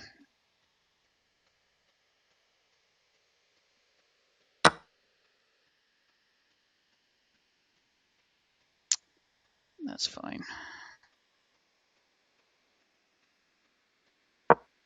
What is this pose on this arm? What is this?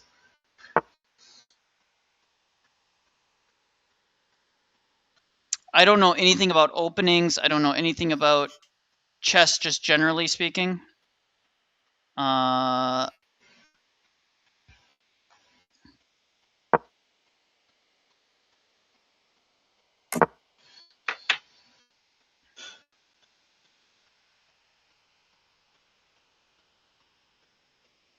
I guess. All right.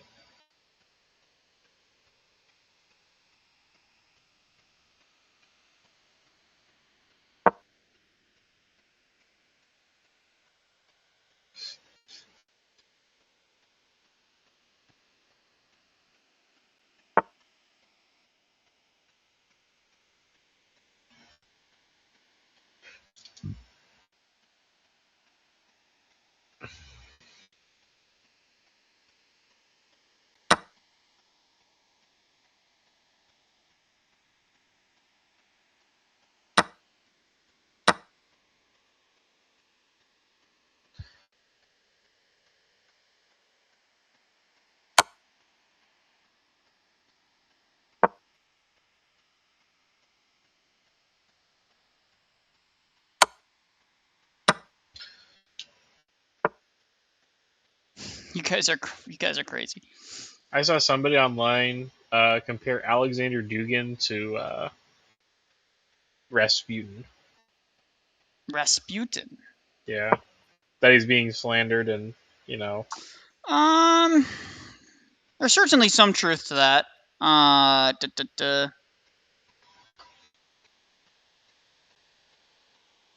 just something that crossed my mind, like right now.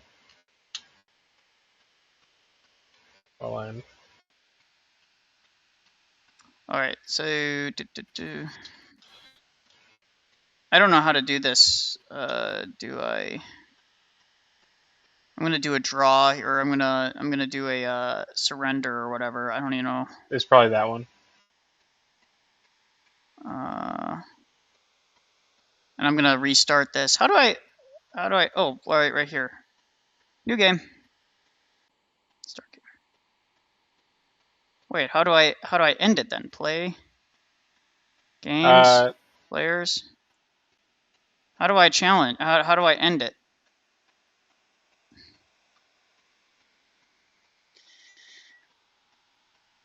Move to King F8.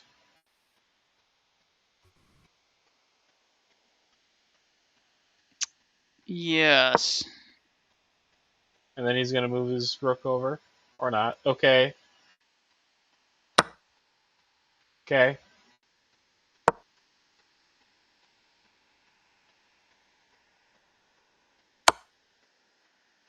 Yeah, he's gonna.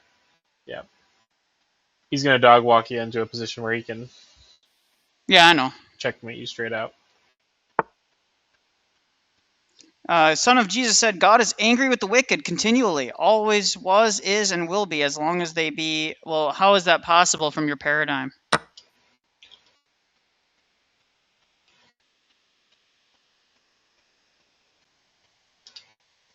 is that possible? Yeah, you guys can call in.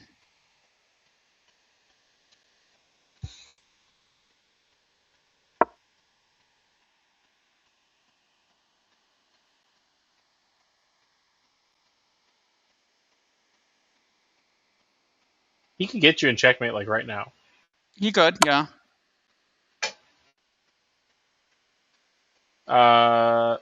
Move underneath the bishop. Oh. If you're trying to get out of the game. No, I mean, I kind of am, but I also just really, like...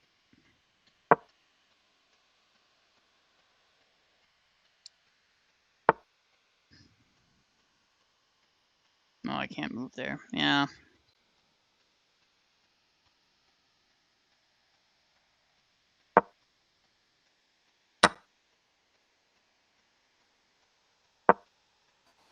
And Come on, hurry up, checkmate. dude. Oh, you could have gotten checkmate. I know he could have. I messed up the early game, and now I'm trying to live with the consequences, and he won't kill me. It should be over now. Yes, there's... is there any way out of this? No, I don't see any way out of it. So why can't I end the game? You move one over, or move to the black square. Other one. There you go. Oh, I thought I tried that. It didn't let me. That's checkmate. Just checkmate. Yes, dude. if you move the pawn forward. There we go. There, or that. That works. New 10-minute. Okay. All right. Let me try and do something different here.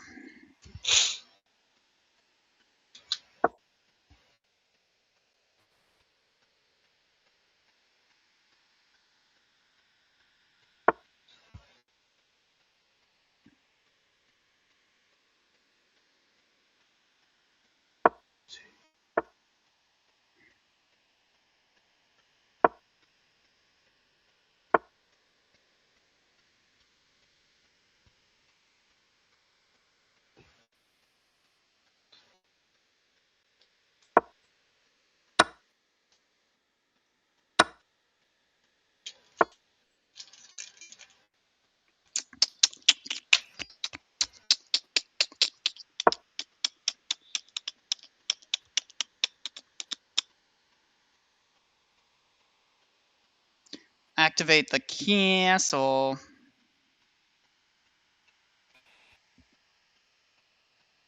Lois. You guys.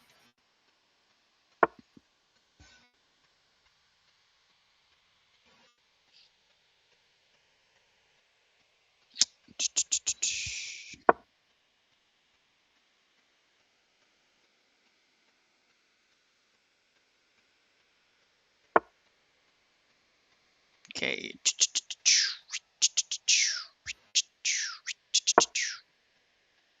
Keep the pressure on that bishop. He defends with that. I'll leave that there. Do I do this? That's fine. That's fine. Get that out of there. I have no idea if my moves are good, guys. Like I said, I go based on pure instinct.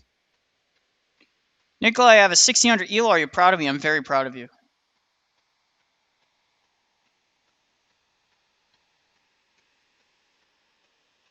I am so proud of you that you have no idea. So proud of you.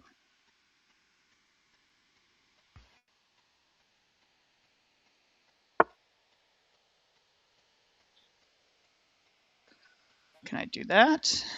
I think I can. Get a free pawn out of there, and I can just retreat back afterwards.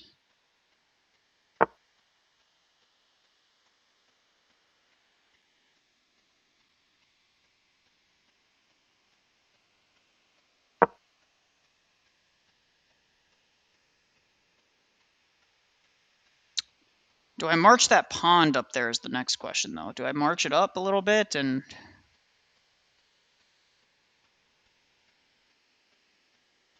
Well, we'll see if that cures overnight, or if I need to buy... Someone said, have you guys taken the mark of the beast?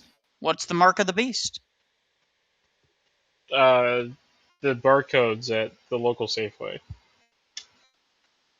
The answer is no, but saying the mark of the beast, if you're talking... Oh, he could be talking about the COVID jibby jab. Could be talking about the jibby jab. So he can attack there, he can attack there. Killing that pawn is useless. There's nothing he can defend it with, so I'm gonna go... I'm gonna march a pawn forward and see if we can't change that up a bit.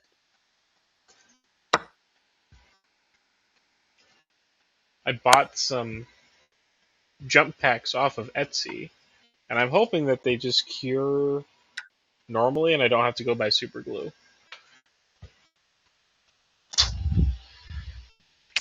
He got my queen. That's fine.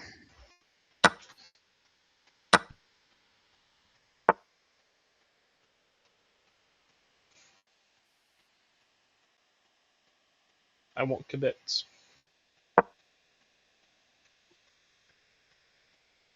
Because you could get his queen. I very well could, yes. Defend my bishop.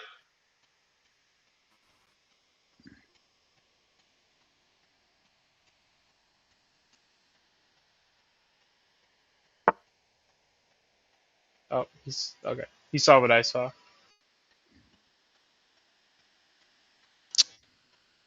Yeah, I was hoping that I could push that a little bit more, but that's fine. I think we do that.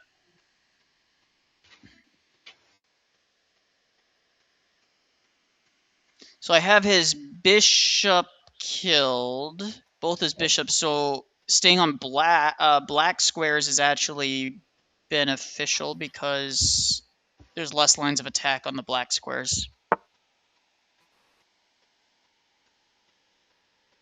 Can't do that. Shoot.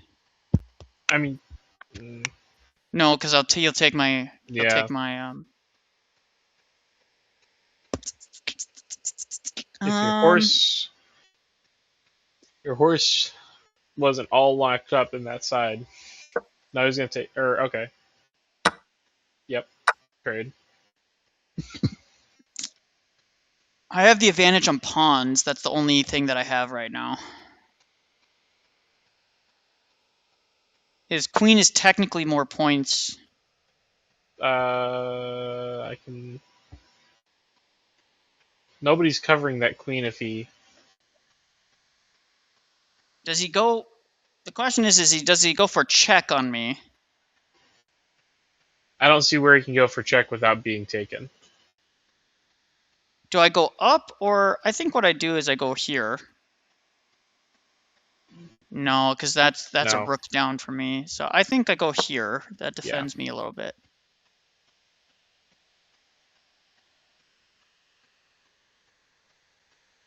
You guys are jokers. You guys are freaking hilarious. You can put his king in check. I can, no, yeah. No, I wouldn't. No. No, because then he takes with that. So what I do here, I think, is I move my king over. Or I go for attack the queen, force his queen back.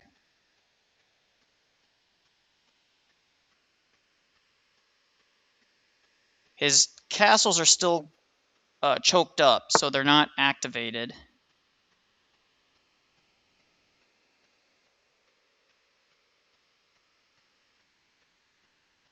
So now I can do this.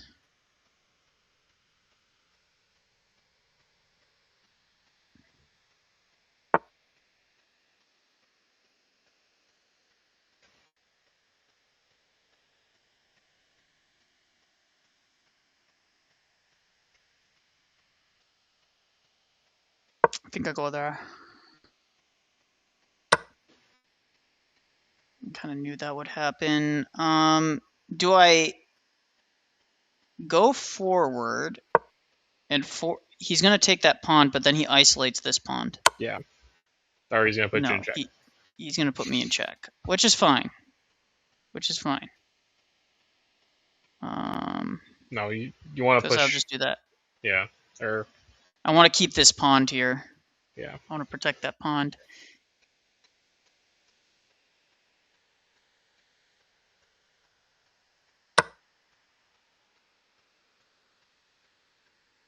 So he did go for that. Okay.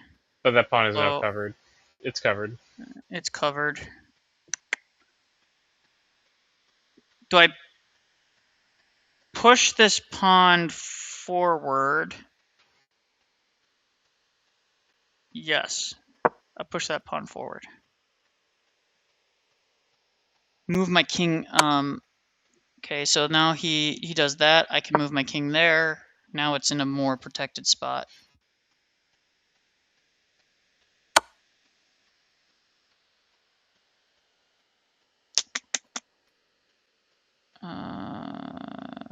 There. He has I wanna- nothing covering. He has nothing covering that queen back here is the thing. There it is. Take his rook. Or no, your rook. Yeah, no, his rook is protected. Yeah. But now that rook is pinned to. Let's see if he's willing to sacrifice queen. Yeah.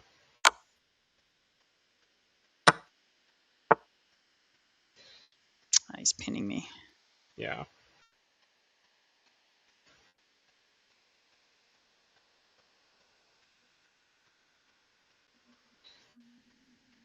Check.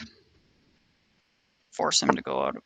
He didn't take with the pawn? That's insane. Okay.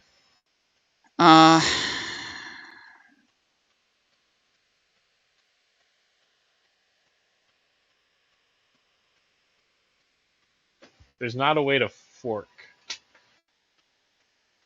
his queen. I can do that, though. I can do that. And I think I go there. He's going to start eating away at my pawns, and Yeah, now he's it's got you. over.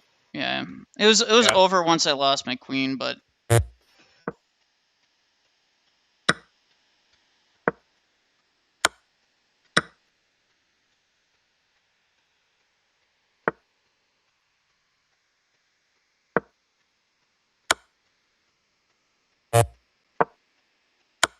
Yeah. No, he's walking you down the board.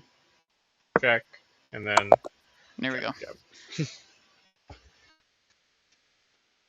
I made a blunder.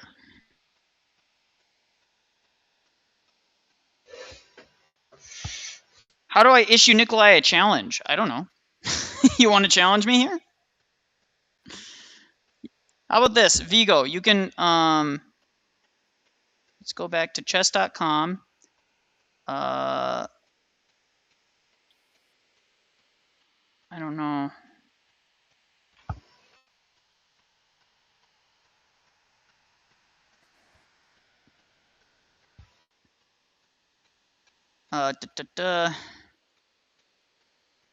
Well, I gotta go. All right, brother. It is 10 o'clock here. I should probably get some sleep. Have a good night. God bless you. Christ is risen. Indeed, he is risen. Thank you very much, Rafa, for hopping in. Vigo, if you want to challenge me.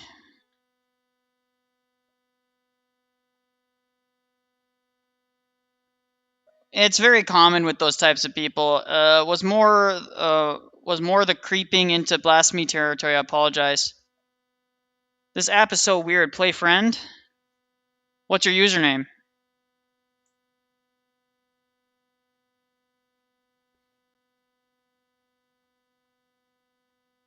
All players.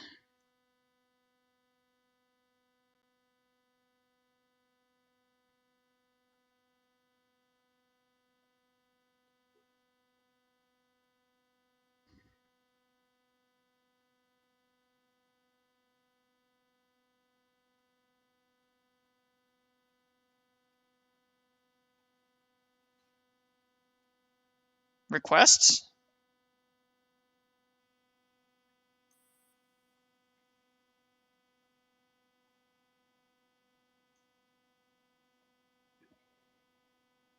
I think you can give a link. New game? Search. Challenge link. Copied. There you go.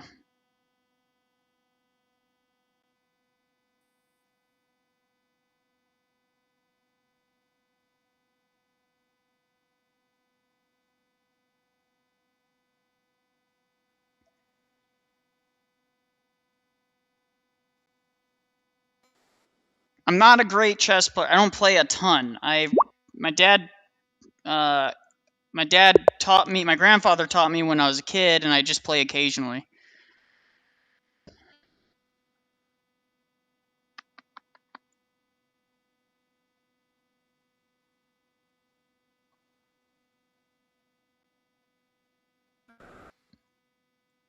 I think you start.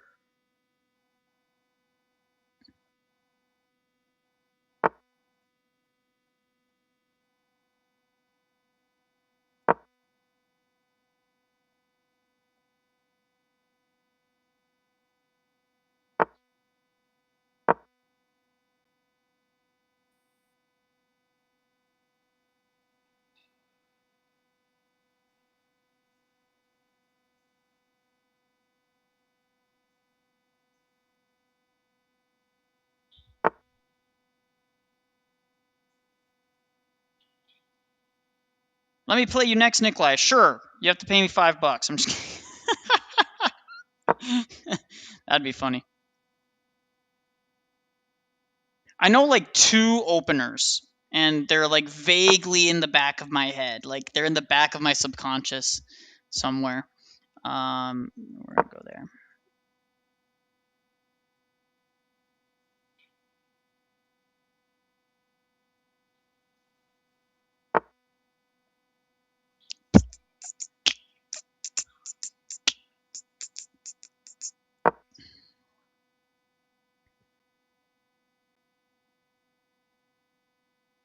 Jonah, the slave of Christ, says, without PSA, we are lost. The eternal debt was paid in full. PSA is false. It is not a true doctrine. It is of the devil. Because forensic imputation and inherited guilt are false. And because those are false, everything else is false. I should have went for that. That was...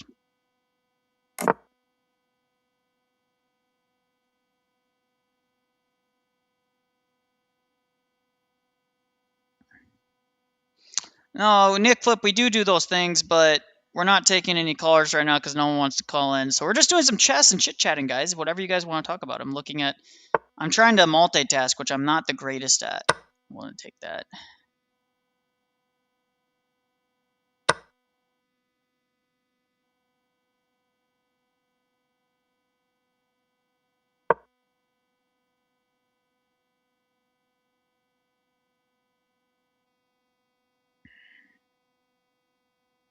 I'm getting back into the flow of things. I'm trying to remember all of like what I normally do. Go some. Can march that forward. Can't do that. Maybe that. No. He's going the V strategy. The V. The V. Oh. Eat away his time too.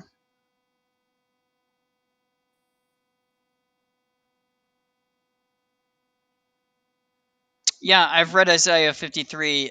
Which translation are you using?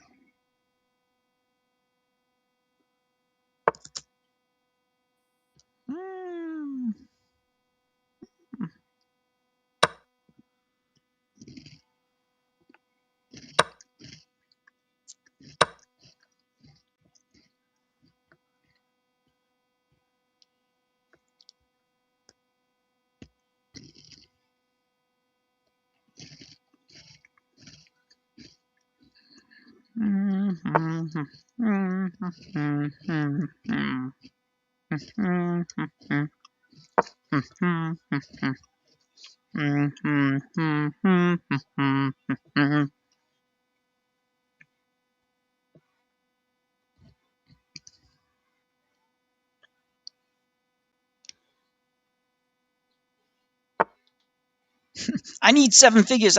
Yeah. In order to play me, you guys got to pay me $5.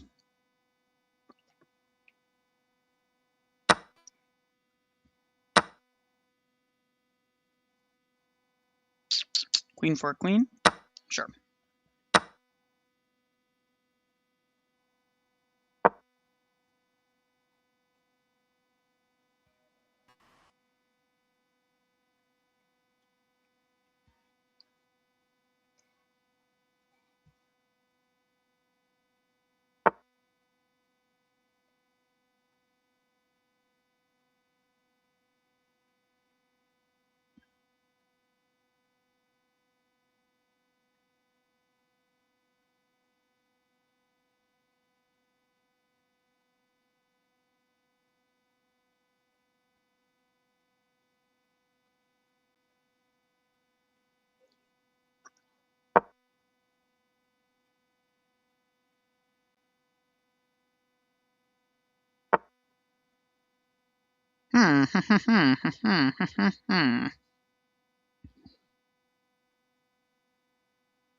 A debt had to be. So you're putting necessity on God? A debt had to be paid. Christ paid the debt. It's very simple. So you're putting necessity on God. It had to be paid, huh?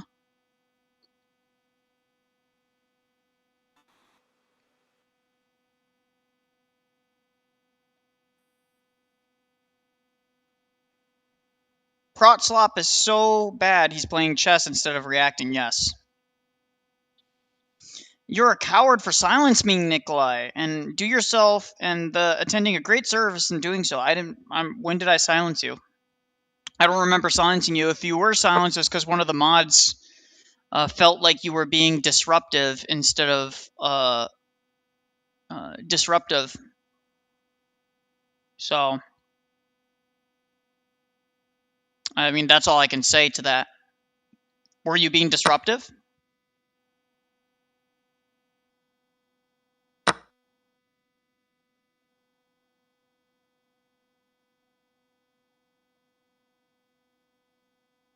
Mm-hmm.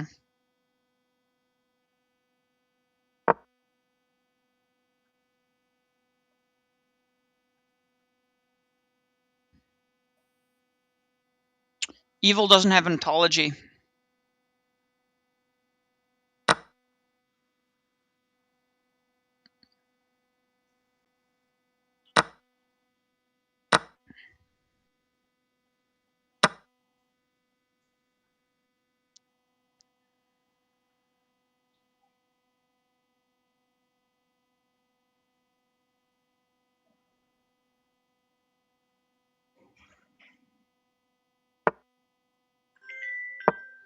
Hold on, guys.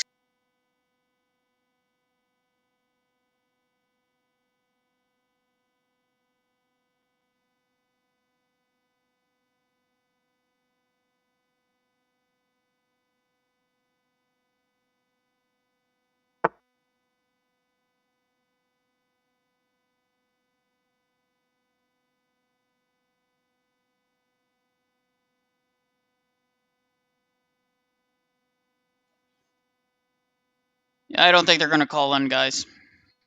I don't think they're going to call in. Something about it tells me they're not going to call in, okay? I just don't think they're going to call in.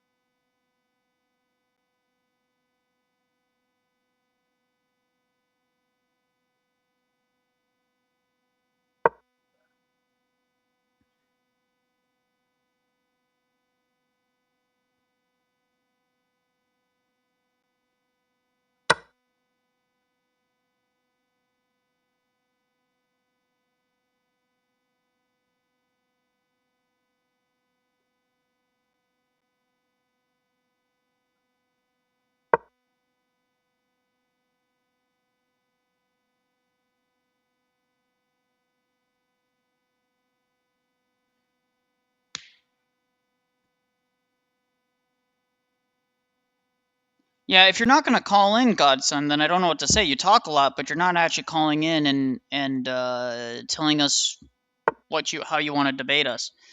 So you're going for the attack there, aren't you? Well, that's fine. I'll just take that.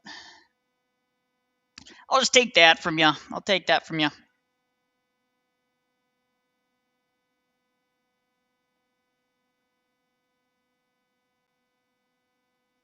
Homie's off the Zaza. So true, Kasem.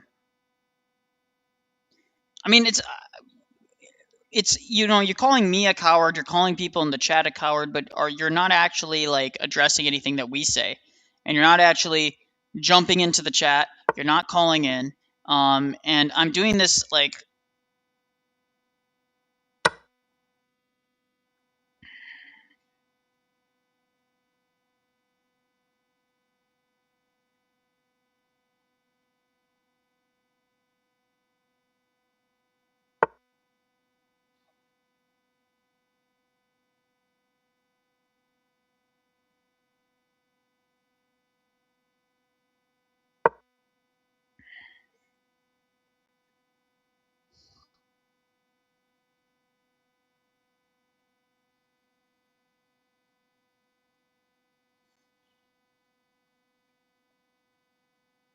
Look, like, you don't know me or him. Well, one thing I do know is that you don't seem to be willing to actually talk.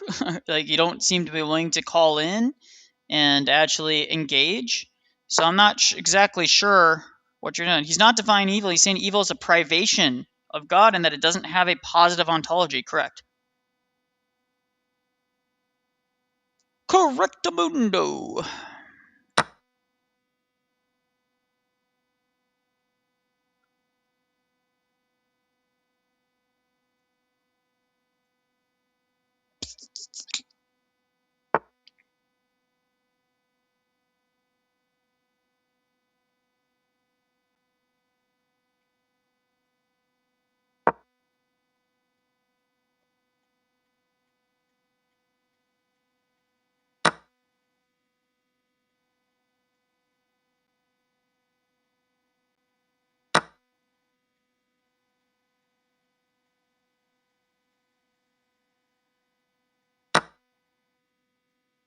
Oh, I missed that. That was my bad. My bad. Oh, we'll do that.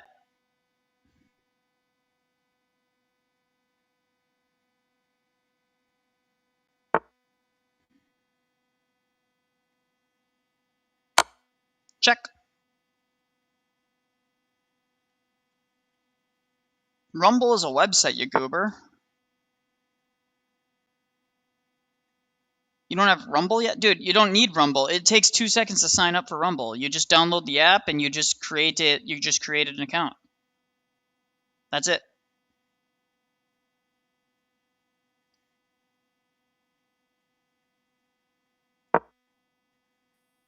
$1 from Octavian. If you want Ortho AI, send a super chat. So true. So true. For $2, thank you, Octavian. Octavian, you still need to message me. I need to verify some of that stuff for my wife's sake, or she's gonna go crazy. It doesn't have to be yes, doesn't have to be a no, doesn't have to be any of that. It just needs to be. I need to give her something. So the wife is going crazy, guys. We don't got any callers. We got some people sitting in the chat. I hope you guys are enjoying the chess content. Actually, there's another game that I think we might go game online.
I should have gone up one. That was my bad.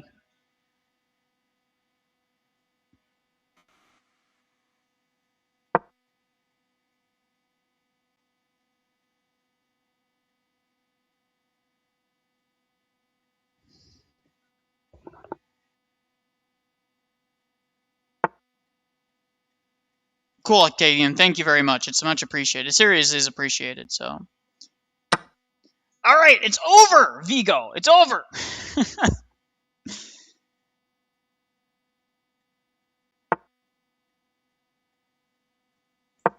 It's over, Vigo. I have the high ground.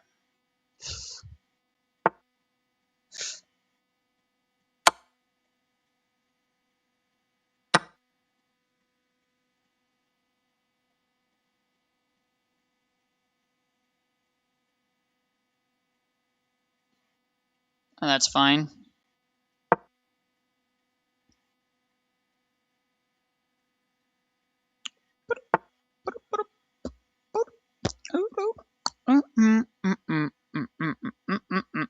How do I do this?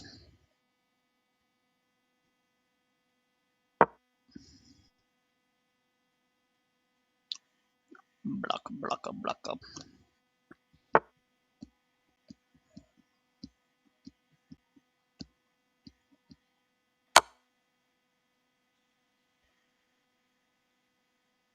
By his whips we are healed. Okay. Sure. Healed from what?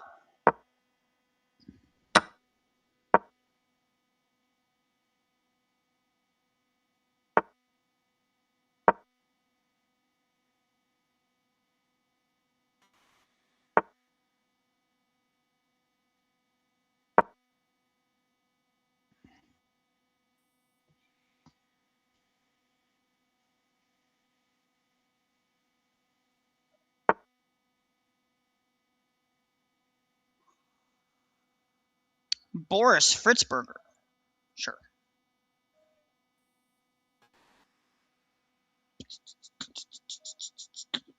Ba ba ba ba ba ba da ba ba ba. What?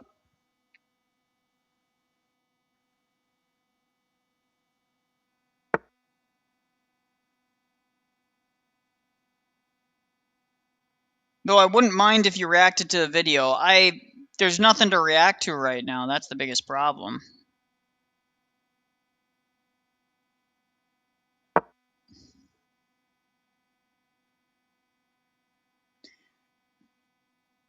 Healed from the sickness of eternal damnation. That's not what the scriptures say. The scriptures say very clearly that the punishment due to us for our sins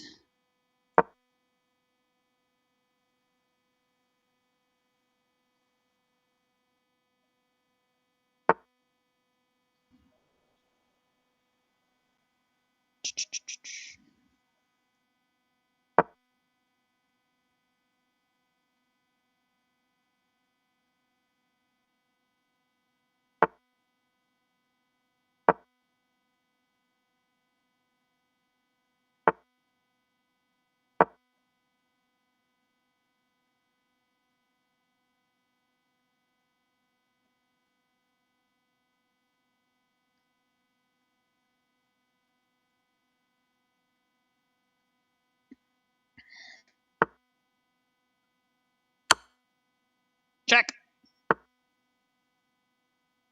Check.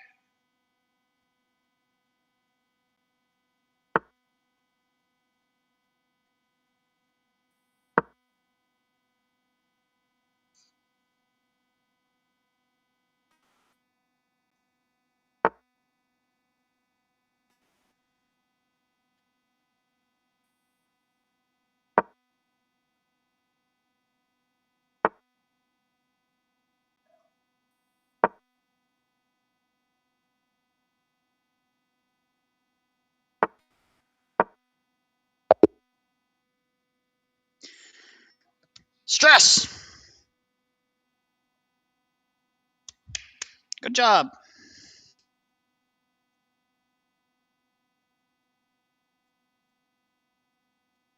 Son of the Savior. Sure, whatever you say. Dude, these people are crazy. Call in instead of yapping in the comments. Well, exactly. They won't call in. They won't call in. They will not call in. Here, I'll even offer again. Here's another offer. Oh, you're trying to do 5 minute, man, dude. I'm just getting back into the swing of things with that. Sure, why not? All right, we'll do a 5 minute, brother.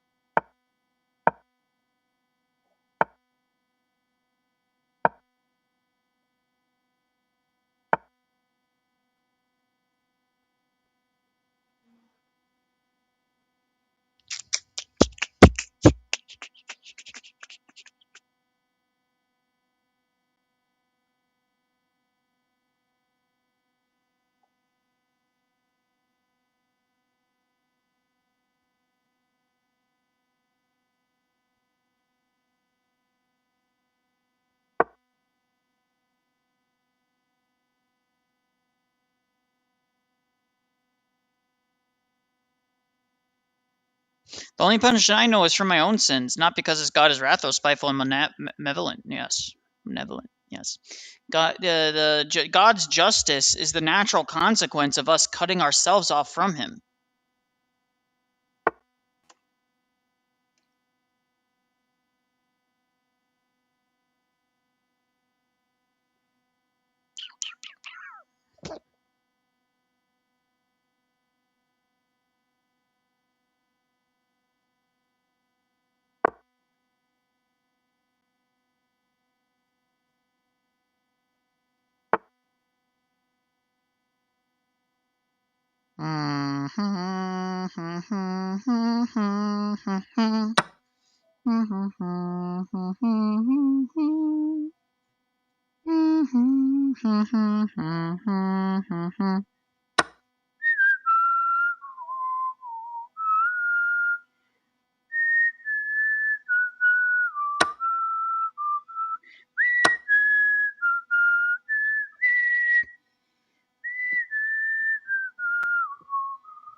Everyone is known by what they speak. A good man out of good treasure of his heart speaks good things, brings many good gospel message. The evil speaks the lies of the sin from their hearts.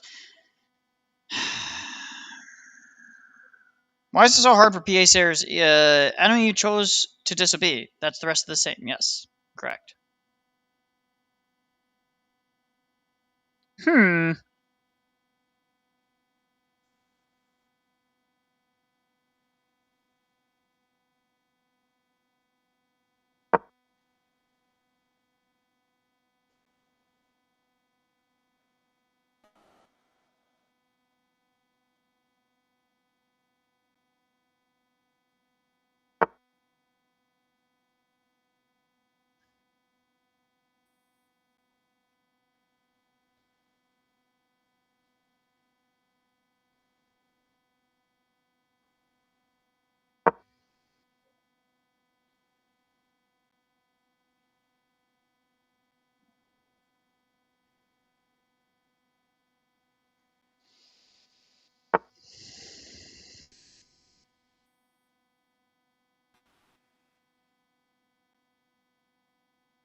These people, man.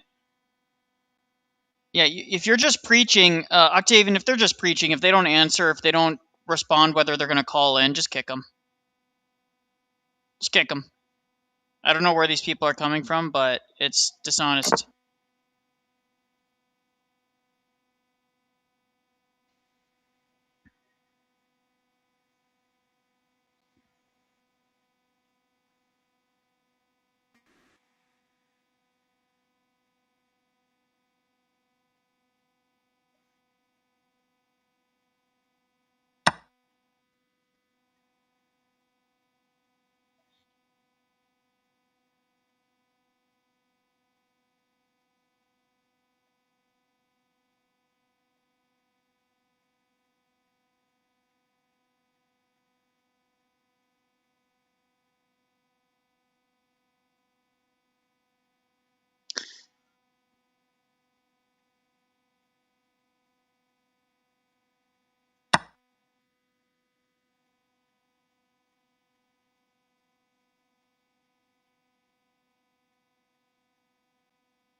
Jesus Christ saved the world before the foundation of the world is precisely because of the fact that the teaching of the teaching a lie of sin against him in his own name to deny him are all in peril.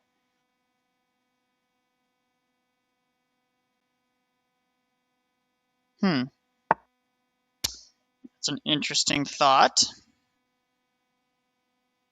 Don't know where all these people are coming from, but they certainly like to come here and talk.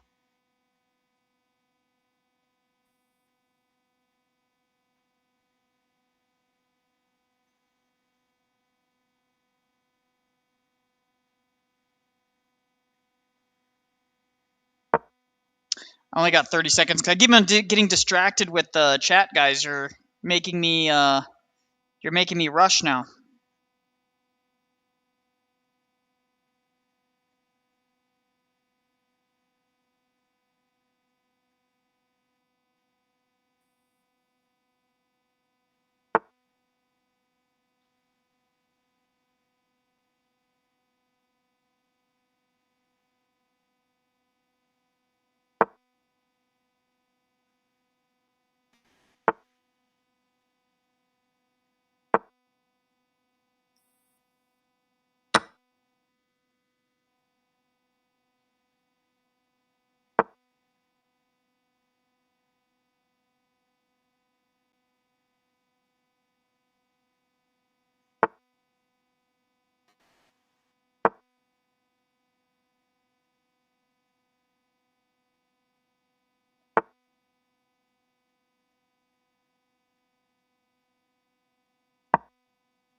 What could I do?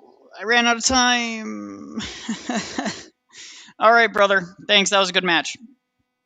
With that being said, guys, we aren't Romans, you silly bot. Yeah, I know. These people are insufferable.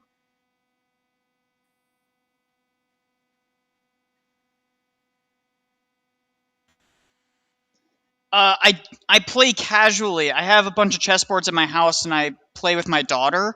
So I haven't played people with serious skill or anyone who knows how to play. You know what I mean? In many years, because my wife doesn't really play. I also play. Funny enough.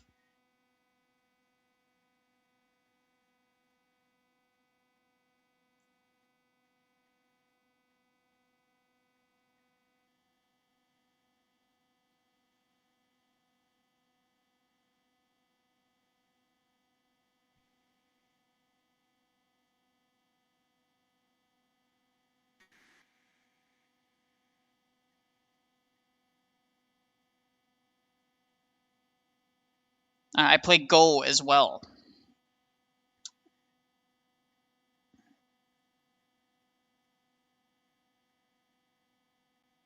These chess games are intense, yes. Here you guys go. Last call for anyone who wants to play.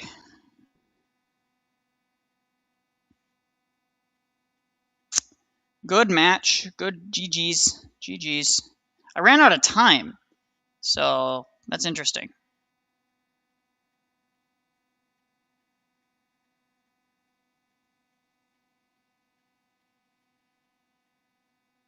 We'll do one more round, guys, of this. Today was just a chillaxing stream. Oh, for calls? Bro, what's up, brother?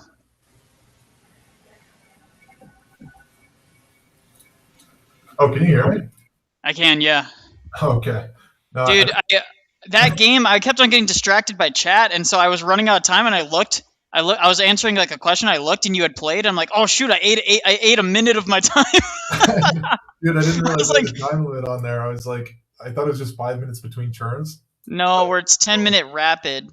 Yeah, no, well, good game, good game. I didn't know how to Good bring game. my camera up or anything. I've done it before, but I didn't know, so I just called in. No, this was just a call. This is a call-in link. So Yeah, there's yeah. a camera link, and then there's a call-in link. I just have the call-in link right now. So Yeah, no worries. Just wanted to call in and say good game. Haven't yeah, played in a good while, game. dude. It's I haven't. See, I play with my daughter, so like I'm super used to just like dog walking. Yeah, no, And the last time I played like seriously was with my dad and my grandfather, and that was almost a year ago. So I don't Yeah. play very often, but I do want to get back into playing more seriously more often. Now this kind of makes me want to as well. I mean, I like learned about 2 or 3 years ago and kind of played pretty seriously for a few months and then haven't. You guys play Go? What'd you say? Go? Go? No, I haven't played that. What's that? It's a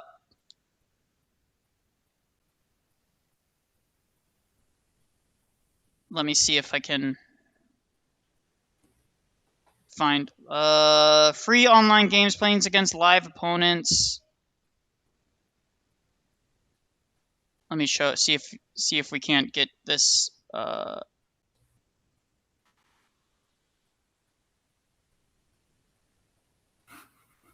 so 19 by 19 we're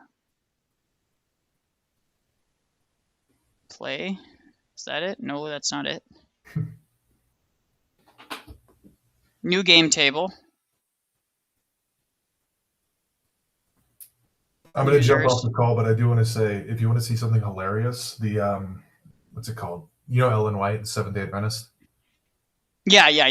Yeah, so I guess I was looking it up earlier, and I guess they have, well, she's probably not even around anymore, but some lady that would cosplay as Ellen White and go to these churches and then do a sermon acting like she's Ellen White. It's the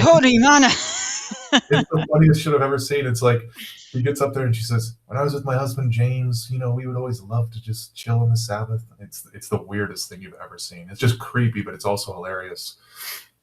There's online Go. You guys, if you guys have never played Go, Go is where you place the my current rank, handicap. See, they don't have like chess.com for Go, which I wish they did, because it's really, really fun. It's a lot of fun. Let me play a computer. I'll show you maybe. All right, I'm going to drop off. I got to build a website, so I'm kind of procrastinating, but I'm still going to listen in the background. Yeah, no problem. All right, see you, man. Sure. Huh? What's going on? All right, guys. Well,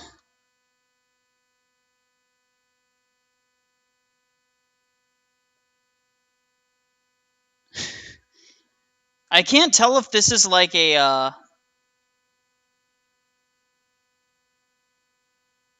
I can't tell if that is actually real. Now I want to practice more before I play you. I'm okay, but if I practice a bit, I'll get pretty decent. I'm actually a pretty decent player overall.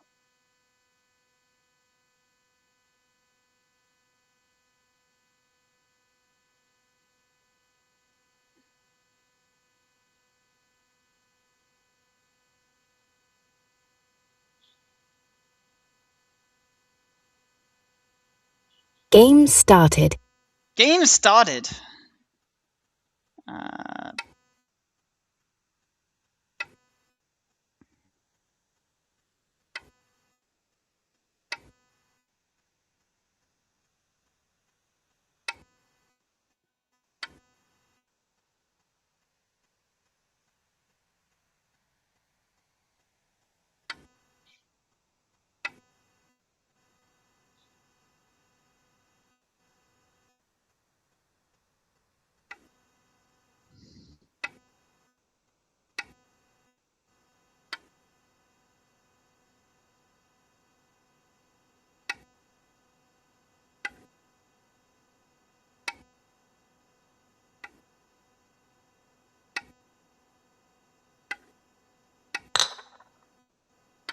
So the goal of this game, guys, is to capture territory.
So you're capturing territory, you guys do?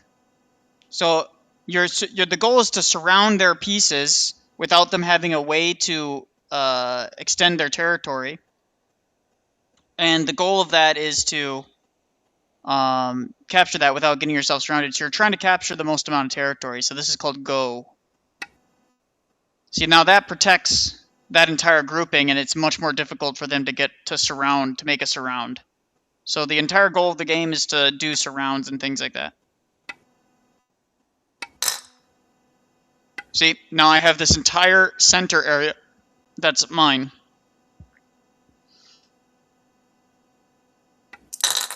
There you go. See, now I got that section. Now this is a beginner bot. An expert bot would just like demolish me, but it's still a lot of fun.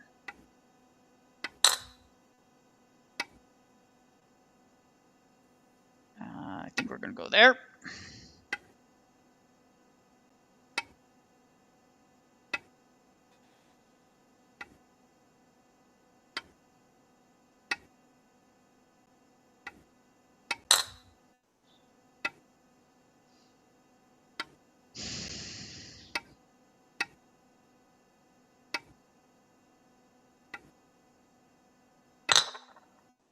Shoot.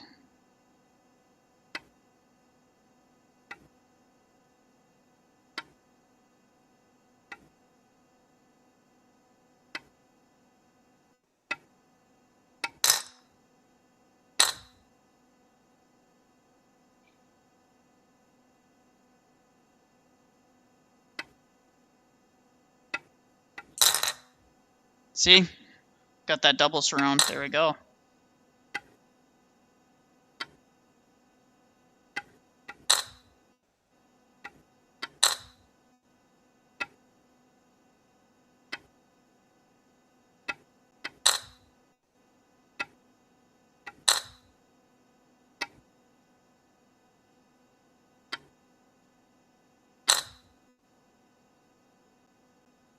It might be a player. I don't know.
shoot. See, they got a big section there. Yeah, see, that's, you gotta watch that stuff, and that's where I made a mistake there.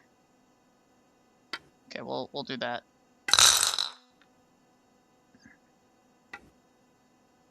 You have won. I've won.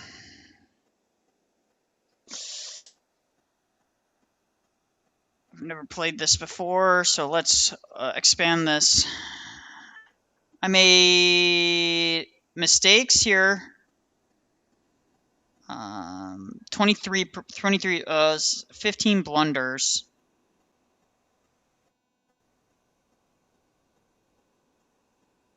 I think I edged it out early, but I made my blunders were here on this side. I was too aggressive with trying to figure this out on this side. I should have kept on securing up this side because I had the territory already built up. So I should have just kept on securing this.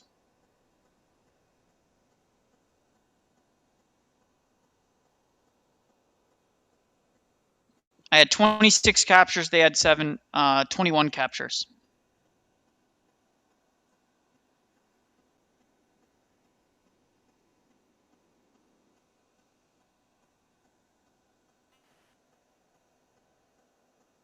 Someone gave $5 sending my tithe. We got to get those 7 figures monetized, you know. Ruslan grind set. JK, many blessings to you and your family for $5. Thank you very much, brother. It was a good game. Good game. But yeah.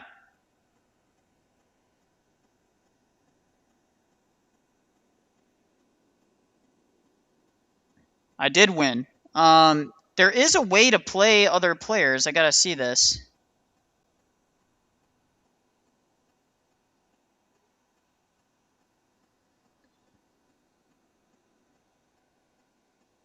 New game.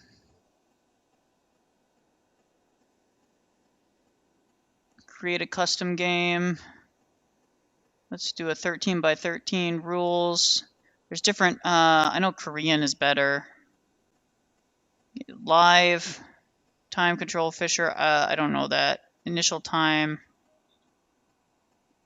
Time increments, 10 seconds. Seems fine to me. Max time, 50 minutes. We'll do 30 minutes. I don't remember restrict rank. I don't need to restrict rank. So guys, if anyone wants to play, we're going to do invite only. We don't need to do ranked, and we're just going to do Nikolai's game. If any of you guys want to play this game,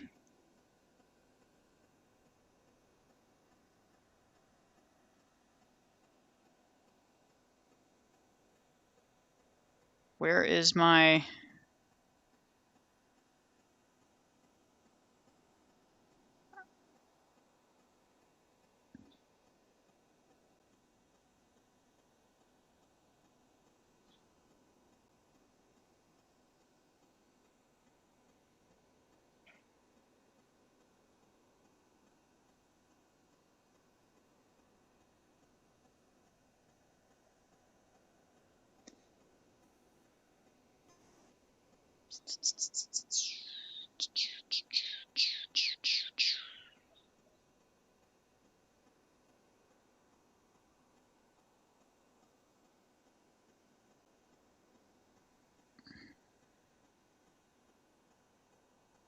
I made a custom game. Let's see here.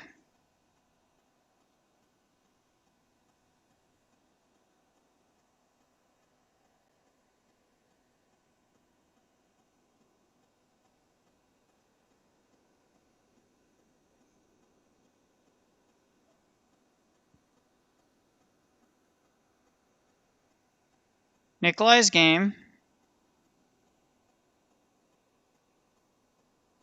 Invite only. Create the game.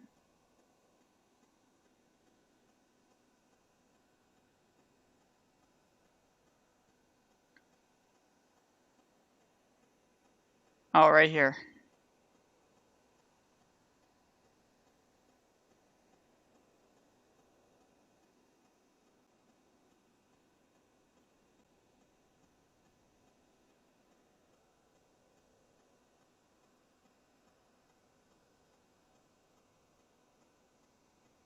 That's not right either.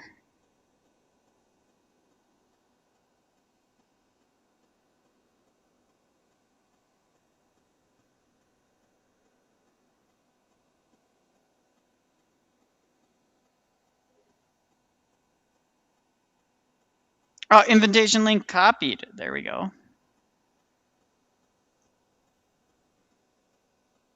Okay. If any of you guys want to try playing, now is the time. Do they even sell Kvass in Korea, or do they have to make this? I don't know.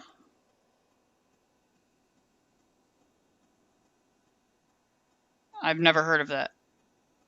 There you guys go.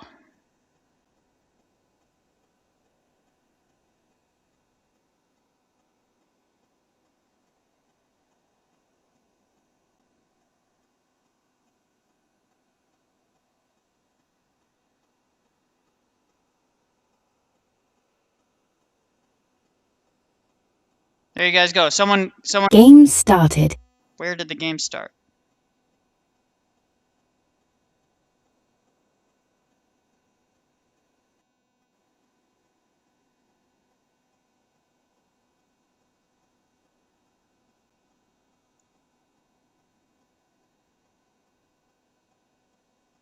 I'm not trying to go to the search. Where the heck is my game? There we go. Ah, there we go. Honored guest. Okay, guys. I will start.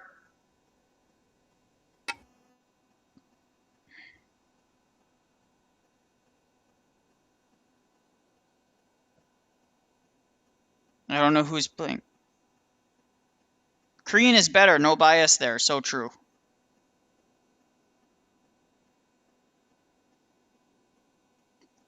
Click on the board.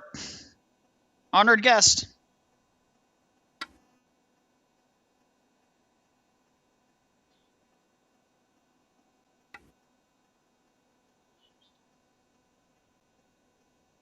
It's timed, so you got roughly 5 minutes, 30 seconds for your time.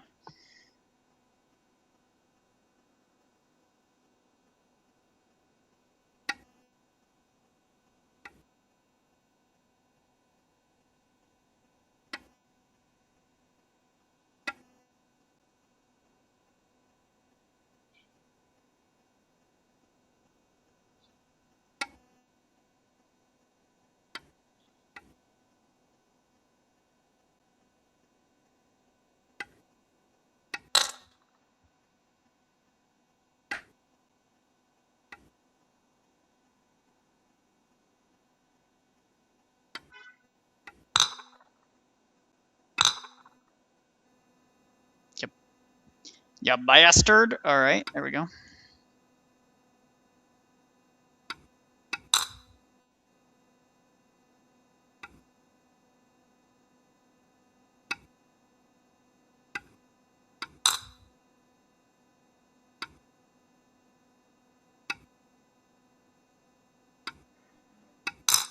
You can't let me close you in on that. Whoever's watching this. Do they not serve kvass at coffee hours? Sometimes, I think I know what you're talking about. Sometimes they do.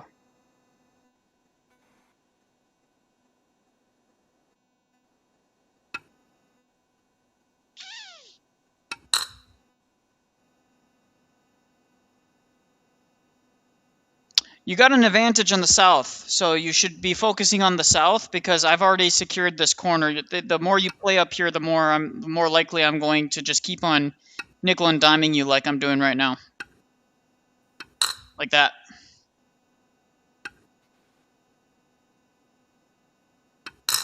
Like that. You can defend your pieces like by doing that. So that makes it so I can't capture the inside.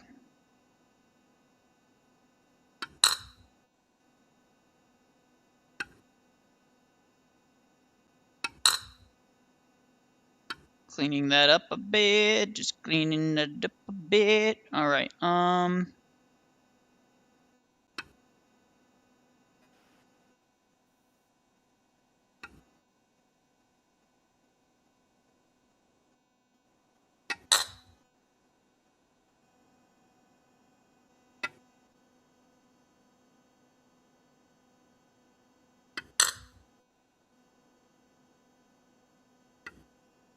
Could have captured that. Now you can't.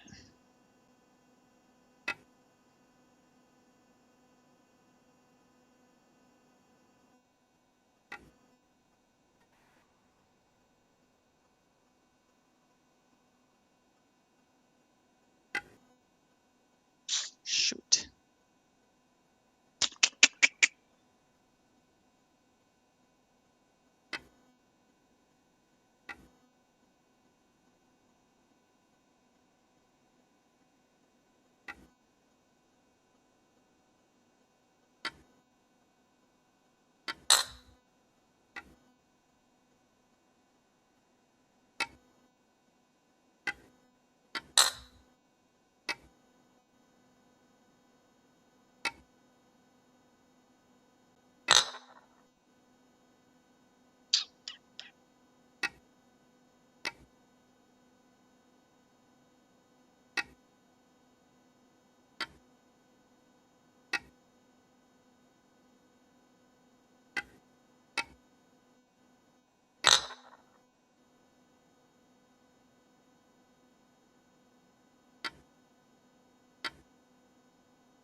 Ah!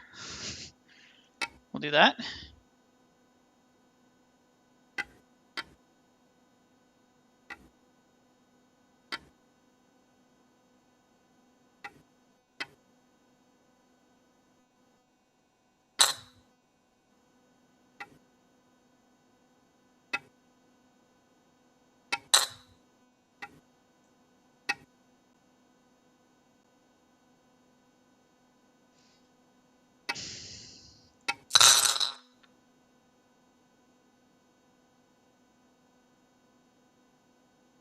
So you're leaving that gap allowed me to take that whole section because I was able to penetrate your defenses and take all of that. You see how that works?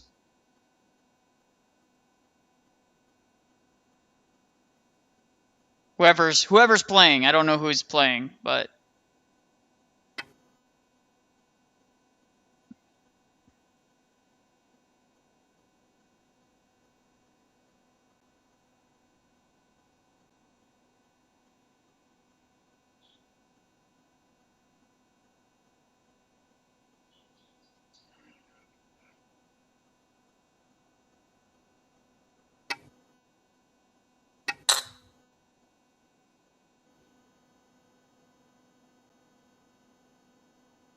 Vigo, it's you. Okay.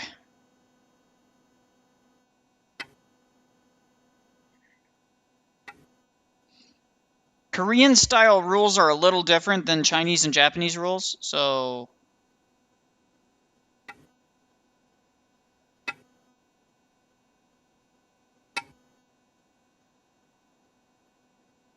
oh, that was a mistake.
Get out of here.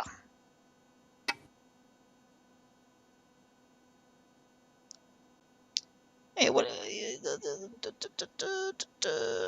we go.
Dang it. Ah, shoot.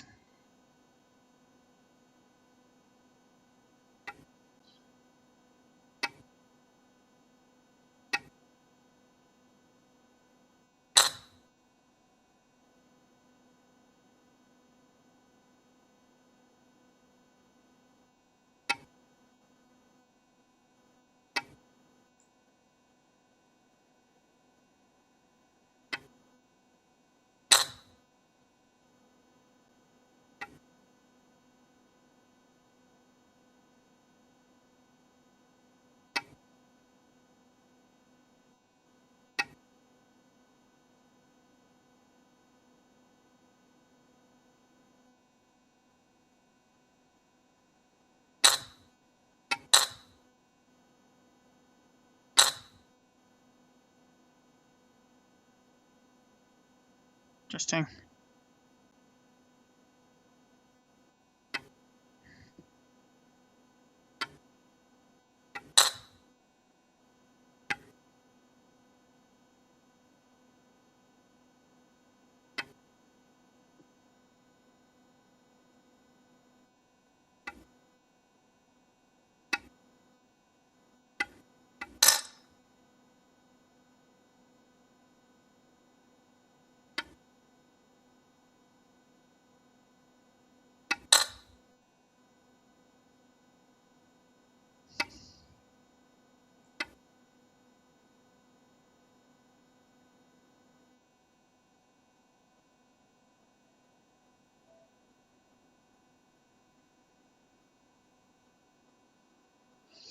Good night. Have a nice night, Octavian. I gotta get going here soon, too, after this round.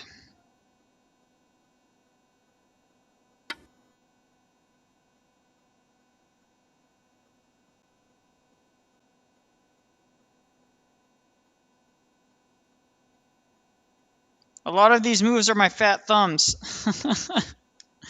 It's okay. Honestly, it takes some time to learn this game, but it's a lot of fun once you learn how to capture territory and you know some of the mechanics. There's actually a cool app that you guys can download that teaches you the basics. Let me pull it up for you guys.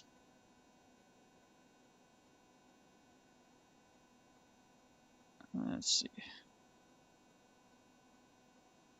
It's right here, guys. Baduk. It's called Baduk. B-A-D-U-K. It's a lot of fun, and you can play it.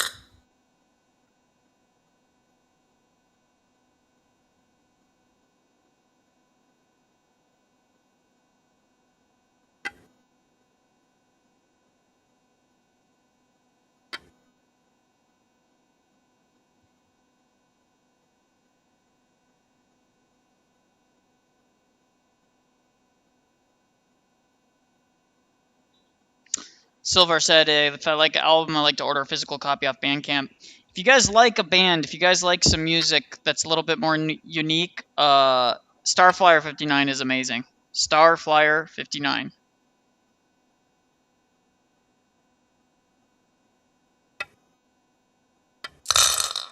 And I win.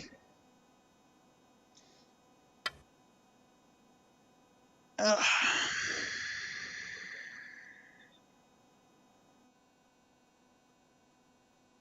You can resign right there. Right in the corner, brother.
This is like abusing a puppy.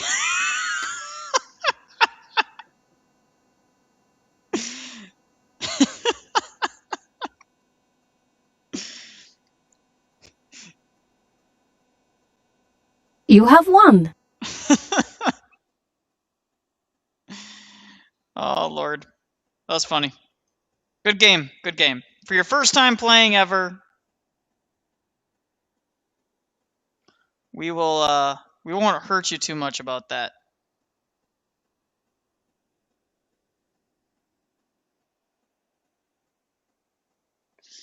So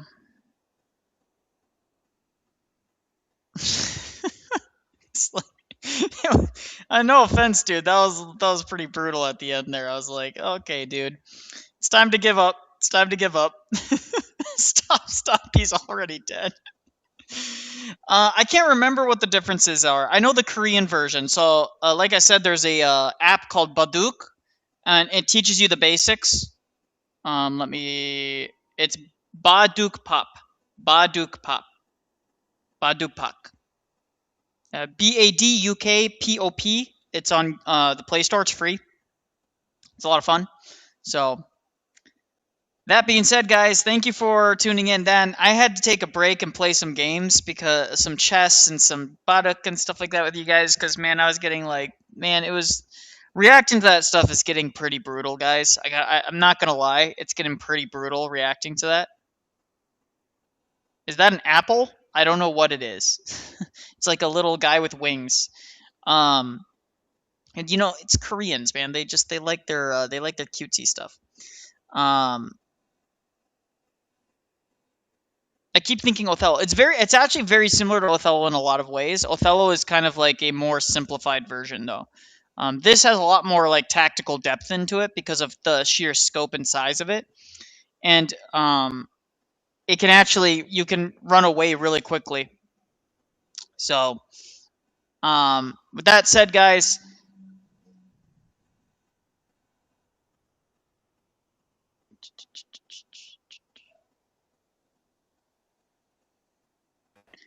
All right, guys. Thank you, guys, and everyone who donated. Let's just go back through and look at everyone who donated. We got Octavian, Puffer, Dennis, Octavian again, and then Prestia. Thank you guys for your generous support. It is appreciated.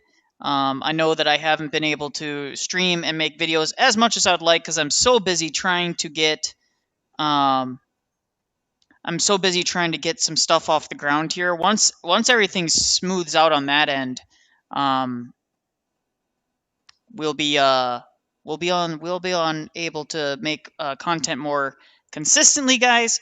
And so, with that said, guys, have a wonderful day. Thank you, Lord Jesus Christ, Son of God, have mercy on us, a sinner. Our Father who art in heaven, hallowed be thy name. Our kingdom come, our will be done on earth as it is in heaven. Give us this day our daily bread, and forgive us of our trespasses. We forgive those who trespass against us. Lead us not into temptation, but deliver us from the evil one. For thine is the glory, the power, and the honor, forever, ever. Amen. In the name of the Father, and the Son, and the Holy Spirit.